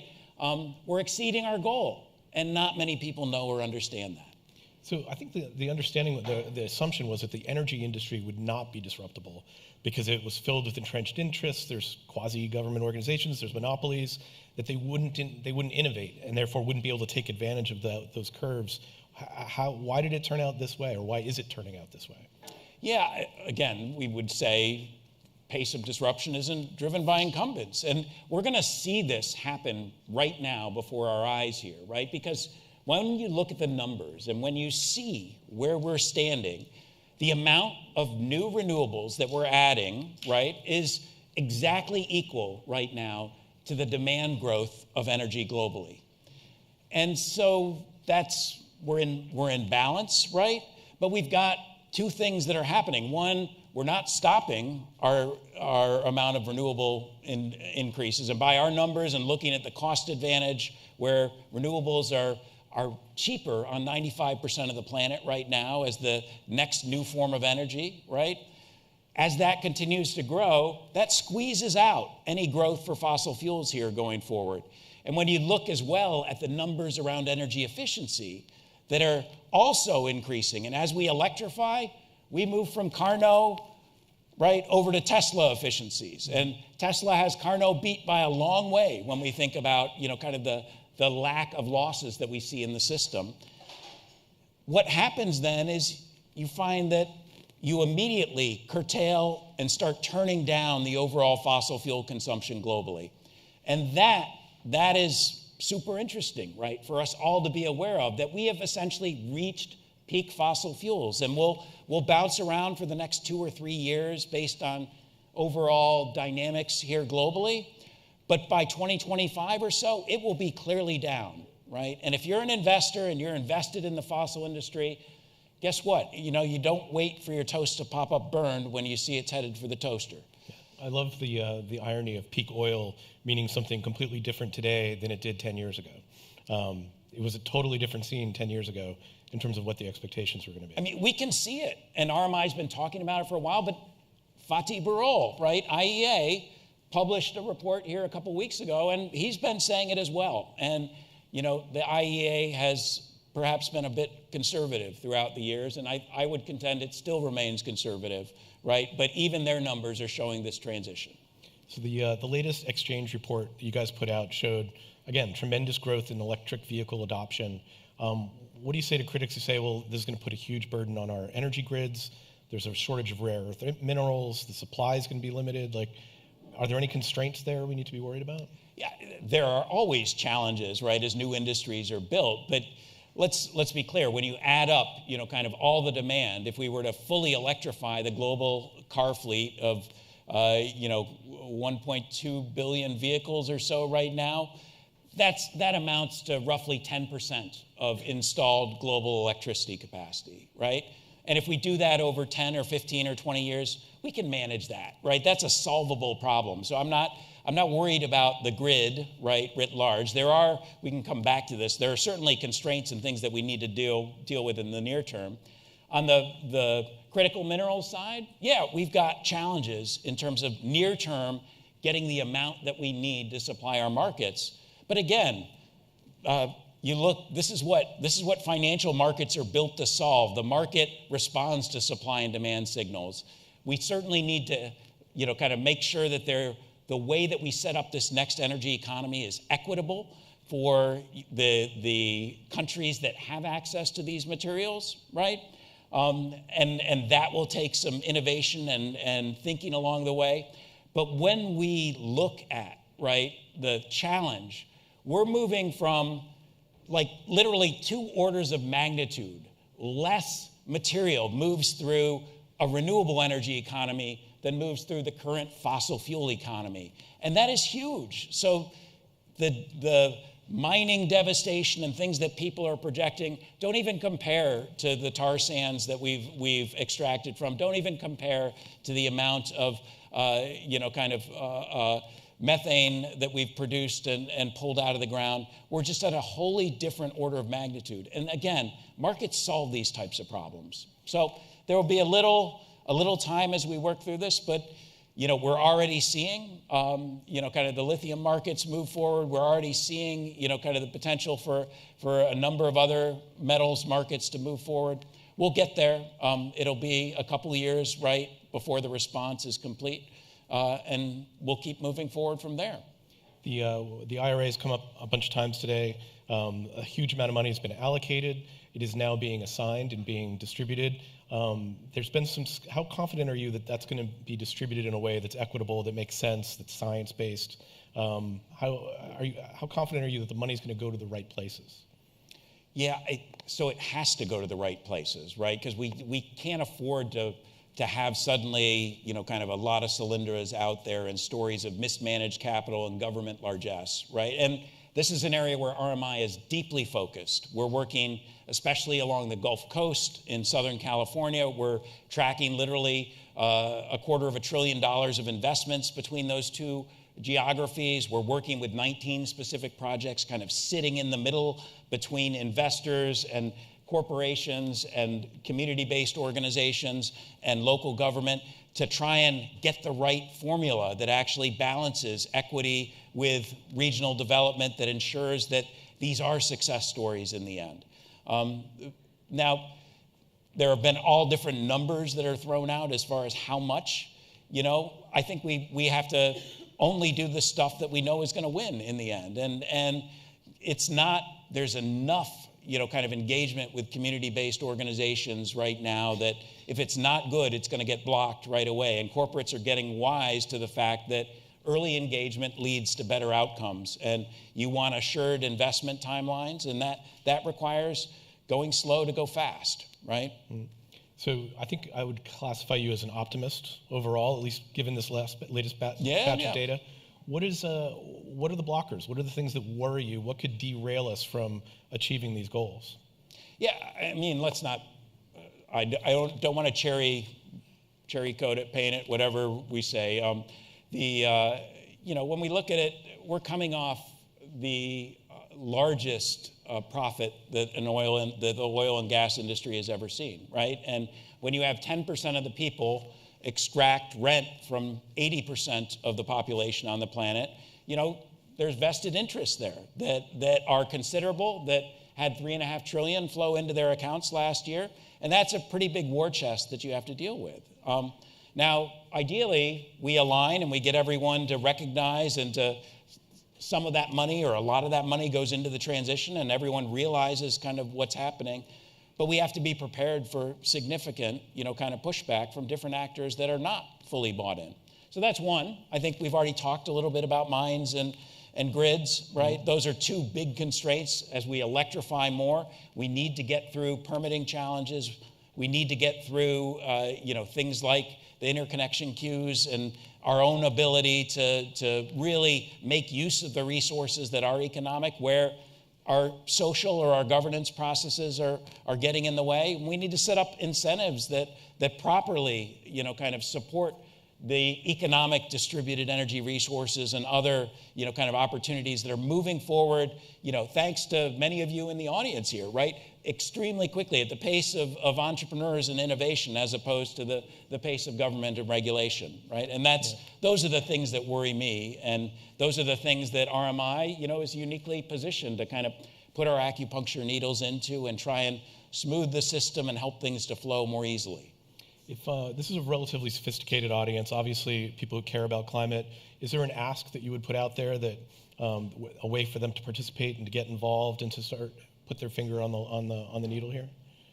Yeah, I started with the narrative because I do believe the narrative is important. And so if I could enlist you all, right, it is about moving all of your friends, everyone that you're talking to, from the narrative of stocks to the narrative of flows, right? From where we are to where we're going based on those derivatives of change, because that's what we've got to watch. You know, that's what makes the returns. That's what ultimately stimulates everyone's innovation capacity to really drive for new solutions. When you see, you know, kind of that prospect of the hockey stick or that prospect of the rapid growth, you know, and it's there in so many areas. Whether we look at it, you know, I've talked a lot about renewables, but hard to abate. You know, there are all sorts of super technologies coming forward, from green cement, from hydrogen and electrolyzer capacity, from you know, kind of new control systems that are being added. You know, I was just over in India last week, and I had a chance to tour what our team would say is probably the most efficient building in the world, right? And it was done at lower cost, lower first cost than the alternative. It embraced a lot of, you know, kind of what you would see as core RMI energy efficiency principles. And they did some really innovative things, like they constructed it out of precast concrete that was brought in with insulation embedded in it, and they had 3,000 panels that were all constructed there.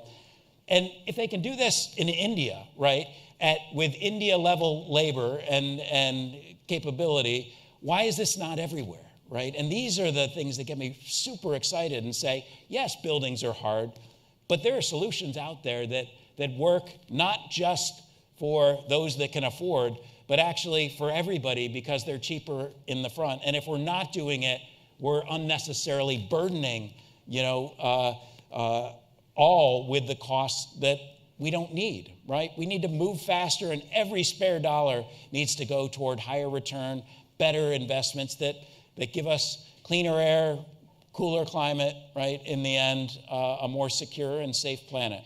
And we're bumping up against planetary boundaries right now, not just on climate, but in so many different dimensions. And this is our moment, right? And I am an optimist, right? And I do believe in moments of great challenge, we will rise together as a group here, everyone here in the audience, everyone online, to really, really take our innovative capacity to the next level and respond, not just because it's for us, but because it's for our kids.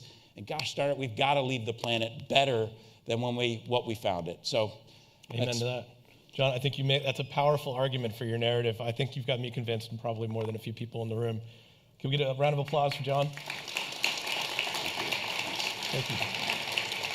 That's great.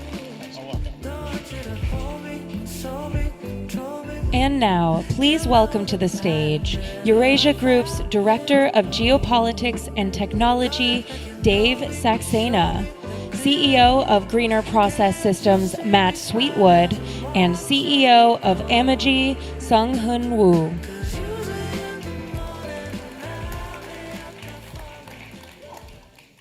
Good afternoon, everyone. Just want to check the mic. Everyone can hear me?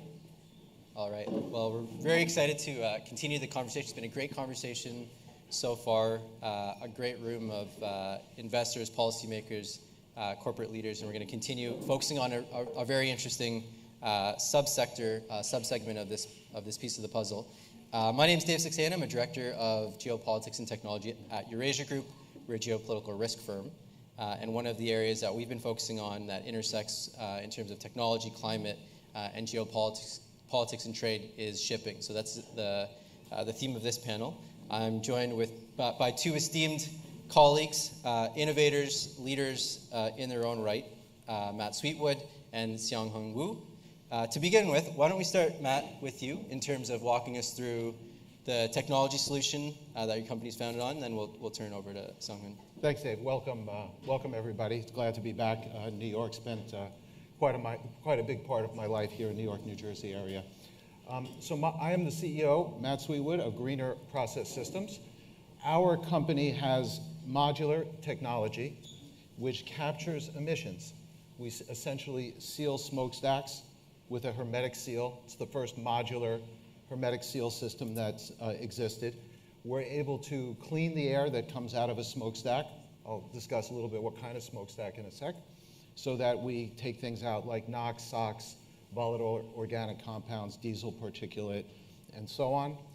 Our system maintains the heat of the system, so it doesn't require any additional energy. We're able to, that's it, we're done. We have to leave. We're able to capture CO2 at the end of our system, and in many cases, we can generate electricity off of the smokestack, which pays for the system, because as we know in this world, environmental systems, clean tech systems are very good, but when they are good from an economic perspective, you're more likely to implement them. Our systems go in factories here in this country. If you think of an aluminum factory, a steel factory, any kind of factory that has a heat-burning furnace, emits a flame, high pressure, we're able to generate, in many cases, millions of dollars worth of electricity that goes off into the atmosphere. Pivoting to maritime, we have a system which actually attaches to the smokestacks of cruise ships, of freighters, of tankers, brings them to zero emissions, and in many cases can capture CO2 and generate electricity. And this is a big issue, which we'll get to as we go on, air pollution and CO2 emission from the maritime. So that's it. We're really excited about our technology. We have patents on what we do. We're installing systems in Italy, actually, our first maritime system, and we have industrial systems going here in the United States. Fantastic. Very innovative. Sung-hoon? Thank you. First of all, thank you for having me. My name is Sung-hoon Ul. I'm the co-founder and CEO of company Emoji. Emoji is based in here in New York City. I started the company roughly 3 years ago in Brooklyn Navy Yard, right across the bridge. That's where Emoji started in the very beginning. And today, Emoji has roughly 180 people with the presence here in Brooklyn, which is still the headquarters. And also, we are building up the manufacturing site in Houston. And we also have a couple of international locations in Singapore and Norway as well. And over the course of the last 3 years, the company has raised roughly $220 million from the investors, where the investors include Amazon's Climate Pledge Fund, Saudi Aramco Energy Ventures, DCVC, and some other strategic investors, as you can see from this slide. So at Emoji, we developed technology converting ammonia to power effectively and efficiently. So over the course of the last 5 years, people have been talking about ammonia a lot, especially in the maritime shipping, given its characteristics including high energy density and affordability and existing infrastructures, because we are using ammonia as fertilizer. But the biggest gap has really been around the technology, converting ammonia to power effectively and efficiently. So that's the technology that Emoji is introducing to the market for the first time. So our technology is the combination of ammonia cracking and conventional hydrogen fuel cell in the same integrated power system. So you take the ammonia, and ammonia becomes hydrogen intermediately, and hydrogen goes to the fuel cell to generate the power. So with this concept, with this technology, over the course of the last 2.5 years, the company has been demonstrating several different scale of the mobilities. In the very beginning, we demonstrated ammonia-powered drone, 5 kilowatt scale. That's what we demonstrated when the company had only 5 people, founders, essentially. Then the company started scaling up the technology, demonstrating 100 kilowatt scale tractor last year in 2022. And earlier this year, we demonstrated 300 kilowatt scale semi-truck powered by ammonia. This semi-truck has essentially the equivalent electric energy comparable to Tesla Semi, like the 500 miles and 10 hours of operation. But you can refill the tank within 7 minutes by taking advantage of the liquid fuel ammonia. And this year, we announced that we are retrofitting the tugboat, megawatt scale tugboat here in state of New York, Kingston area, 2.5 hours from here. So we are planning to demonstrate the world's first ammonia-powered zero-emission vessel using our technology in the next few months, which we are very excited for. And then moving forward, in 2024 and 2025, we are planning to implement our ammonia-to-power system in the commercial shipping so that we can finally start decarbonizing the large maritime vessels using our technology. Fantastic. I'm going to flip back to the... Both novel solutions, different applications to a really important space. So let's begin just by understanding the evolution that you both went through as founders. Why this space, and both from a value proposition perspective, and you saw an opportunity to apply technology. Would love to understand that logic and how you went for it? Well, I spent most of my career in more traditional businesses, and when you get to a point in your career when you have an opportunity to do something that makes a big impact in the world, try not to sound like a beauty pageant answer, but there's an opportunity, particularly if you talk in the maritime area, where port pollution is a major crisis in the world. Port pollution typically contributes to about 70% of the pollution in nearby cities. It disproportionately affects underserved communities.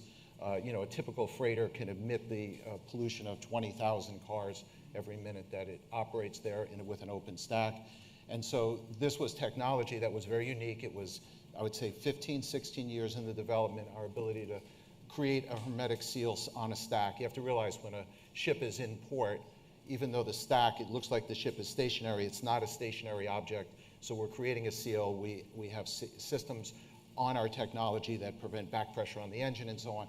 But for me, personally, it was really an opportunity to make an impact on a problem that has existed since the beginning of shipping. And as the world has changed and there's more and more freighters on the water, more and more tankers on the water, we're exponential numbers over what it was 20 and 30 years ago. The pollution problem, the CO2 problem, and so on, import and from ships is enormous. So the opportunity to have a shovel-ready product, which is what we have, we can install right now and are, to have a product that can make an impact today, not a 2040, not a 2050, we can actually do it today. For me, that was an opportunity that was too hard to pass up, and obviously, we're moving forward with it. So I'm really thrilled to be part of a new industry for me. Spent 30 years of my career in different industries, and this is really exciting. It's a new world we're in, and to have a company with this kind of technology that makes a difference today it's really amazing for me, just as an executive. And it's in market now. It's been in market now. commercialized. That's right. So our system, we're going to be, like I mentioned before, we have our first maritime system going in a port in Italy, and we've been in discussions with ports all over here. It's always a funding issue, which we can get to a little bit, and so on. But our technology is ready to go in port and complementary to the technology that you present. So. Sung-Hoon, your evolution, it's more of a very scientific application. We're not talking about software. This is hardware, hardware demonstration that's required, and obviously capital intensive in the sense that it required a bit more effort in terms of scaling it up and building it out. So how did you what was your journey into finding this solution and deciding to attack this space? Yeah, looking at the shipping, and shipping is really the backbone of the global economy. We are moving probably more than 90% of the goods using the shipping, but it's not really visible. We focused a lot on the electrification using battery electric over the course of the last probably 2 decades. But the shipping and heavy industry have to be decarbonized so that we can truly reach the net zero 2050. So that was the problem that I saw in the beginning together with co-founders as we were starting this journey. And if you look at the shipping in a little bit more detail, shipping produces roughly 3% of the global greenhouse gas emissions. And the bigger problem is it is only increasing. So if you're not taking action today, it is going to be roughly 10% in 2050. 1 out of 10 carbon molecules we see in the atmosphere could be coming from the shipping. So that was really the urgency and also immediate challenges that we have to solve that really drove myself and the other founder to really start the journey. And also, as we are starting this journey, we also are becoming more hopeful because the industry is realizing the urgency and the problem, and the policymakers and regulators and also private sector companies are trying to work together to really tackle this problem so that we can reach 2050, the net zero 2050, which we're excited for. And I'm curious just about the technology itself. Did you developed it where's the core IP? What's the genesis of that? So yeah, we have 4 co-founders. All of us received PhD from MIT. We met at MIT back in 2014 and 15. But we also explored different industries. Myself, I was working for IBM before starting Emoji. IBM brought me to New York City, so I always appreciate that. And we had a different expertise. And one of the founders, who's the CTO of the company, he explored more in energy and ammonia sectors. But this whole technology, integrated solution, ammonia to electron, this is what Emoji developed since we started the company. It's exciting because I think from a policy perspective, the need is certainly there. You talked about the market and also the emissions that's being put out from this space. We're hearing that there are technology solutions available. These aren't pipe dreams. They're actually in market. Hopefully there's capital here. Hopefully folks in the room can help with that. From a prescriptions perspective, though, if we agree that this is something that needs to be done, what would your recommendations be? Not just from government, because let's talk about policy solutions, but also from industry. What would your recommendations be? What more would you want to see to try to attack this space? I think from my personal experience, having met with port directors, probably from 50 or 60 different ports, I think it's a little bit of who's going first and how we get it going. They now have port sustainability conferences. I was just at one in Tampa a few months ago. There were 300 port managers there. And the general discussion was kind of what to do next. Do we attack the trucking problem at ports, right? Because diesel trucks have an impact. What do we do with the ships that come in? There's varying regulation. I think ultimately what will drive the change in the maritime industry, fortunately or unfortunately, is regulation.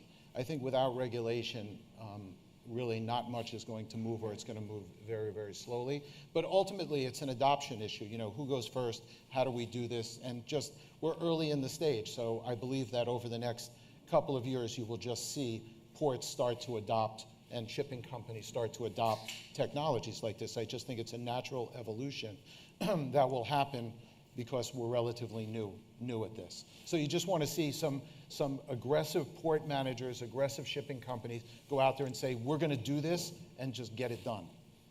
I agree with what Matt said. And also, one positive change is though, International Maritime Organization, which is overseeing the entire rules and regulations on the shipping side, they just raised bar July 2023, this summer. Previously, the guideline was reducing the 50% of the CO2 by 2050, but now they raised the bar to be 100% CO2 reduction by 2050. So that is giving the pressure to local regulators and policymakers to really come up with the policies and regulations and also the subsidies so that the private sector can really move fast and faster.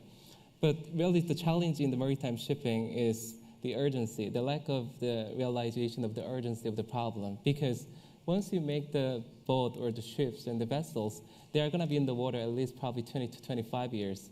So essentially, if we want to reach net zero 2050, then all of the ships coming out to the water starting from 2025 has to be equipped with either zero emission solution or convert over to the zero emission solution so that we can really reach the net zero 2050.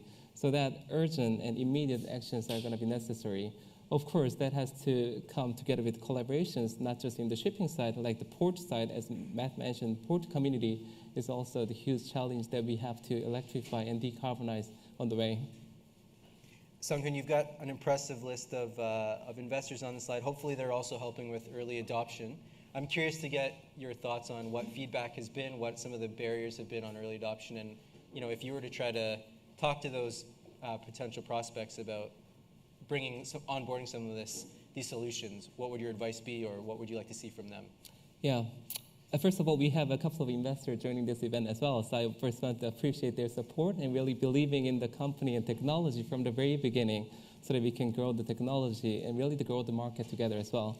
So essentially, if you look at ammonia, for example, there's no ammonia-powered ship today. So this is essentially creating the new market, which is not existing today. Then company has to be, technology is important, but we also have to develop the whole market together with the other value chain partners. But by having the excellent investors together with us, who is supporting us really developing the whole value chain of the ammonia as a fuel, they really supported us really connecting the dots and making the partnerships and doing the collaborations with the important stakeholders in the industry, which gave us more confidence that we can really achieve the goal that we set from the beginning. So that's been extremely helpful, and we feel more positive about the future coming to the company. Mm-hmm. Matt, final word on potential recommendations to prospects or potential adopters. What do they need to hear or think about to get over the line on onboarding some of these solutions? I think for us, the fact that our solution provides a revenue stream really excites our potential clients. As I mentioned to start, you can walk in with a solution, and if the solution is going to affect their business or the solution is going to cost a lot of money or be difficult to implement, less likely to do it. And in our case, we can even walk into a port and offer the ability to generate electricity in the port with our system. So to me, making them aware of that really creates a faster adoption. It's why we're sitting here after really 6 to 8 months of selling here in the United States, we have almost 15 contracts out already from companies interested in installing technology. And once again, it's related to generating revenue and in some cases actually just capturing CO2 and then getting the credits and so on that you can get from CO2 capture. Fantastic. Well, two very clear value propositions from two very strong founders. So they'll be here all day. And thank you very much for your time, everyone. Thank you. Yeah, thank you.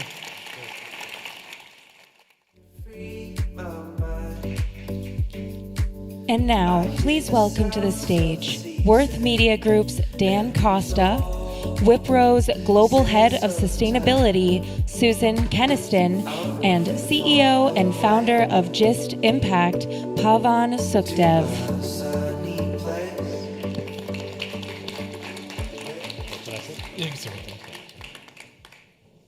Alrighty then.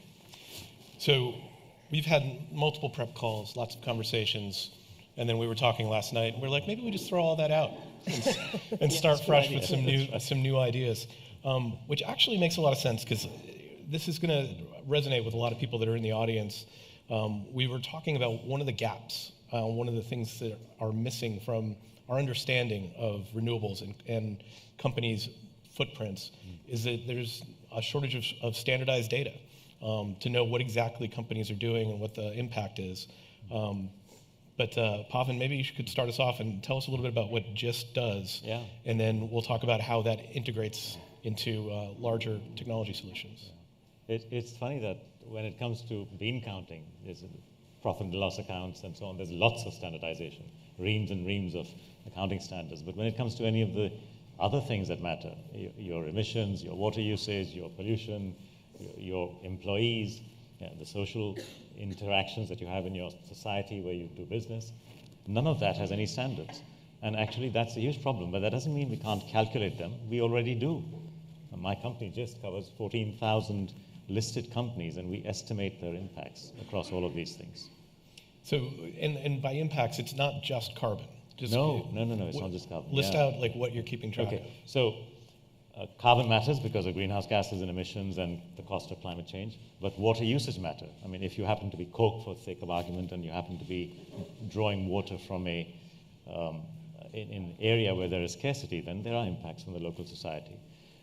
If you are a cement factory, a Holcim, for the sake of argument, and you are emitting SOx, NOx, PM 2.5 particles from your chimneys, and your factory happens to be somewhere in a populous country like China, there will be impacts on human health. There will be air pollution impacts. 8 million people every year die because of air pollution, and there's a lot of disease costs associated with that. So how much is the health costs of a cement company with 15 factories? We can actually work that out based on wind speeds, wind directions, ambient intensity increases, the WHO database of correlation between ambient intensity increases and cardiovascular and respiratory diseases and so on. There's a huge amount of science here which goes into it. I mean, I think my company developed this methodology and the data that goes with it, and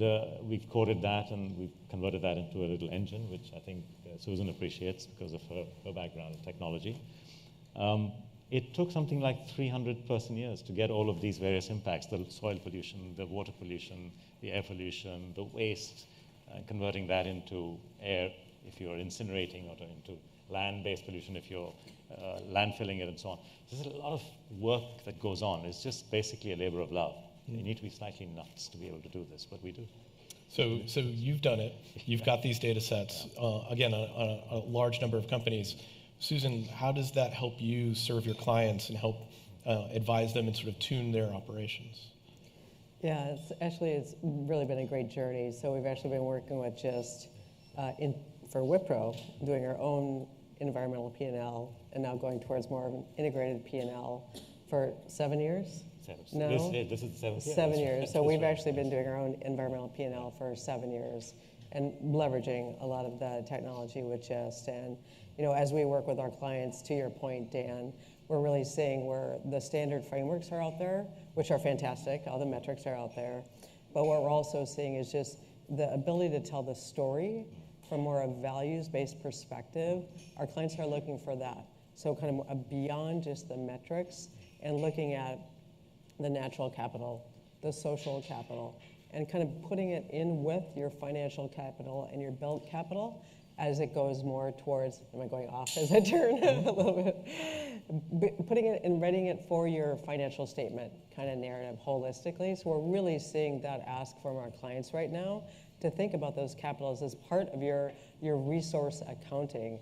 And so where we're really leveraging it, they've got a great valuation engine to now kind of extend just from an EP&L to an integrated P&L and add that bigger story with the rigor of the metrics and the data from kind of a responsible business P&L action. And so that's where we're taking it. So we're bringing it into, we do impact intelligence, and not just ESG reporting, not just the metrics, but really think about it from kind of that P&L view of impact reductions tracking, but also the costs and the opportunities that you're now seeing in the business. And to be very honest, it's been really inspiring. A lot of our clients are pulling us that direction as well. We're doing it, but our clients, there's some really best practices out there.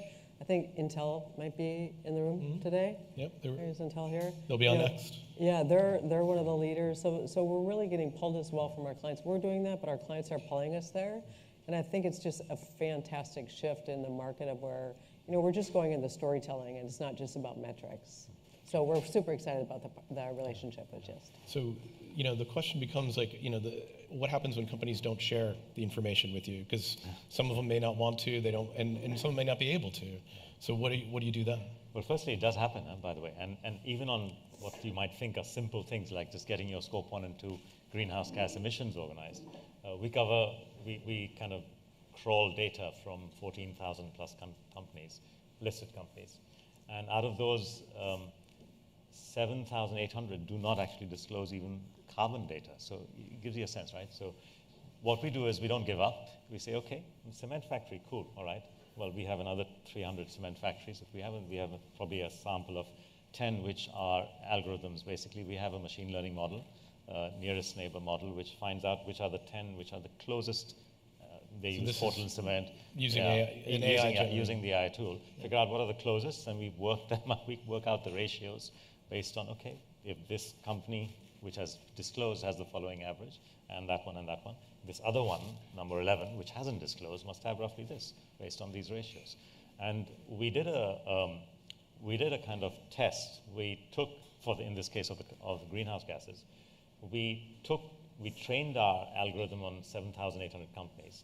And we then took test data for 2,000 companies where we had the answers, but we pretended we didn't. We ran both. The correlation coefficient, my friends, was 0.92. And to put that in context, if you follow what most of the industry does, which is, oh, well, cement is cement, well, we take the average impact intensity, emissions per ton of cement or something like that. If you do the same exercise, you get a correlation coefficient of 0.35. So that's the difference between getting a good algorithm, machine learning at its cutting edge, as against just doing what everyone does. So Susan, when you've got access to these data sets now, you've been using it internally at Wipro, now you're developing it, incorporating it into your work for clients. Like, what are some of the learnings? What are some of the things clients have been able to do to sort of adjust their processes? Yeah, I think it was talked about earlier today. We're really just seeing a really big shift in what people are doing in terms of their reporting, where it's not just reporting anymore. It is this bringing it into how they do their own performance management. And that's at the executive level, that's at the functional level. And so really what we're seeing with our clients is the practical of the actioning on the metrics and what you have to do around that, absolutely, and cleaning the information and the data, adding in information to it. But we're also seeing innovation. Because this is new ways, new muscles in the company of how to even bring these practices in. We're seeing a lot of the companies set up both kind of operations, that very practical, get things done, but also innovation labs. And in those innovation labs, bringing these in, and that's where really kind of bringing the infrastructure in, but bringing not just that, but the processes, because this doesn't go without teaching new ways of doing decision making across the board. So lots of training that goes with that. That's mostly what we're doing, and then showing what we're doing ourselves. We always share kind of what we're doing. Yeah. So it's definitely shifting in front of us. So one of the things one of the things I expected just to do, which you say that you don't do, is actually rank companies. And you kind of, we were talking yesterday, and you kind of thought that might be a trap that a lot of companies fall into. Talk to me a little bit about the rankings process. Yeah, there are ratings and rankings. I mean, I think everyone's familiar with the world of ESG. There are more than, when I last counted, that was like 3 years ago, there were more than 600 different ESG rating methodologies. I'm sure there are more by now. But the problem is they don't do what we do. They don't work things out using physics, chemistry, and maths. And they don't then value the results, getting economics out of that. So this is the problem. And a lot of these, like I talked about a cement company, right? Air pollution, SOx, NOx, PM 2.5, etc. If a typical ESG rating person is asked, well, how do you rate the air pollution of this company? Say, 4 out of 5. Oh, no, I know Dan, nice guy, he's a CEO. Maybe 3 out of 5. And then what is the total? 42 is the rating. What does that mean? I mean, if I'm the operations head of the cement company, what am I supposed to do with 42, right? I need to know which of my 15 factories has a problem. Yeah, that's right, exactly. Yeah, life, the universe, and everything. Mm-hmm. Oh, you've seen Hitchhiker's Guide to the Galaxy. Good man. Yeah. Yeah. So, but that's the thing that we don't want to go that route at all. People, by the way, do, and I believe a major U.S. magazine, I'm not allowed to say who, but next week will come out with a list of the greenest U.S. companies using impact methodology. Mm-hmm. But yeah, so it can. And is that going to be a good list or a misleading list? So it's a list which doesn't have many of the companies who pretend to be really good because they win prizes on ESG ratings, mm-hmm. right? But and that's fine. So I think truth is slowly coming out, which is nice. Yeah. I think. Yeah. So Susan, knowing Wipro a little bit, like this seems like part of a larger conversation that we've had before, which is that the process of digital transformation itself helps businesses become more sustainable. Can you talk a little bit, and that's a conversation you've been having for many years now. Mm-hmm. Can you just explain a little bit about how that fits on that continuum and how this is the next step of that process? Yeah, it's like we've been talking about all day, this is shifting in front of us so fast. It's really exciting to be part of it. I think that just keeping in mind, the history of sustainability and technology goes back, 15 years? It's primarily done in the business, for the most part, not technology so much, traditional technology, because that's where the domain expertise was. And so they really ran, and thank goodness, have been like standing up a lot of the data that we do, the data that we share, the metrics, the tracking, the collaboration across industries has been done in the business historically. And so over the last 2 years especially, we've seen that shift to the enterprise. Like scalers, we're seeing that shift into the IT functions in the business. And so that shift is literally happening in front of us right now. And so that's one thing that's going on. The other, and it's great. And so I think that just like, a lot of technology functions learn ERP, a lot of the technology functions today are actually learning the language and the business rules around sustainability. And so I think that that's a very important part, especially when we talk about data, about how to use the data correctly. So I think that that's going on. I think the other thing that's really interesting is if you kind of stand back, we're actually looking at sustainability from a couple different dimensions. And you could be talking about an industry, you could be talking about, public sector in a smart city. We're seeing it start with experience, not just technology. So being experience-driven at the beginning and thinking about that, the most sustainable companies in the world today are focusing mostly about experience. Customer experience, employee experience, citizen experience in the cities. So I think starting with experience in terms of the sustainable technology transformation, you're really seeing that shift happen now. To get the behavior, and I love the conversations earlier, Catherine, you have to start with behaviors. So I think it's starting there anew. And then just going into well-being, which I think has been a great thread of this conversation as well. And so it's the well-being of the employees, that they're part of it. I liked the recommendation on the, include employees in your new solutions as early adopters. So the employee experience being part of that well-being, you're seeing, thinking about what is their footprint in terms of going to work or not to work, or you're seeing all the data come out now from working from home. So I think that experience and then the well-being services that support them, that could be transportation, access to healthcare, access to education, that's all part of sustainability and technology. The next big area that we're really seeing in terms of technology and sustainability is the responsibility and resilience. I would say that's probably one of the biggest trends that we're seeing right now, is where we've been in this kind of organizing and measuring and getting the data ready for having our ratings and access to capital. You're really seeing a shift to risk and adaptation and resilience. And that's the big wave that's coming, and I think that shows up as how are you doing with your natural resources? Are you taking care of them? Is the footprint getting reduced? How are you doing in terms of business recovery? So what we get asked a lot in terms of our tech services is what will happen during the floods?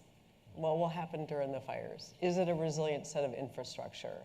And so I think a lot about that responsible and resilient security comes in there, things like that. So that's when I think about technology, that's a really big pillar. And then it goes into transparency, intelligence.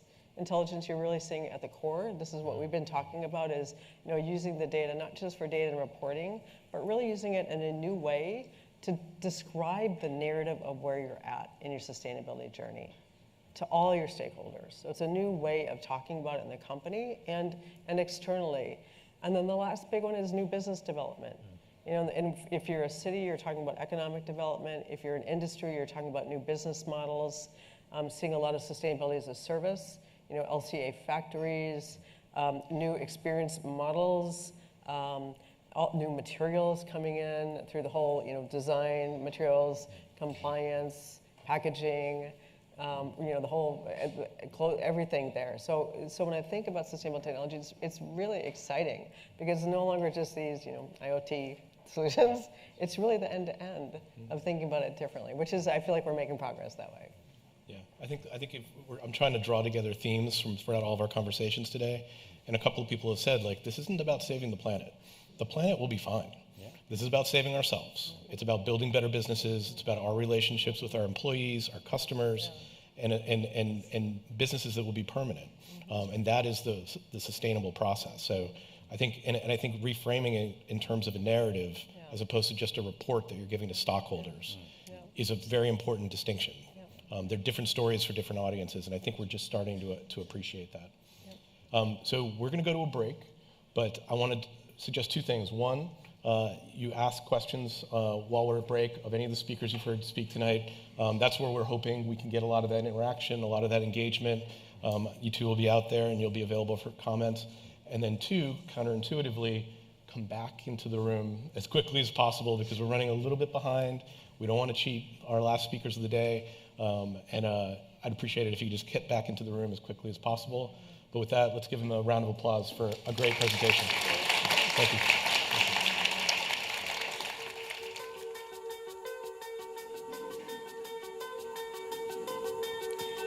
We will now take a short break, presented by our partner Wipro.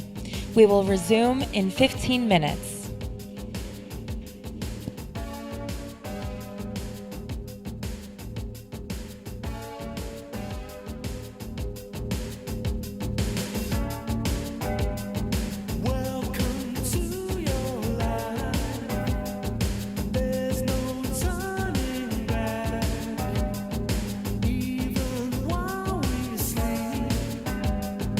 We will find you acting on your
are somebody that I don't know, but you're taking shots at me like it's Patron, and I'm just like, damn.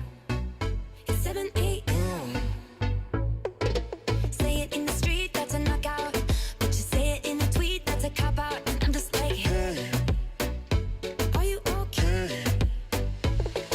And I ain't trying to mess with your self-expression, but I've learned a lesson that stressing and obsessing about somebody else is no fun. And snakes and stones never broke my bones, so you need to calm down. You're being too loud. And I'm just like, you need to just stop. Like, can you just not step on my gown? You need to calm down. You are somebody that we don't know, but you're coming at my friends like a missile. Why are you mad when you could be glad? Sunshine on the street at the parade, but you would rather be in the dark age, just making bad sign. Must have taken all night. You just need to take several seats and then try to restore the peace and control your urges to scream about all the people you hate. 'Cause shade never made anybody less gay, so you need to calm down. You're being too loud. And I'm just like, you need to just stop. Like, can you just not step on his gown? You need to calm down.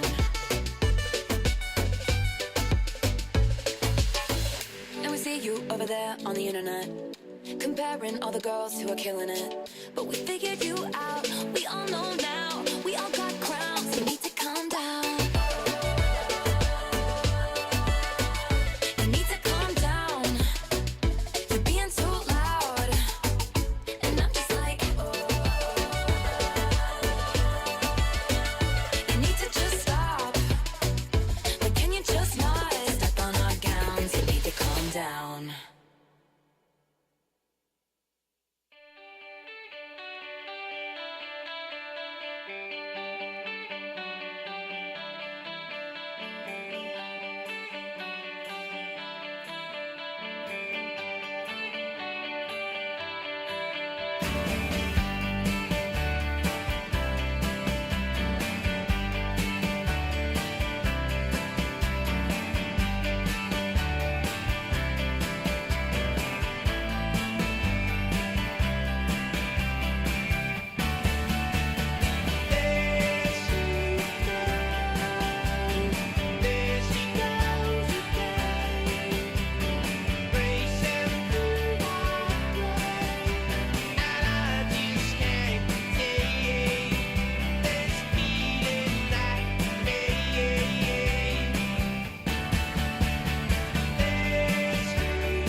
Please return to your seats. The program will resume momentarily.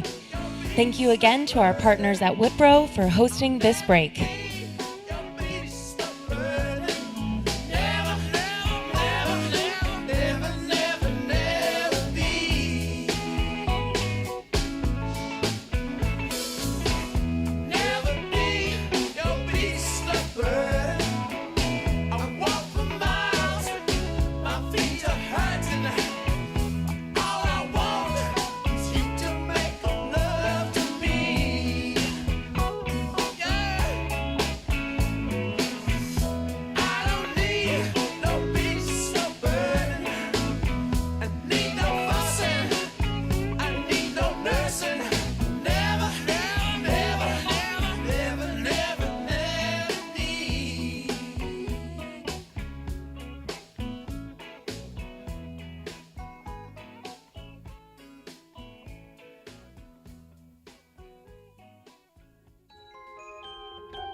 We get it almost every night. When that moon is big and bright, it's a supernatural delight. Everybody's dancing in the moonlight.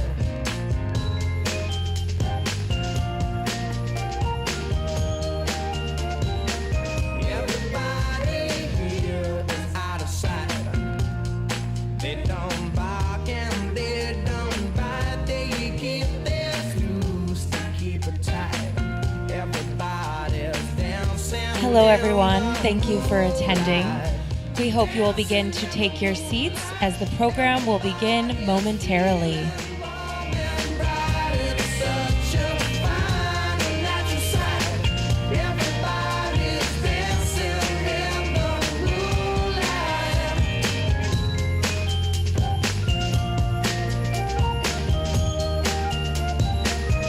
We like our fun and we never fight. You can dance and stay uptight. It's a supernatural delight. Everybody was dancing in the moonlight. Dancing in the moonlight.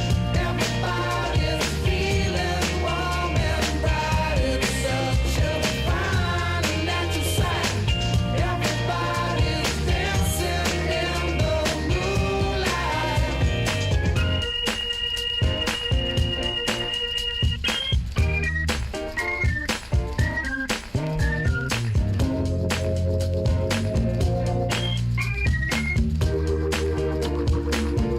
We get it almost every night. And when that moon is big and bright, it's a supernatural delight. Everybody's dancing in the moonlight. Dancing in the moonlight. Everybody's feeling warm and bright. It's such a fine natural sight.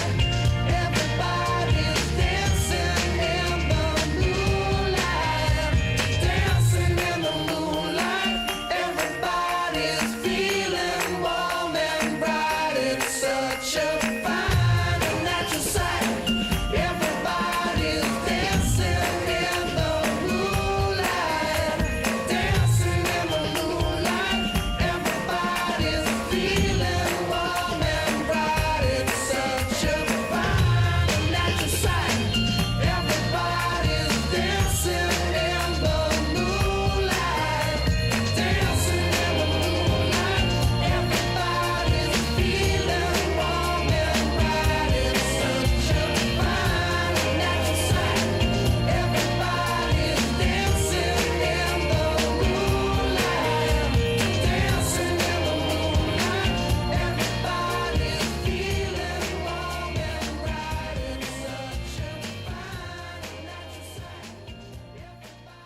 Hello, everyone. We encourage you to make your way back into the main theater and take your seats as the program will resume momentarily.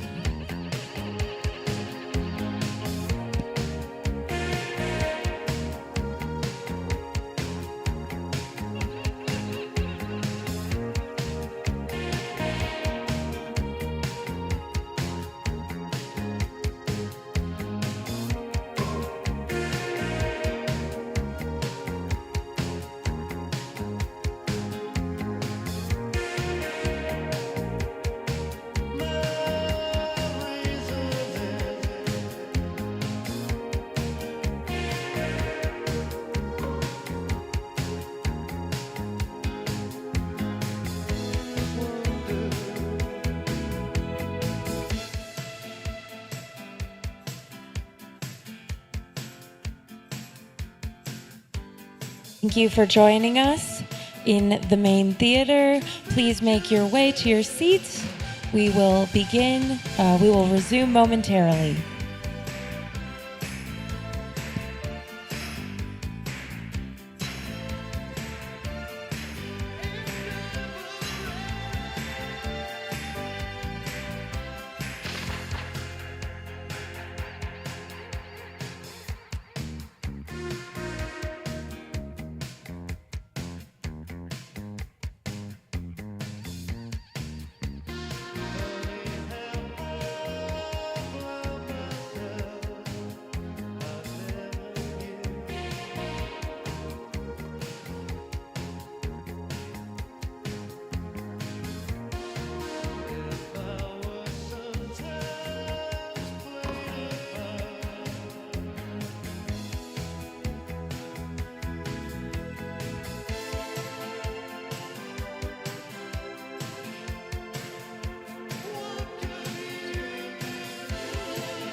Please welcome back to the stage Worth Media Group's Chief Content Officer, Dan Costa, and Intel's Chief Product Sustainability Officer, Jennifer Huffstetler, and CEO of Cirrus Nexus, Chris Noble.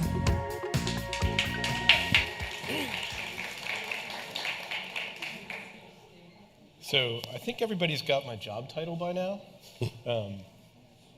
So maybe we don't have to announce that anymore. Welcome. Thanks for doing this. Let's talk about cloud computing, which is another word for all computing. I think part of this conference is to understand the consequences and the energy usage of the decisions we make every day. As we were planning this, I had some conversations with people that didn't understand why cloud computing would have any energy footprint. So Jennifer, maybe we start with you, and obviously Intel makes chips. Those chips go into computers that we all have, but they also go into data centers. And just try and give us a sense of the scale of the data center universe that is powering our everyday lives today. Yeah, when you look at data center energy consumption, it's estimated to be 1% to 2% of global energy. And a little known fact that we don't talk a lot about, Dan, is the network itself. And that's another 1.5 times that much. And so it's not just the data centers that you see potentially in your neighborhood that are consuming the energy, the precious energy on the planet. It is also the network communication, and we're each tapping into that every day with our phones.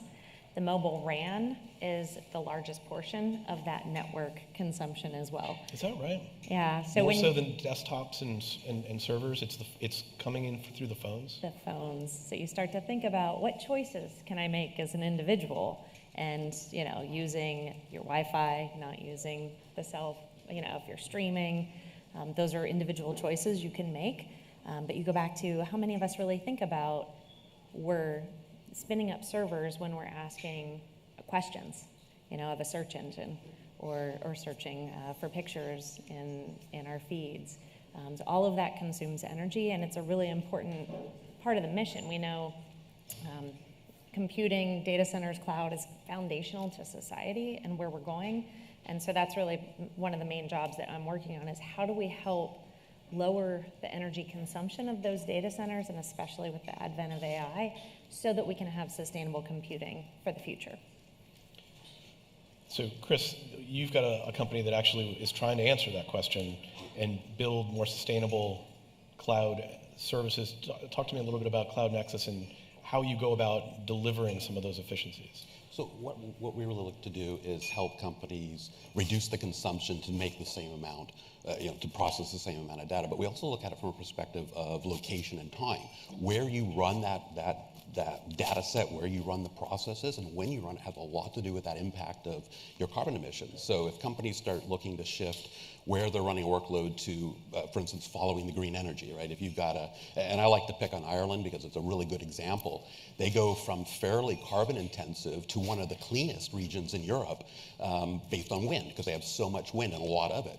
But it ebbs and flows, and there's been a lot of conversation today around the sustainable technologies, but particularly on batteries. So how we start looking at all that and how we start following that energy and putting those workloads, and particularly with AI, with ingestion and everything else, when you take in that data and when you process the information and where you're doing it, is super critical to reducing the amount of carbon that's being produced.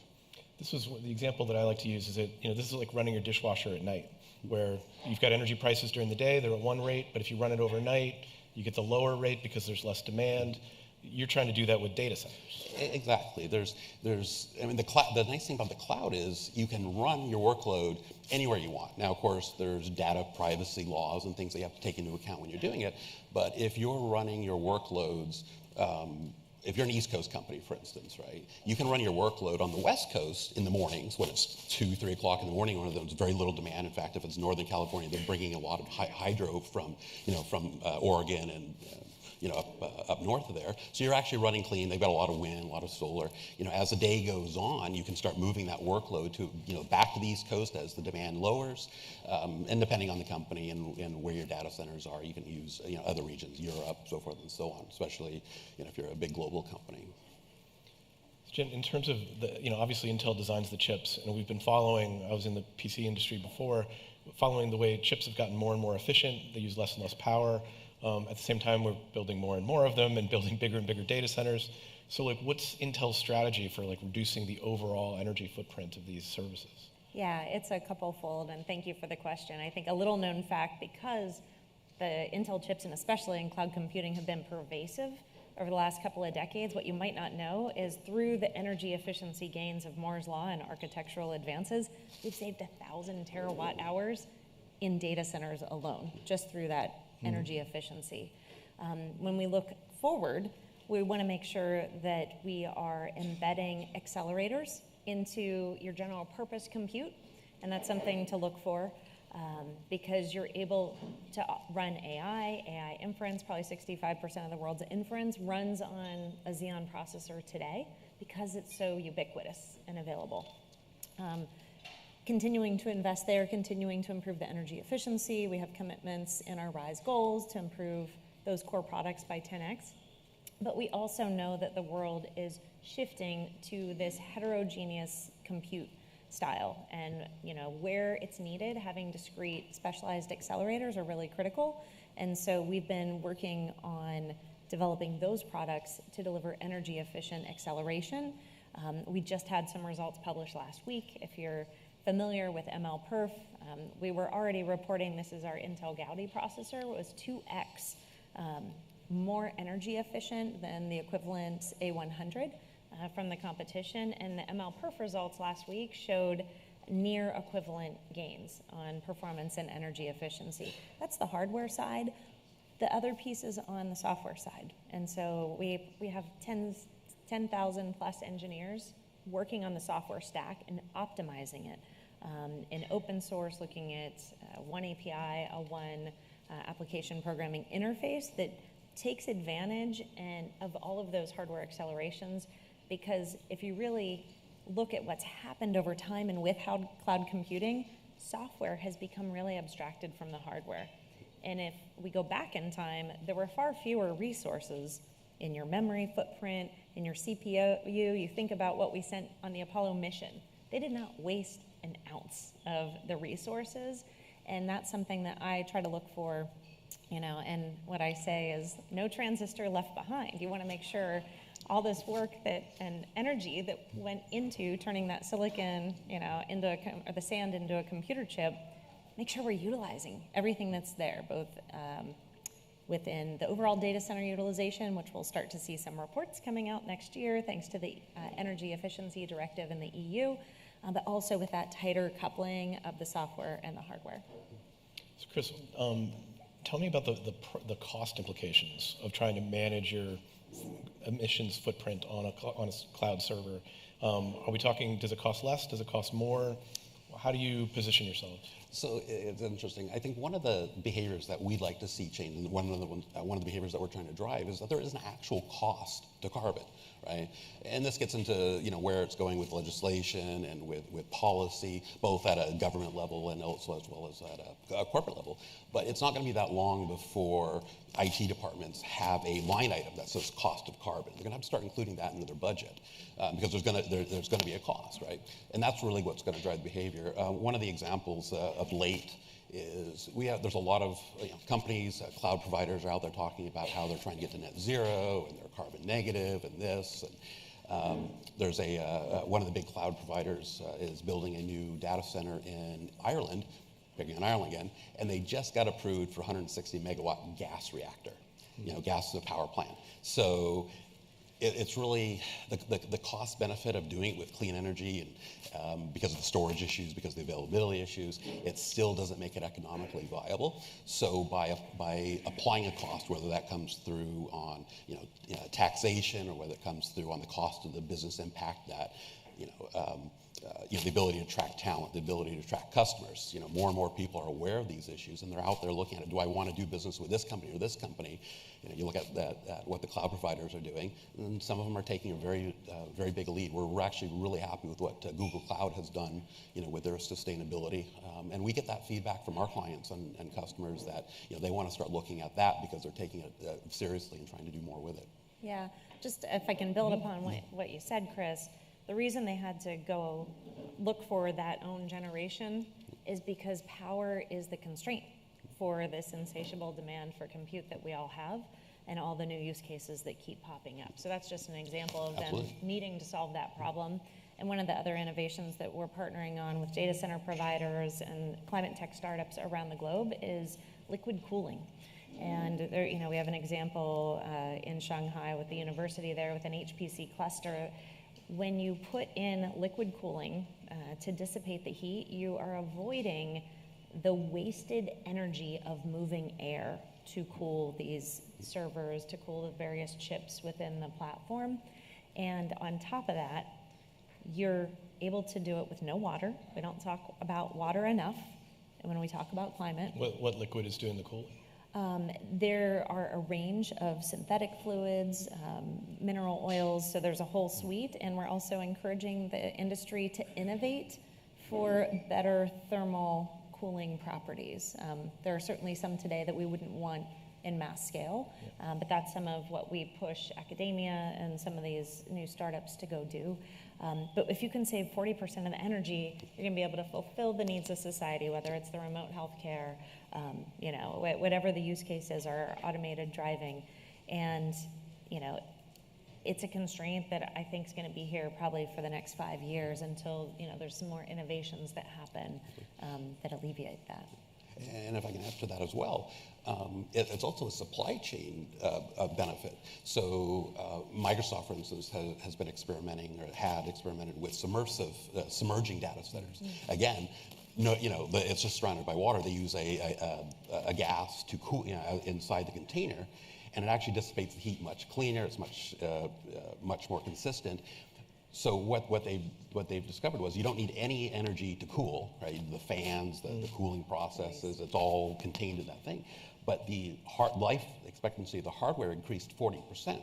So therefore, you don't have to go out and manufacture new hard drives, new CPUs for as much, right? You don't need to replace the equipment as often. So that down that entire supply chain of IT really reduces carbon along the whole way down. It does, and you can even have energy reuse. So in that Shanghai University example, they were taking the heat now from this hot water, the cooling that's happening in a closed system, and heat water. Provide, you know, the district heating for that university, the kitchen, the dehumidifier. So lots of opportunities. You know, as we think about sustainability in a circular fashion, it's really important for energy because it's such a critical resource. Absolutely agree, and it's one of the things that we're working on is kind of an ideal data center where we're looking at, and it's been used several times today. So nuclear reactors, modular nuclear reactors, and getting into the water, right? If you have the excess heat coming off of modular nuclear reactors and stuff is enough to run a desalination plant, or it's enough heat to run a vapor gathering, moisture condensers and so forth. So that's recirculating that energy, using it. Otherwise, it just goes off in heat to produce the data, produce the energy to run these data centers and the excess. And it's all part of that big ecosystem to continually drive down not just the emissions that you're causing to be produced by running the workloads, but everything along that supply chain as well.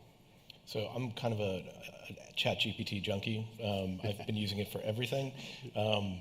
And I know that it requires tremendous computing power, and I imagine there is an emissions footprint that I am not aware of. But like, how is the rise of AI and the fact that so many people are going to be using these systems now? How does cloud computing evolve in the face of these new applications? I'll ask both of you that. I'll go. Yeah, I can start. I think. I spent last week with all these data center operators, folks that are building the shells and the buildings, and they're all thinking about the technologies like liquid cooling as a mandate so that, it can be more energy efficient. When we look at the large language models, these over 100 billion parameters, right? I think we should recognize that the majority of the models aren't going to be that large. And, when every company is now thinking about how do I apply AI in my business? How do I use it to extend, upskill my sales force, to reach more clients, to get to a decision faster, to write reports was an example. One of the local New York customers, our companies was talking about yesterday. So each and every one of us for your company is going to have a different way to apply it. It could be for doing energy reduction. In a mobile network, if you're looking for the network traffic, you can, throttle down systems when they're not needed. All of those use cases, I think, are going to be pervasive, but they don't all require so much energy. And so as folks are embarking on this journey, I think what we're going to find is there's going to be a focus on data quality over quantity when you're feeding a model, so it doesn't have to be endless amounts of data.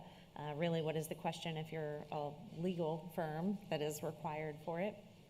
So looking at less compute-intensive ways of running the models. So there's something called FP32. It's very compute-intensive and energy-intensive, but you can do something much more sparse with the int8 and get a very similar result. So where do you need that precision versus that near precision? Some of those are questions folks need to think about. And then, of course, as we talked about, both with the Green Software Foundation, the carbon-aware compute, where and when should I run the workload? Can I pause the job?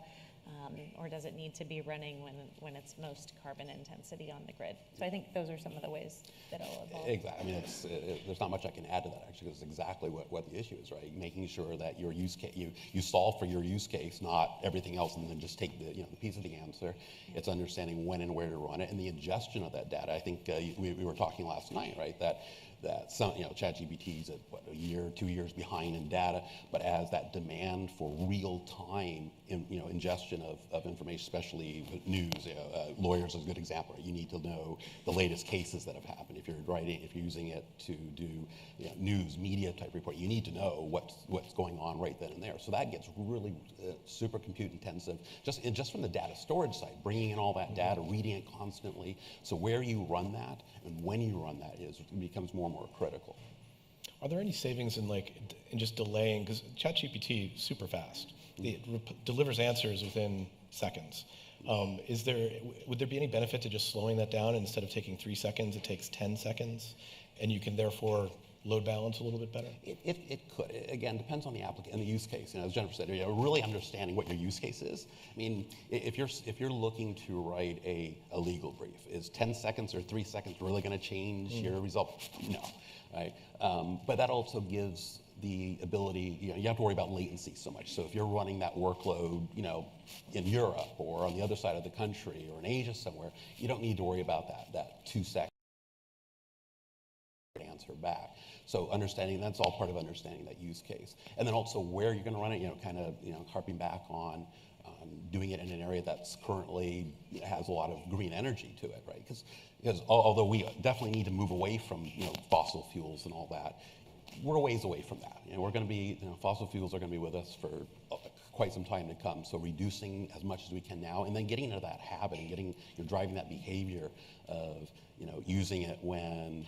And this gets into a bigger conversation. So even if it's all clean energy down the line, now we have to start taking account, okay, if I'm running all these intense workloads, do I have to build a bigger energy grid to get the electricity there rather than, distribute it to computing? And I think, Jennifer, you kind of hit it on earlier, right? We're going to see, commoditization of the cloud, specializations. I can't remember the term used, but, there's going to be a lot of specializations and where you run that workload and when, and essentially commoditizing that end of it.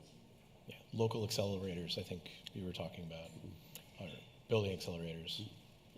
Certainly, there's the hardware that we build, and I think what Chris is teeing up is, where you go for your cloud computing today may not be where you go for your accelerated enterprise domain-specific models in the future. Okay. So there's a lot changing in that ecosystem right at this time. Great. Yep. It's a great conversation. Thank you so much for doing this. Give them a big round of applause. Thank you, Dan.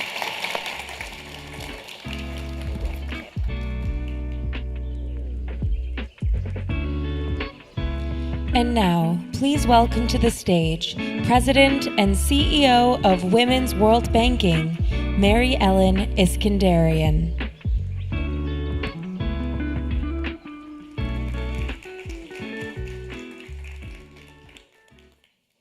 So now we're going to move our focus out of the cloud and down to the people on the front line who are among the most vulnerable to the effects of climate change. I'm Mary Ellen Iskandarian. I'm President and CEO of Women's World Banking, a global organization dedicated to empowering women through access to finance. In the past 40 years, Women's World Banking has improved the lives of hundreds of millions of low-income women by including them in the formal financial system with profound impacts on their families, their communities, and even on the global economy. And so my goal in this next 5 minutes is to share my understanding of the deep interplay between women's economic empowerment and the global challenge of climate change. So perhaps the best place for us to start is through the experience of an individual woman. I'm going to tell you about Sunarti, who is a 36-year-old rice farmer living on the island of Java in Indonesia with her husband Siti and their 3 children. Indonesia is in the top third of countries in terms of climate risk, and the World Bank estimates that 40% of the country's 256 million inhabitants are at risk. And just as Intel is doing its part by changing its operations to be more environmentally sustainable, Sunarti and Siti have adopted sustainable rice production practices. But you're not going to be able to enlist all of the Sunartis in the world in mitigating risks at scale without including them in the formal financial system, much less helping them and their families build their resilience in the face of the coming storm. Women like Sunarti are vital stewards of our planet's resources, but they're also highly exposed to the effects of climate change. But only women with access to financial services will be sufficiently equipped to be part of the solution. With nearly 1 billion women still excluded from the formal financial system, we have a long way to go before women can survive and thrive in a world characterized by climate-related threats and risks. So what do we mean by financial inclusion? And here's a hint. It means a lot more than simply opening a bank account. It means having an ID. 44% of women in low and middle income countries lack any form of identification. Being seen, recognized, and counted is fundamental to any form of inclusion and a requirement for banking transactions, ownership of assets, inheritance, and voting rights. It means having a cell phone and, even more importantly, the confidence to use it. Women are still 19% less likely than men to access the internet via mobile phone. In Africa alone, 95 million women still don't even own a basic feature phone. And by the way, the #1 reason both African men and women say that they seek official identification documents is to get a SIM card. And then once you have that smartphone, to be truly included, women need the full set of financial services. They need payment options. A woman who's been displaced by a climate emergency or who's left behind after her spouse has migrated can use a smartphone to send or receive remittances. They need a safe place to save, to build a financial safety net as a buffer against shocks. And they need credit to grow and climate-proof their businesses. They also need to be able to buy crop insurance in the event of drought, flood, or other natural disasters, but also health and life insurance, so that taking girls out of school isn't the first line of defense when a family becomes in crisis. Women's economic empowerment is a precondition to their resilience in the face of climate shocks. And it's going to take the collective action of all the industries and interest groups represented here to financially include those 1 billion women.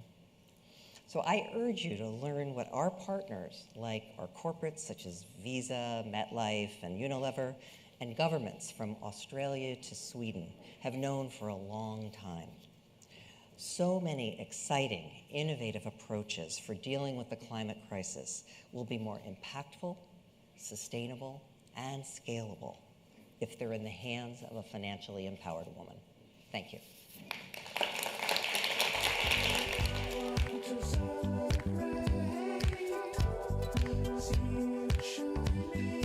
Now, please welcome back to the stage Dan Costa and Erica Chan, U.S. Steel's General Manager of Sustainability.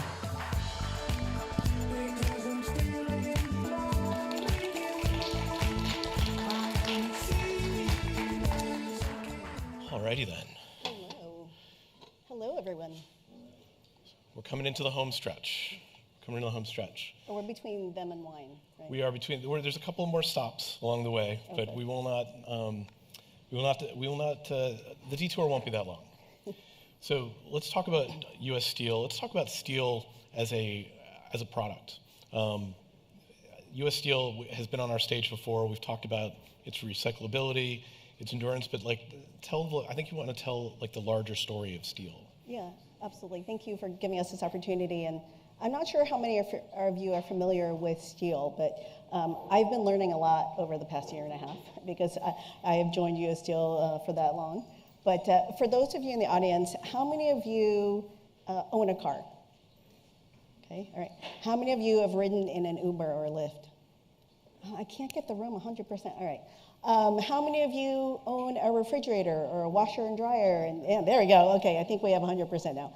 So those all have steel in it, and it's essential to our everyday life. Without steel, we wouldn't be able to do some of the things we do today. And also, steel is also going to be essential for enabling a more sustainable future, because steel goes into solar power and the infrastructure to actually build a solar power base, and it also goes into wind power. And it also helps transform electric vehicles into more efficient engines for us to actually be able to use. So it's not only, I realize, part of the challenge, which is why we're all here, but it absolutely is part of the solution. So you're also a business, an organization that is, running a current, in a regular business environment. How are you incorporating sort of ESG principles into your overall operations? Yeah, absolutely. I know ESG is a little bit controversial these days. I try to compartmentalize that and focus on what our stakeholders ask us. But it's actually really interesting. At U.S. Steel, sustainability is actually intertwined and embedded into our corporate strategy. So where the company is headed, and we're a 122-year-old company, so where we're headed is solidly not only in transforming our entire business, but also in terms of sustainability, transforming how we make our products, our operations, what the types of products that we deliver to our customers to enable them to be more sustainable and achieve their own goals. So I think the fact that it is embedded in it is a huge advantage for us, because I know several colleagues, and I know many of you out there, who sit in different organizations. Sometimes as a sustainability professional, it's hard for you to move the needle and progress forward on your journey if you don't have strategy behind you, if you don't have your CEO and leadership support, which we do at U.S. Steel. So it's a manufacturing company, but you're manufacturing a core component. What principles of circularity have you worked into your workflow and into the development of your product? Yeah, absolutely. It's interesting. I think U.S. Steel is like the OG of circular economy. We were practicing circular economy long before it became a term. We've been reusing steel for over 120 years. In addition, we reuse a lot of the gas that comes off of both from our coke making process, which, if those of you who are not familiar with steel making, coke is a purified form of charcoal, and it's used in blast furnace, and that has gases. So we actually reuse the gas to provide energy, but also in other operations. We also reuse gases that come off of our blast furnace, so where the iron is actually transformed then into steel, and we use those also as heat sources. We've also used some other byproducts off of that in other industries too. I think we have a graphic to share. I don't know if it's going to be. Let's see if the clicker will work. No one wants to look at my phone. There it is. There it is. All right, cool. So we have this infographic that we developed. We shared it in our 2022 ESG report. And it gives you, it's just a sample idea of all the different ways that we are employing circularity in our business. So some of the byproduct, like slag, is used in road aggregate and cement. Other chemical byproducts, like hydrochloric acid, which is used to pickle our steel, that's also reused to treat wastewater. But we also reuse the hydrochloric acid in our operations too. So it's a lot of different ways that we're being circular, but then we're also helping companies, I guess you would say, follow a non-linear or more open economy. Mm-hmm. And I know, I think you have a prop that you... Oh, I do. I brought some show and tell. What this tells? This is really cool. So we've created a couple of sustainable steel lines. So one is called Vertex, and it's our lower greenhouse gas emissions, lower carbon footprint steel. That's produced right now out of our facility in Big River Steel, which is in Osceola, Arkansas. So in addition, we announced this year that we are creating this other steel called Index. So if you can see how thin it is. It's like 0.01 inches thin. And this actually helps power electric vehicles. So it makes them more efficient, so you can get a longer range out of the charge you get.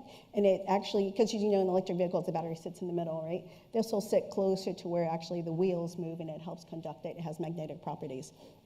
Fantastic. You can see it. Be careful, Ed, just don't cut yourself. I don't want to be liable for that. No. But what's really cool about this is you think about innovation and technology. There's so much that goes into, so much R&D that goes into steel making.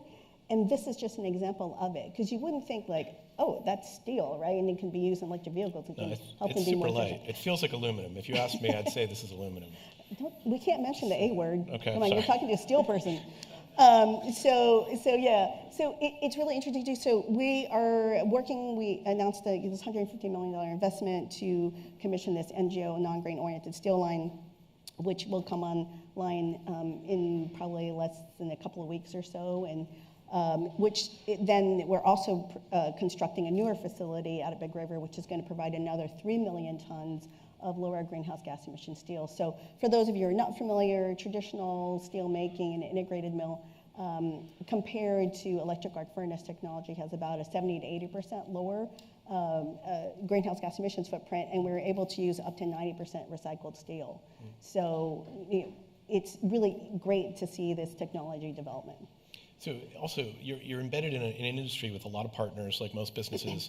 How are you working with others in the steel industry to sort of create best practices and create efficiencies and share innovations? Yeah. So, the really interesting thing is, and I think part of why I made the decision to, leave Dell and join steel, an industry I knew nothing about, was I see the tremendous opportunity. We are at this crossroads of really gaining momentum, and there are a lot of factors within the ecosystem that are coming together. So from customer demand, right, from a better policy framework to support and accelerate the technological developments to help us decarbonize.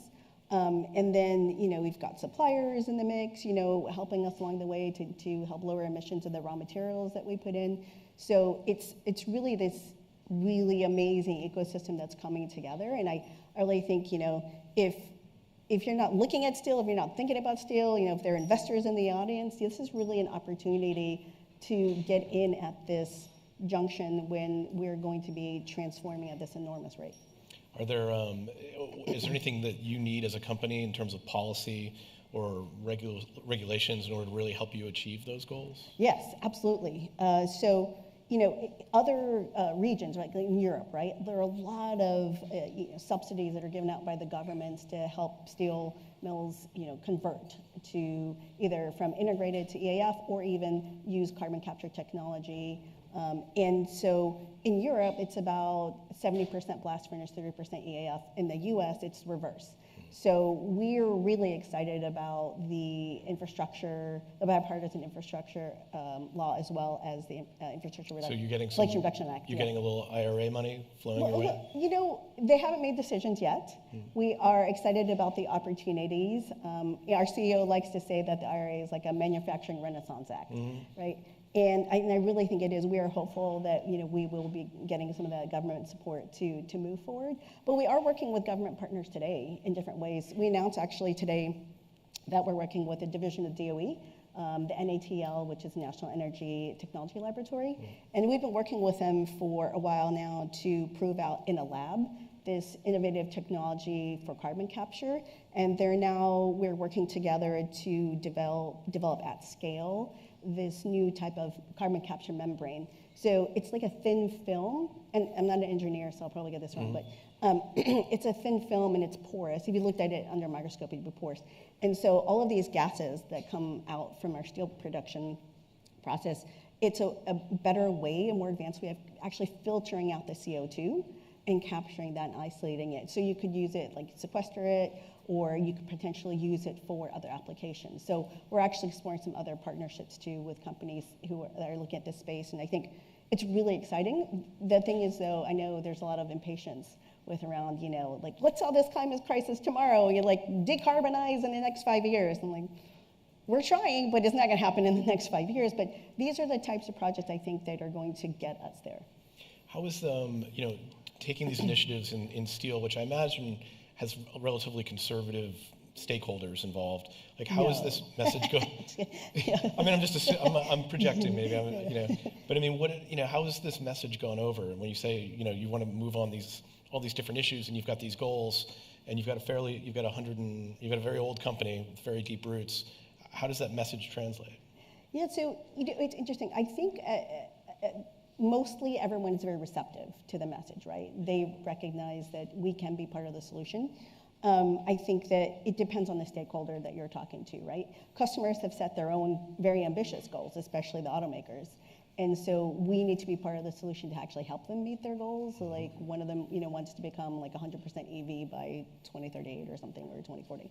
So, but then, if you're talking to an investor, it's a different kind of scenario where I think that as a whole, people maybe don't have a lot of awareness or education of how steel is made and the process of making steel and all of the inputs. There are like over 250 data points that go into calculating our greenhouse gas emissions. So it's very complex. But I understand the impatience, right, around solving the climate crisis. So that situation is a little bit different, right, than talking with a customer.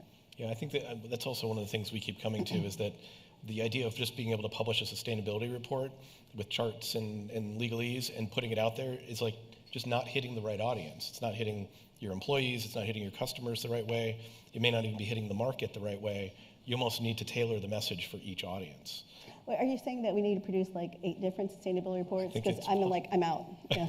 You're at capacity. You can't handle it anymore. No. I mean, you're right, though. That's the thing. Like an ESG report or sustainability report is meant to serve multiple audiences. And I think, I have a colleague in the audience who heads up our treasury and risk department, and he's been a great partner of ours. And so we go on these engagements when we talk to lenders, right? And they read it every inch from cover to cover. And they give us feedback and commentary on it. So I'm like, oh, you're the ideal person. Most people just read the sections that they find relevant to whatever decision making they're making. But yeah. So what innovations are coming down the line in terms of steel? You've already shown us one. Are there other things that you're excited about?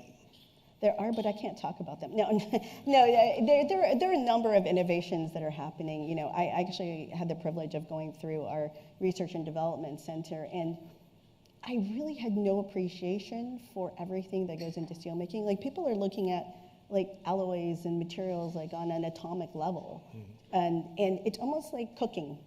So I had to explain to my kids how steel is made. It's really coking.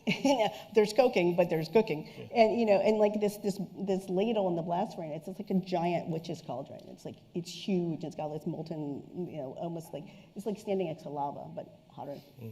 And you add the different ingredients, different alloys at certain times, and you got to cool, and the temperature comes into the mix in terms of what kind of grade of steel you're going to make, what kind of properties that the customer needs, right, from that type of steel. So we're constantly working with our customers and getting into the design stage to make sure that we're making the grade of steel that can either make the car go further, a longer range on a charge, or even make HVAC systems more efficient, right, to reduce the energy bills for their customers. Yeah, I think it's one of those foundational I don't know, I wouldn't call it technology. Maybe I should call it technology. I would. It's not a commodity. We don't like commodity. Yeah, not a commodity. Not a commodity. So if you've got to summarize with one statement about what people get wrong about steel, what they misunderstand about steel, what would it be? I think they misunderstand, and I know I'm repeating myself, I think they misunderstand how much thought and research and development goes into making steel. I think they also misunderstand the role that steel plays in today's society and the role that it can play in helping us lower emissions and create a more sustainable future. All right, well said. Erica, thank you so much for coming on and sharing Thank with us. Erica.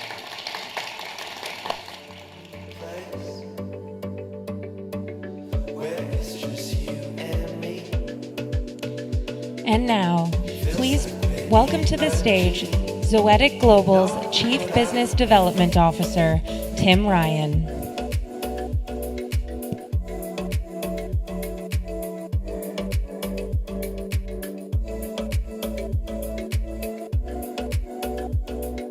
Hello. Just put it up there.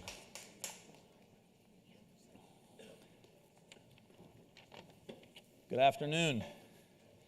My name is Tim Ryan. I am the Chief Global Business Development Officer for Zoetic Global. I was a 20-year member of the United States Congress and represented Youngstown, Ohio. And the topic for the next few minutes is the reindustrialization of Youngstown, Ohio. Youngstown has a very interesting past. On September 19th, 1977, We refer to that day as Black Monday. Black Monday is when Youngstown Sheet and Tube, the largest steel producer in our community, closed. 5,000 jobs immediately, and over the next few years, 50,000 jobs were lost in our community. Over $1.3 billion in wages were pulled out of our community. That's $1.3 billion in 1980 money, not today. The unemployment rate was about 25%. Absolute and utter devastation. Economically, socially, politically, the community was devastated. And as you all know, when you lose that kind of economic base, the ripple effect throughout your community of drugs and crime, and eventually even decades later, heroin and fentanyl, where Ohio was one of the top states in the country with overdose deaths. This is something that has been going on for a long, long time. We saw the jobs leave. We saw our young talent leave. We saw people go off to school at Ohio State or Georgia Tech or somewhere else and never come back because they didn't see any hope or opportunity. And so what we're trying to do at Zoetic Global, because of our leadership, our founder, Jerome Ringo, is from Lake Charles, Louisiana. Our CEO, Avery Hong, grew up in Western New York in a small working class town.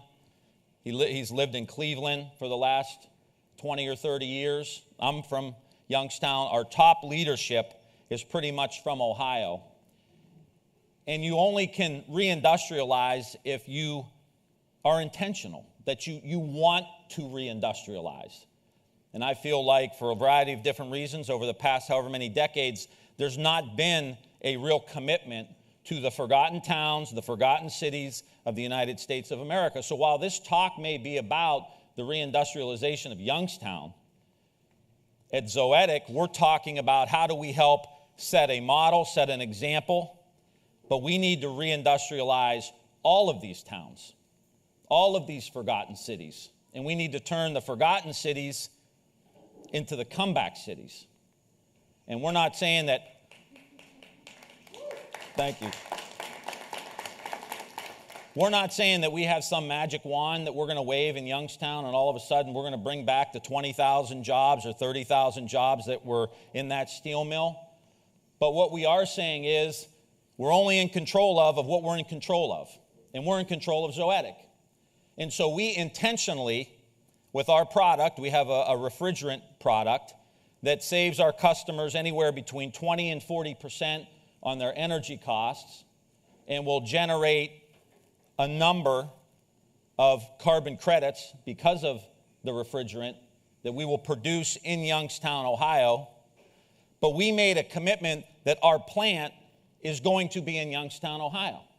We made a commitment that in that almost 30,000 square foot plant where we will be able to ship billions of dollars of our refrigerant all over the world, that we want to make sure that the workers there are taken care of. Nobody came to us and said, you should unionize this shop.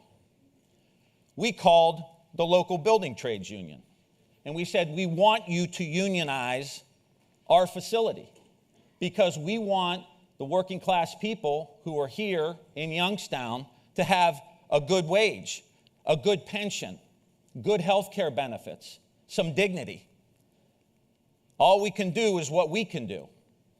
And so as our company grows, so we will grow the opportunity for rebuilding the middle class in Youngstown, Ohio. And I tell the story all the time of my grandfather, who was first generation Italian-American, lived in a small town just a little bit north of Youngstown, but this was the story across our region and across the country. He had a good paying job. He was the usher at 1045 Mass at Our Lady of Mount Carmel Church. He ran the beer tent at our church summer festival, which came in handy as my brother and I got a little older. He was able to participate in the broader community. And you wonder why the country's coming unraveled, the country's coming apart. Everybody's working so damn hard. You know, everybody's working 6 days a week, 7 days a week, 12 hours a day, 15 hours a day in working class communities all across the United States. No breathing room, no hope, and they're making a wage that's much less than they were making probably a decade or two before. And then you wonder why everybody's so angry, so upset. We all, as we talk about what this new economy is going to look like, we all have to have a high standard. That it's not just going to be about us making money, which of course we want to do. We're capitalists, we're in a free market, and we want to make money so we can reinvest into the next generation of technology that we can implement in communities and continue to hire more people in a place like Youngstown, Ohio, or other working class places. And we are significantly going to shift the carbon credit market. Our carbon credit market, our carbon credits are being rated super premium. We know there's a huge controversy over nature-based credits. Ours are precise. You will be able to monitor moment by moment by moment how much carbon we are preventing from going out into the atmosphere. There'll be no BS. You'll know exactly what our technology is doing. And there'll be complete transparency. And in a cynical world, we want to make sure that it's transparent. And we want to make sure that those workers have time and money to be involved in their community. You know, as I said about my grandfather, we want that for all of our workers across the board. And so we're here to do our small part in a 30,000 square foot facility in a small little patch of land in Northeast Ohio. But we also want to shift this carbon credit market. We are going to take a percentage, because of our leadership in our organization, we're not going to stuff every dollar we get from a carbon credit and put it in our pockets. We are going to share those credits with the businesses. We're going to share those credits with the schools. So if we go into a school, we want to share a significant amount of those carbon credit dollars with that local school district, or in a municipality, with that local city. Why? Because 10, 15, 20% of our carbon credits, that may mean another cop on the beat. That may mean another couple of teachers, right? We want to use our carbon credits to go back into towns like Youngstown and make sure there aren't any areas of the city that are food deserts. We want to make sure there's fresh and healthy food. Because if America's going to be a strong country, all 330 million of us need to be on the field playing, trying to shift the economy, bend the curve on climate, and rebuild the middle class. That's the charge. It's not about shareholders. It's about stakeholders. It's about the community that we're in. It's about the state that we're in. It's about how we treat our workers.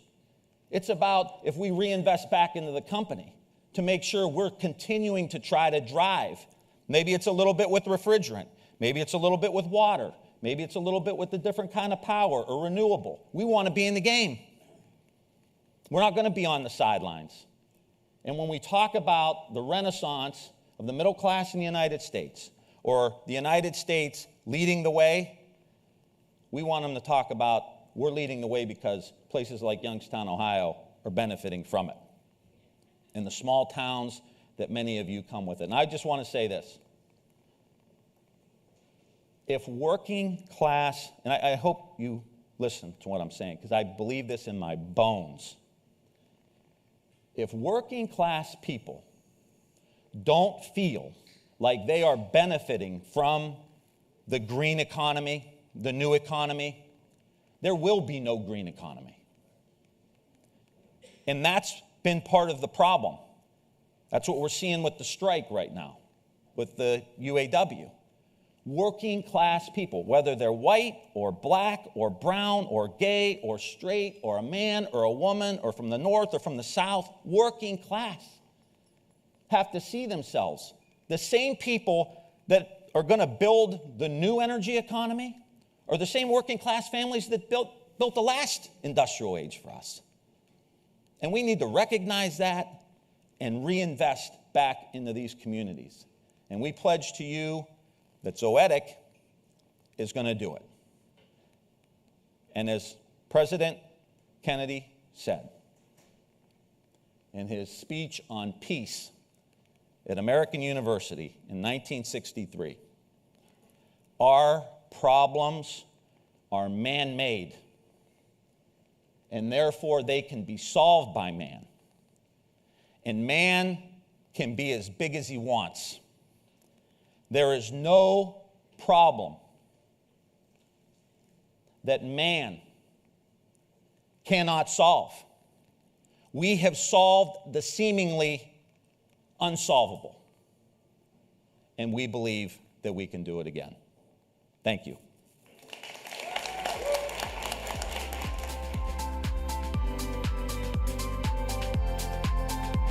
Please welcome to the stage GRIST staff writer Zoya Tierstein and co-founder of People Not Pozos, Nayeli Kobo.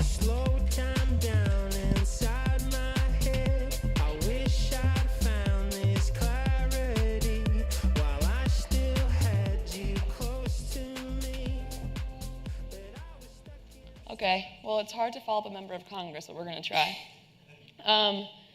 My name is Zoya. I'm a staff writer at GRIST. I cover climate change and human health, but I also am a young person who cares about the planet. And I'm here with another young person who cares about the planet. Nayeli, you're coming from the UN, where they're discussing a lot of the issues that are going to get brought up at COP28 in a few months.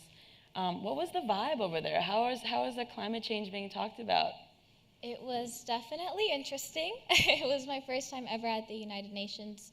So it was a really special opportunity that was like a pinch me moment, but it was extra special to be in a room full of world leaders that were discussing the topic of climate change, the climate crisis, and discussing solutions as to how we can save our planet and continue to live in this beautiful world that protects us and gives us so much. We need to remember that we have to protect her as well. Mm-hmm. There was a huge climate march on Sunday that you were at. And activists of all stripes came out to protest and to make themselves heard. Climate activism has played such a crucial role in moving the agenda forward.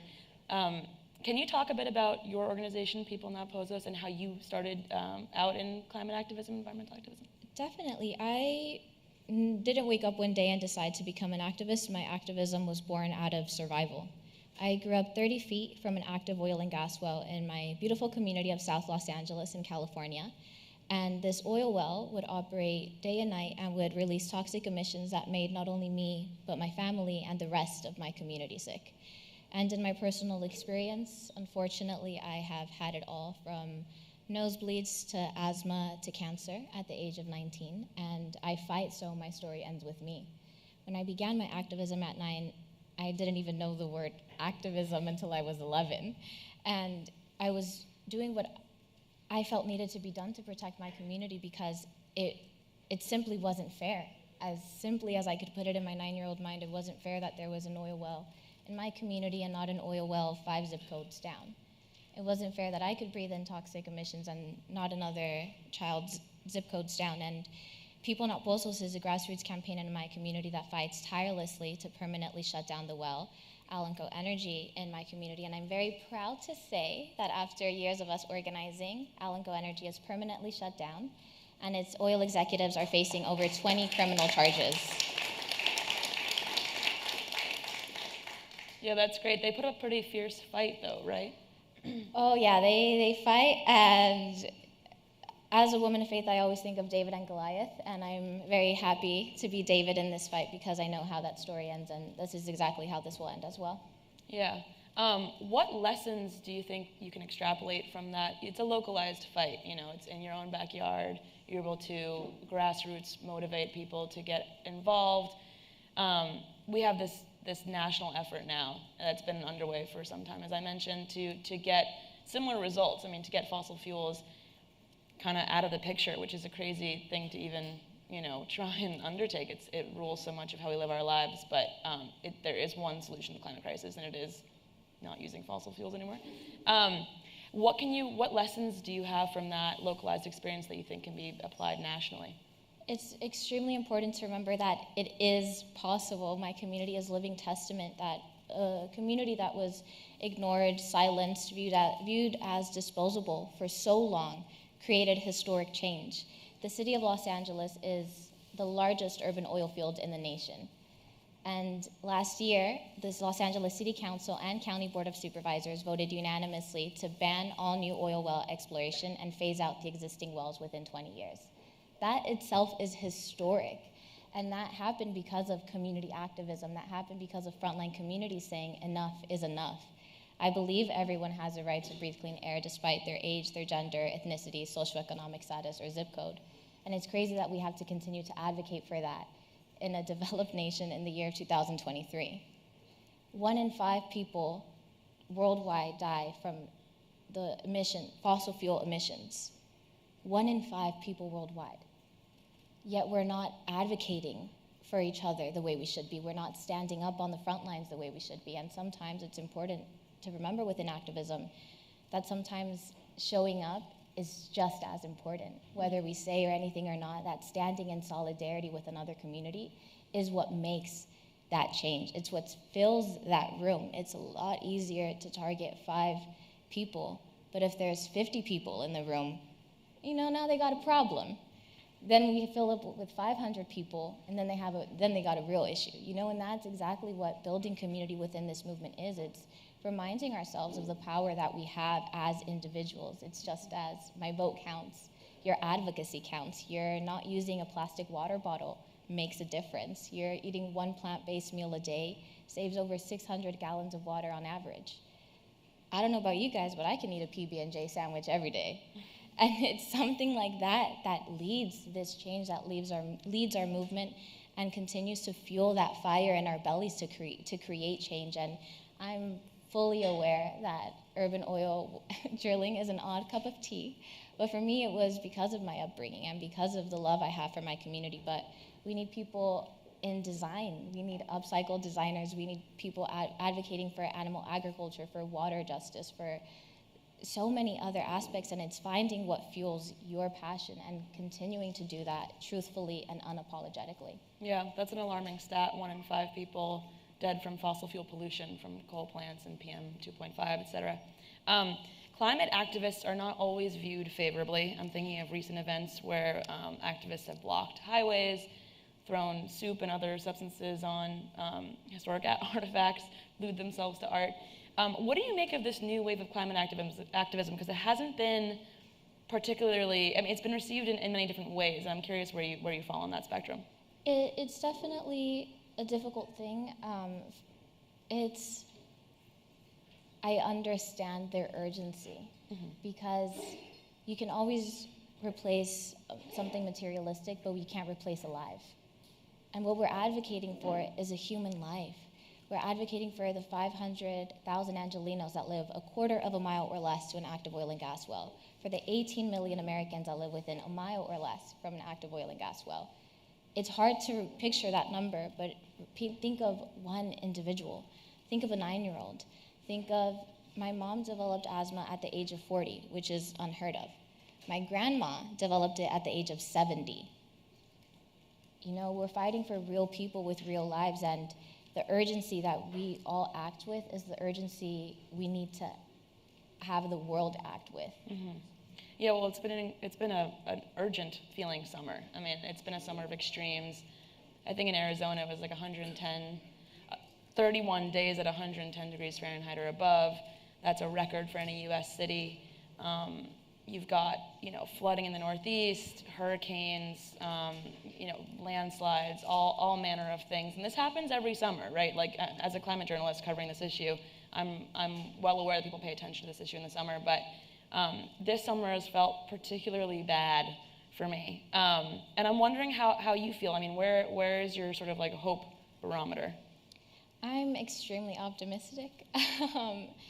It's again because of the love I have for my community. I fight every day with everything I have because of the love I have for my community, because one day if I'm not fighting, I feel like I'm not advocating for an innocent 9-year-old who's becoming an activist out of survival like me. I fight so that ends with me, so urban oil extraction is only read about in history books, and it fuels a lot with eco-anxiety and the fear of the climate crisis, as if we're studying for this major, but will this degree matter in 4 years if this job won't even be a thing anymore? And it's an extremely hard thing to navigate, but reminding ourselves that the feelings that we're feeling are, first of all, extremely valid, but we have to channel those back into our work. You know, I'm sad, I have a lot of fear about the unknown. Well, it's fight today, so we know that tomorrow there is a tomorrow. And starting with that. It's starting with, okay, I don't know what tomorrow has in store for me, if it's gonna be 185 degrees or not, but today, my 2 legs are good, my arms are good, I'm gonna go canvass for a new elected official. I'm gonna canvass for this upcoming vote that we have. And it's extremely important to use our feelings and channel them back into our work, because as I mentioned earlier, something my mom has always said is every action has a reaction. And every action that we take is creating a sustainable future for our future generation. And sometimes it's not. So we have to think about every action that we take to not leave a better planet for this generation or the next, but 7 generations behind. It's funny, is that like a thing moms say? My mom says that too. Oh, then yeah, it's a mom thing. I thought she was like, yeah, moms. Oh, my mom is here, by the way. Hi, Mom. Well, speaking of moms and sort of older generations, what do you think that older generations can do to support young activists like yourself, the growing movement of people who are concerned about climate change, especially people who have the most to lose, the youngest people among us? I think it's extremely important to remember that this is an intergenerational movement. We have so much to learn from our elders who have been fighting this fight for years. And I admire something that Jane Fonda says, it's not a sprint, it's a relay race. And sometimes you have to hand off the baton, and that's such a powerful thing within this movement when you're learning from an elder who has been on the front lines for so long, when you're canvassing with your mom, you know, that's such a really cool thing to have. And I think working hand in hand with our elders as this next generation, learning from them what worked beautifully, what didn't work, what was scary for them, if their fears have gone away. I think it's also just being open with one another. I think there's a lot of power in vulnerability, and sometimes when we're active within this movement, we're so caught up in our day-to-days that we forget to check in on each other. And I think that sometimes we should also check in on our elders, because sometimes they're forgotten about and they have gone through more than any of us can even imagine at times. And by having that intergenerational relationship, by having that love for our elders and vice versa, you know, we really are beyond unstoppable within this movement. So you successfully shut down that oil well. What is next? So the state of California last year, Governor Newsom signed and implemented into law a 3,200-foot health and safety buffer zone between all oil extraction and sensitive land for new oil wells, which is historic and incredible. Days later, the oil industry, oh boy, they spent $20 million on an oil referendum to overturn it and put it on, the referendum. So now it's on the ballot for November of 2024. That is our biggest fight. It really is all hands on deck. It's talking about voter education, voter turnout, public education, raising awareness on the deep pockets that the oil industry has and shedding a light on that, but also reminding ourselves that this is a David and Goliath fight, and everything that we do today can affect our fight tomorrow. It can affect the ballot in the next year. And I join you all to support us and share this news about SB 1137 that's on the ballot for the next year. It's going to protect and defend millions of lives, millions of innocent lives, and protecting the health and safety of our environment. Something many people don't know is that these oil wells operate under such immense pressure that every 10 to 15 minutes they open valves to prevent an explosion. So we're literally living next to a bomb. And the oil well in my community operated with 9 surrounding schools in the area. It shared a wall with a daycare for newborns to 2-year-olds. It was 30 feet from a senior living facility, all ages of life. And it shared a wall with a high school for children with disabilities such as paraplegia. In the event of an emergency, oftentimes there's also no evacuation plan in place for us. This is what we're fighting for. This is what we're going to end. Urban oil extraction has no place in our backyards. What do you guys think belongs in a community? Yell. I got a minute, guys, yell. Playgrounds, schools, parks, coffee shops. Ooh, I like that one. Churches. Notice how not a single person said an oil well. How come it's the reality for 18 million Americans living a mile or less from a well? With your help, with our help, this is going to end in the year of 2024 for our health, our safety, and our environment. Yeah, it sounds like nice. It sounds like a lofty goal, but the state of California is now suing Big Oil, and that lawsuit was announced just a few days ago. So it's not. I think maybe if you had said that here 10 years ago when you were like 11, that people would have been confused by what that really meant. But it's a different time. It feels like, at least for me. I mean, there seems to be a groundswell of. It's not just climate activism, right? It's also a lot of policymakers who are making pretty material changes, which is interesting.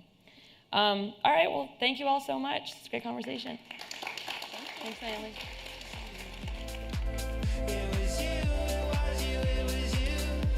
Please welcome to the stage Net Zero Communications Manager and podcast producer at the Environmental Defense Fund, Amy Morse, founder and executive director of Black Girl Environmentalist, Wawa Gatheru, and founder of Brown Girl Green and co-founder of Green Jobs Board, Christy Drutman.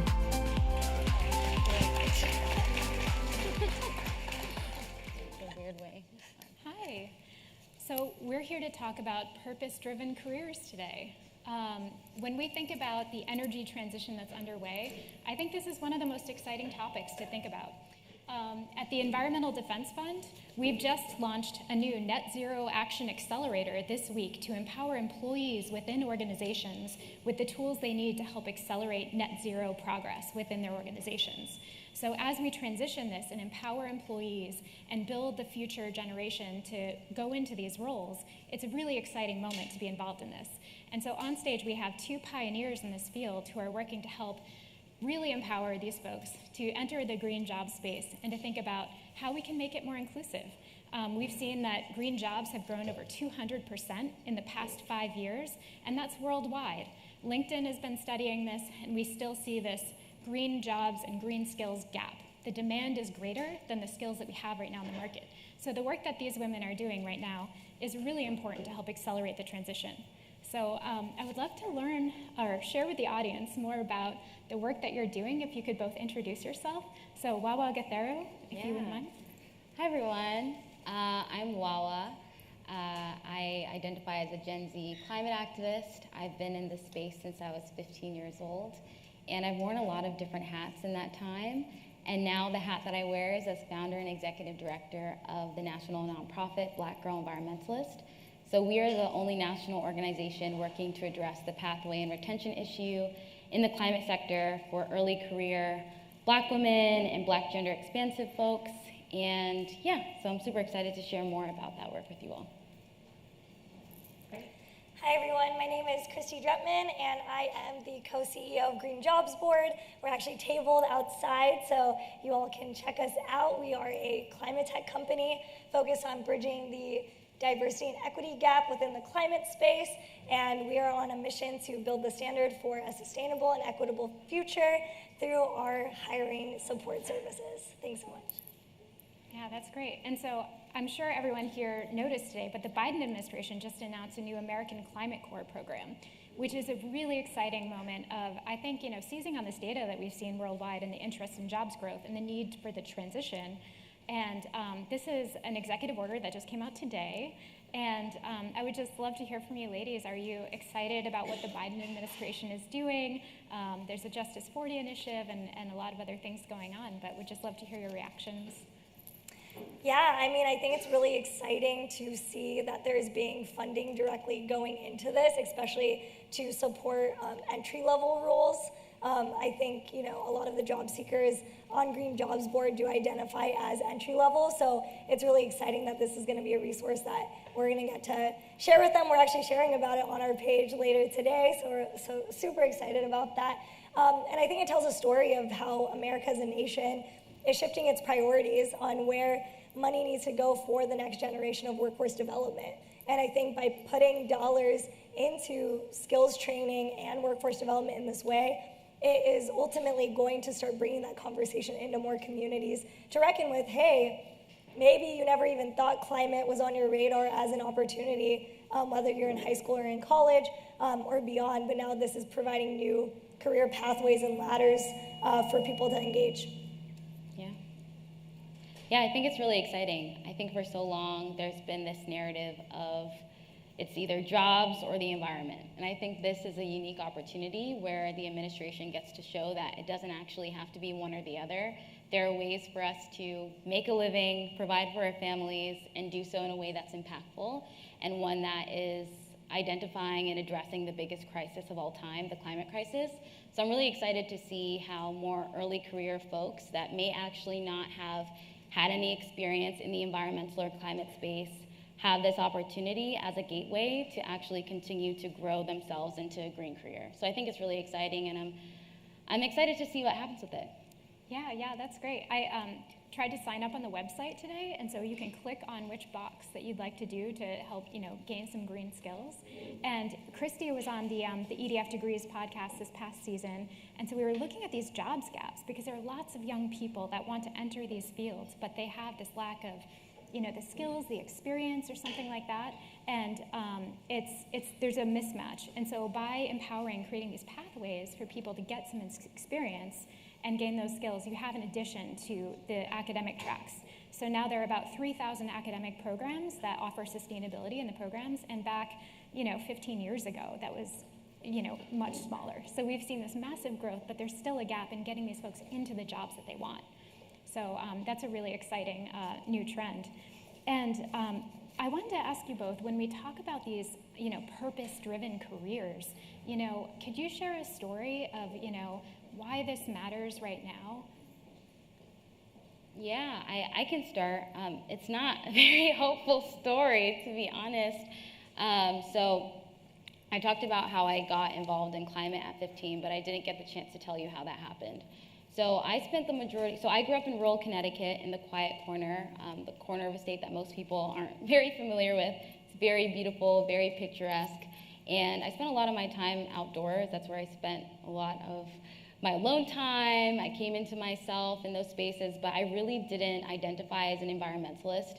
I knew what an environmentalist was based off of the narratives that I saw on TV and like certain activities and the brands that people would wear, and I also thought you had to be white to be an environmentalist. So even though I had like a club, the first club I ever founded was the Save the Polar Bears Club in the 3rd grade. I go in during recess and basically cry, eco-anxiety with my friends, and we didn't do anything with that. But when I was 15, I stumbled into an environmental science class, and that course honestly changed my life. I had a really incredible educator. Her name was Mrs. Rose, and she decided to integrate an environmental justice chapter. And it was then that I began to understand that the climate crisis and environmental degradation wasn't just this thing that was outside of myself, out in faraway places that I felt like weren't as personal, to being an issue that actually was already impacting my community very up close and personal, and was the biggest issue of all time that was also disproportionately impacting people of color. So my entry into this purpose-driven work was out of survival. I was 15 years old, and I was realizing that the movement that has been tasked with solving the greatest crisis of all time is still struggling with aligning with the priorities of the folks that are experiencing the brunt of these issues. I was beginning to realize that there was a huge issue with the fact that there's a leadership crisis in the climate space almost 10 years ago.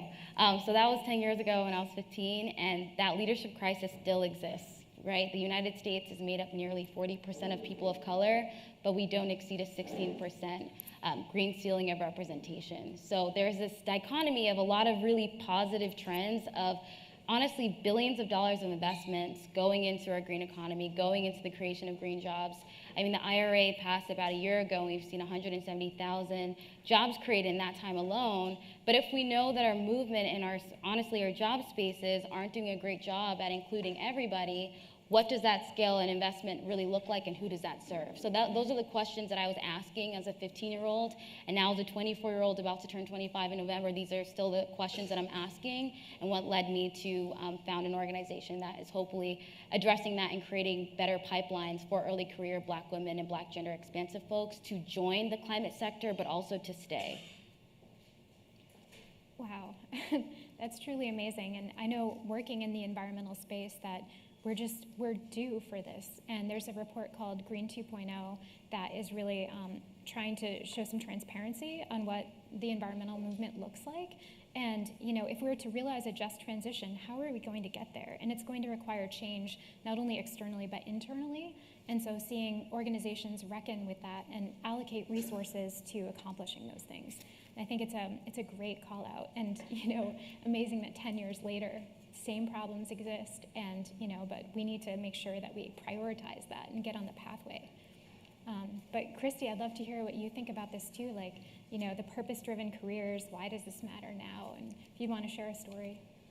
Yeah, I mean, I can talk about my own story. I would say that, like, as someone who really cared about climate, I didn't also grow up into being an environmentalist. That's not really what my family does, or people that I saw in my community really doing. But it came out of a place of advocating for human rights and really wanting to understand how can we help communities. And so for me, as I dove deeper into that and was super passionate, I got super active into climate activism and was building my CV of all these experiences, taking on unpaid internships, interning at federal government. I tried to intern for private sector and nonprofit. I really went out there and really explored, as they say, to try to figure it out. And by the time I graduated, I still had no idea what kind of job I could get or what kind of space that is in. So I'd say the question is not necessarily why purpose-driven careers, but how do we get more people into the purpose-driven careers? I think the call to action, with the IPCC report and us fighting against a clock to prevent 2 degrees Celsius warming is looming. It's there, and we all know that 2030 is around the corner, 2050 is also right around the corner, even though people like to keep pushing the benchmarks back. But unfortunately, the temperature is continuing to rise, and we are seeing ecosystems collapse, we are seeing communities being threatened, and we have to reckon with that there needs to be things done in efficiency and at scale to get people into these jobs and to make those pathways so much easier. And I think Green Jobs Board has done a really great job at starting to build that conversation for people to say, hey, we need to make this more efficient. Organizations and companies now that use our platform are now looking at themselves internally and being actually, yeah, you are helping us be way more efficient to directly hire and recruit diverse talent into our teams. And it's just really cool that we get to build this tool and this platform that really is inspiring people to have that introspection. If we want more people to be in purpose-driven careers, we have to create the work environment for them to want to be there. And that means a work environment with good pay. That means a work environment that is not going to continue propagating microaggressions and harm towards communities of color. And lastly, it needs to be a place where you can see a future. So actual career ladders, career pathways where you can actually see that that's going to sync up. And I think in climate work, because it is so emergent, it's kind of difficult sometimes to know what skills you need to get, what kind of credentials, where is the next step. And so our vision in the future of Green Jobs Board now being a part of that emergence is to have a platform full of resources and education that can bring people to that next level in a much more seamless way. That's fantastic. Yeah, and so for the folks in this audience and watching online, if you had a few recommendations, we're looking back, we're 5 years ahead, and we're going to make this a just transition. We're going to help fight climate change, empower people in our organizations, and really try to accelerate, progress. What are, a few things that you might change to help us get there? Because these institutions, they're working the way they always have been, and we need to change so many things. So I'm curious if you could make a few changes with a magic wand or advise people in organizations, companies, et cetera.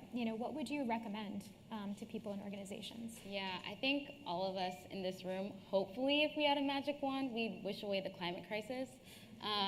So that would be the answer to that. In the case that was off limits, and we had to work within the world that we're in, my second answer would be that young people don't have to be climate activists, and they can just be children. But again, working within the space that we're in now, honestly, I direct my wish to philanthropy. I think that philanthropy is still a very antiquated space. Right now, there was a recent study done with the new Youth Climate Justice Fund that recently debuted actually this week during Climate Week. And they saw that out of all of climate philanthropy, youth-led organizations only receive 0.76% of funding.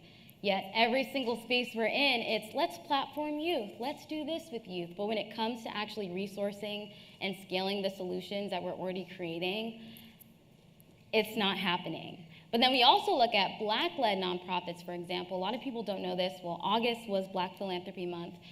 Black-led nonprofits in the United States, 75% of them operate at an annual budget of less than $50,000. And almost half of them is $30,000. So when we think about frontline communities having the resources to, again, scale the work that we're already creating as a means of survival and not having those resources, yet the general narrative constantly being about racial justice and centering young people and that, it's not happening, I'd say we need to really get our priorities straight. We need to be investing into those initiatives, those communities, and also taking a step back and understanding that the whole invite only or having these very weird pipelines to get access to even have a meeting doesn't serve us as a movement. We are in the defining decade of, the things that we put forth, the policies that we bring about, quite literally going to set the stage for the world that we are going to be living in and the world that we will be living in together. And so providing that money right now is so, so important. So I'd say, redistribute wealth where it needs to be. Yeah, absolutely. And since wealth was addressed, I also want to address power and power dynamics. I think, I want to shout out Green Leadership Trust. They're an amazing entity that's focused on bringing more BIPOC or Black, Indigenous people of color to be in leadership positions on boards of all of these big green organizations. But I think that could same apply to corporations and corporate boards. Thinking about how are you picking advisors and making sure that you're thinking about bringing in advisors who come from the direct communities where your technologies are being employed, understanding that it's not just a carbon footprint, it's a social impact footprint. And so if you are concerned about the long-term impact you're trying to make as a company or an entity, especially if you're in climate tech, you have to also address that there's going to be communities that are impacted either positively or negatively by your actions, by being there, by having a footprint in their area. So make sure that you're thinking about treating them as experts, as advisors, not just asking for permission, hey, we're taking up your space, but actually bringing them on into your leadership positions, hiring them as consultants, paying them for their time for that expertise to shape your solutions that you're trying to put out in the world, I think is really important. That's a really great flag. I mean, this is expertise that people need to help empower their organizations to do better and go farther and faster. So those skills should be acknowledged and compensated. So that's a really great point. And so another thing, I'd love to talk about the just transition. Some people haven't heard this term before, and I'd like to know just what it means to you and how you define it. Oh my goodness, there's so many things that fall in line with the just transition, but I see we have 2 minutes left, so I'll keep it brief. We can't have a just transition if everyone's not at the table. It's pretty simple. We need to make sure that all different groups of people are able to contribute their voices and contribute their expertise into the solutions that are going to make or break what a just climate future looks like for the rest of us. So that's how I define it. Yeah. Love it. Christy? Yeah, I would say that we're seeing this shift, with the creation of all these new jobs. It's moving people away from extractive industries, from the fossil fuel industry. But a lot of those people have a commitment, have families, have towns and communities that are built around some of these industries. So how, again, are we making sure that there is clear pathways that ensure that they're going to have a proper livelihood, that transition isn't going to cause more harm, And I think it's really important, again, what I just said in my previous answer, some of those things you can be thinking about as a company or organization, to think about workforce development trainings, funding that type of transition and making sure those communities aren't left behind. And speaking of workforce training, I heard you guys are collaborating on a really cool thing coming up, and I'd love to hear more about it. Yeah, so Black Girl Environmentalists, Black Oak Collective, and Green Jobs Board, we are all collaborating on a BIPOC Green Jobs Skills Fair for Gen Z young people in the beginning of November in Washington, D.C. And, you know, if this is something that you feel invested in, investing in the youth, investing in BIPOC youth and green job skills development, then definitely come speak to us afterwards. We are looking for sponsorship to support that initiative. Yeah, and I would just like to say, I've never seen anybody work a room quite like Christy, you know, just off the record, just, you know, at happy hours or gatherings, she meets one person who's looking for a job. She's like, tell me your name, tell me your number, I know this person, I know that person. I just thought that was a remarkable skill and not something like the authenticity embedded in people who are pioneering and leading things, you know, that you are like soup to nuts on these things. And I just really appreciate that about you. Thank you. And thank you for joining our podcast. Yeah, and thank you to you both for the work that you're doing. We really appreciate you guys being here with me. And I just wanted to give a quick shout out on Friday, if anyone's around. Green Jobs Board is hosting the Green Jobs Pavilion. Wawa will actually be a speaker there. It's at Marketplace of the Future, and it's a day-long event. In the afternoon and evening, just check out Marketplace of the Future and join us. Lots of talks and panels all about this topic to go deeper with experts. Thank you. Thank you.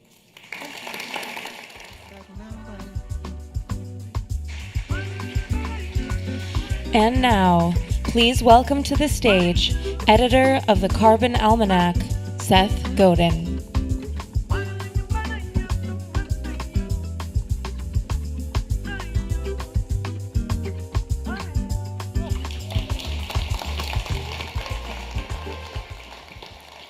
When you come out, you're supposed to say thank you.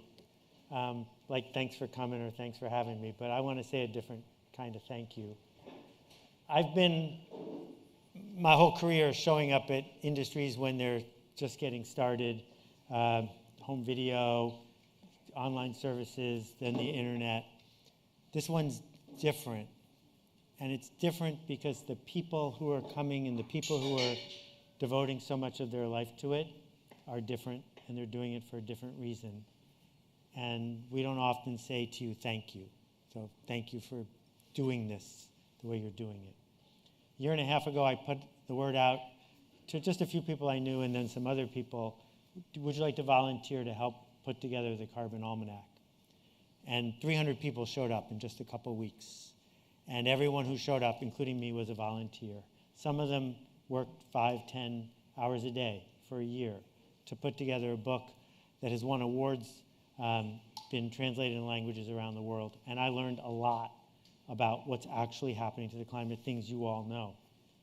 And I'm not here in my official capacity as one of those volunteers. I'm here as someone who understands systems and marketing, as someone who has looked at how the world has evolved and industry has changed, and using what I learned over that year of putting together the Almanac. And basically what I want to talk about in the few minutes I've got is the fact that we are between a rock and a hard place. And it's very easy for people to start losing enthusiasm. In fact, it's inevitable if people come into this challenge that we have hoping that they are going to see short-term progress in the weather report, that it's going to be a frustrating ride. So what's the rock and what's the hard place? Because I want to point out that the rock and the hard place aren't real. They're just feeling like they're real. The rock is something that's built into Western culture, which is you're allowed to say, I'm just doing my job, and get away with it. So the cigarette industry killed 25 million people, more Americans than died in all the wars America's ever been in, and nobody went to jail for doing that, because they were just doing their job. And I grew up in Buffalo, New York, not far from the Love Canal, and Hooker Chemical created one of the biggest toxic waste dumps in the country, but people there were just doing their job. An executive who's sort of well known, when he was at Pepsi, took credit for inventing the idea that you can slam a Pepsi, which is by changing the size of the top of the bottle, a teenager can drink a 16-ounce sugary beverage without stopping. And diabetes is one of the giant problems in our country, just doing my job. And when we look at how we got into this mess, a whole bunch of the problem, all the way back to the people who hunted whales, or the people who figured out how to make leaded gas or freon gas, same guy, or the people who worked on Spindletop and helped invent the oil business as we know it, they were all just doing their job. But the other thing, the hard place, not the rock, is we have been told and believe that this is an issue of personal responsibility. We caused the problem. It's up to each of us to compost, to recycle, to degrowth, to do things individually to solve this problem. And it's burning people out. Because what happens is they give up one thing and everything doesn't get better, things get worse. And they're like, well, why did I stop eating that or stop doing that? And if we accept either of those two things as the solution, we're just going to burn out. Because these are easy and complicated. And the status quo likes things that are easy and complicated, because we can just keep getting deeper and deeper into the weeds. If you think about the weight loss industry thrives because it's easy to talk about what you need to do to lose weight, right? And super complicated to actually do it. And the alternative is simple and hard. And human beings, particularly in the West, are bad at things that are simple and hard. But it's simple and hard that might get us to where we need to go, not shame and blame. So someone who lives in my town used to have several big gas-guzzling SUVs. And it was exciting to see he got an electric car a little while ago. But to have a place to charge the electric car, he built a giant concrete garage. Concrete, responsible for 8% of our carbon problem. And in addition, the landscapers who worked on his yard use leaf blowers 2 or 3 hours every time they come with 2 people. Added up, the amount of damage that they do to the climate in those summer months is greater than the benefit of him switching to a different car. So should we shame him? Should we blame him? Should we blame each one of us for living the life we live? Because if we lived like people in most of the world, a whole bunch of our carbon problem would be gone. So let's think about food. The Netherlands, I was stunned to discover, is the second largest exporter of agricultural items in the world. There are more chickens, cows, and pigs in the Netherlands than people by a factor of 20. How did the Netherlands pull this off? Well, the farmers there, when Europe started to thrive in the 40s, just doing their job, discovered that because the Netherlands is a port, there was a whole bunch of fish byproduct that they could get super cheap. And if you feed fish byproduct to pigs, they grow faster and cheaper. And this built a whole industry for people to do their job. But then they ran out of fish bits in the Netherlands. So now, for a while, they got the fish bits from Peru. So Peruvian fish bits would come all the way to the Netherlands, be fed to pigs, then the pigs would be slaughtered and the food would go all the way back to another country.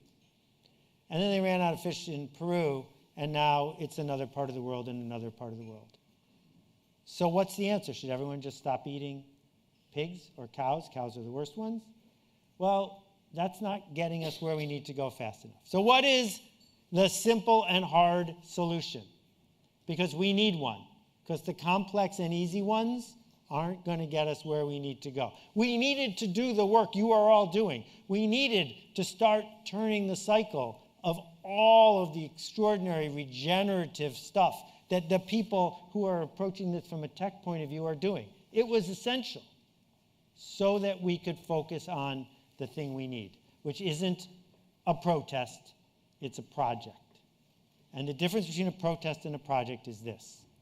A protest solves our short-term need to feel like we are doing something. But as soon as we have a protest, the need is depleted. We did the protest, I did my part. A project begins with a protest that ends with, we'll be back tomorrow and we're going to bring our friends.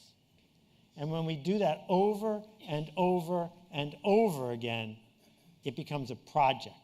And it's projects that change things. So, if we've got the rock and the hard place, what's the punchline? The punchline is simple. We have to let the market solve the problem that it caused. And the market is going to solve this problem when we price carbon fairly. The IMF says last year we subsidized the oil and gas industry $7 trillion worth. In the US alone, in the last 25 years, tax dollars, $50 billion just to support the price of beef. So the first step, the project, is simple. Keep doing everything we're doing, but what do we need masses of people to do? Not for a day or a week or a month, but the project is simple. We need to stop subsidizing the price of carbon, and then the step after that, thank you, I agree. And then the step after that is we need to charge an appropriate price for carbon, because as soon as we do that, all of the projects you are working on and all the projects you've been hearing about, suddenly they start to work. If there isn't an appropriate price for carbon, all of these things don't work unless they magically become more convenient and cheaper than the thing they're replacing. So solar is a home run, because people who don't care about anything but tomorrow are busy switching to solar because it's cheaper and more convenient. But we need to do that in 100 different places. And we're not going to do it if somebody says, oh yeah, but it's so much easier to just put everything in a plastic bottle and serve the water that way. Well, yeah, except when the plastic bottle is priced fairly, you're not going to make that decision. You're not going to make that decision because people want to make a choice. And they want to make choices. They want the freedom to make choices. They don't want to be told what to do. And they will make better choices when we accurately reflect the price, the cost of what we're using and what we're doing. So this is super simple, and the right question to ask is, yeah, well, so what do we do? How do we do it? Well, 100 years ago, if I was standing here saying the purpose of business is to make a profit, and you said, okay, what do we do? How do we make a profit? I would say, we'll figure it out, because the market's good at turning a ratchet in that direction. And the profit that companies make today is huge compared to what they made 100 years ago. We figured out 1 million different ways to make a profit. Well, the same thing is true here. That when you build a movement like the NRA did, with only 5 million people in this country, changed, without a vote, the Constitution of the United States when it came to an issue. They didn't do that in a day or a week or a month. They did it by persistently and consistently organizing a project.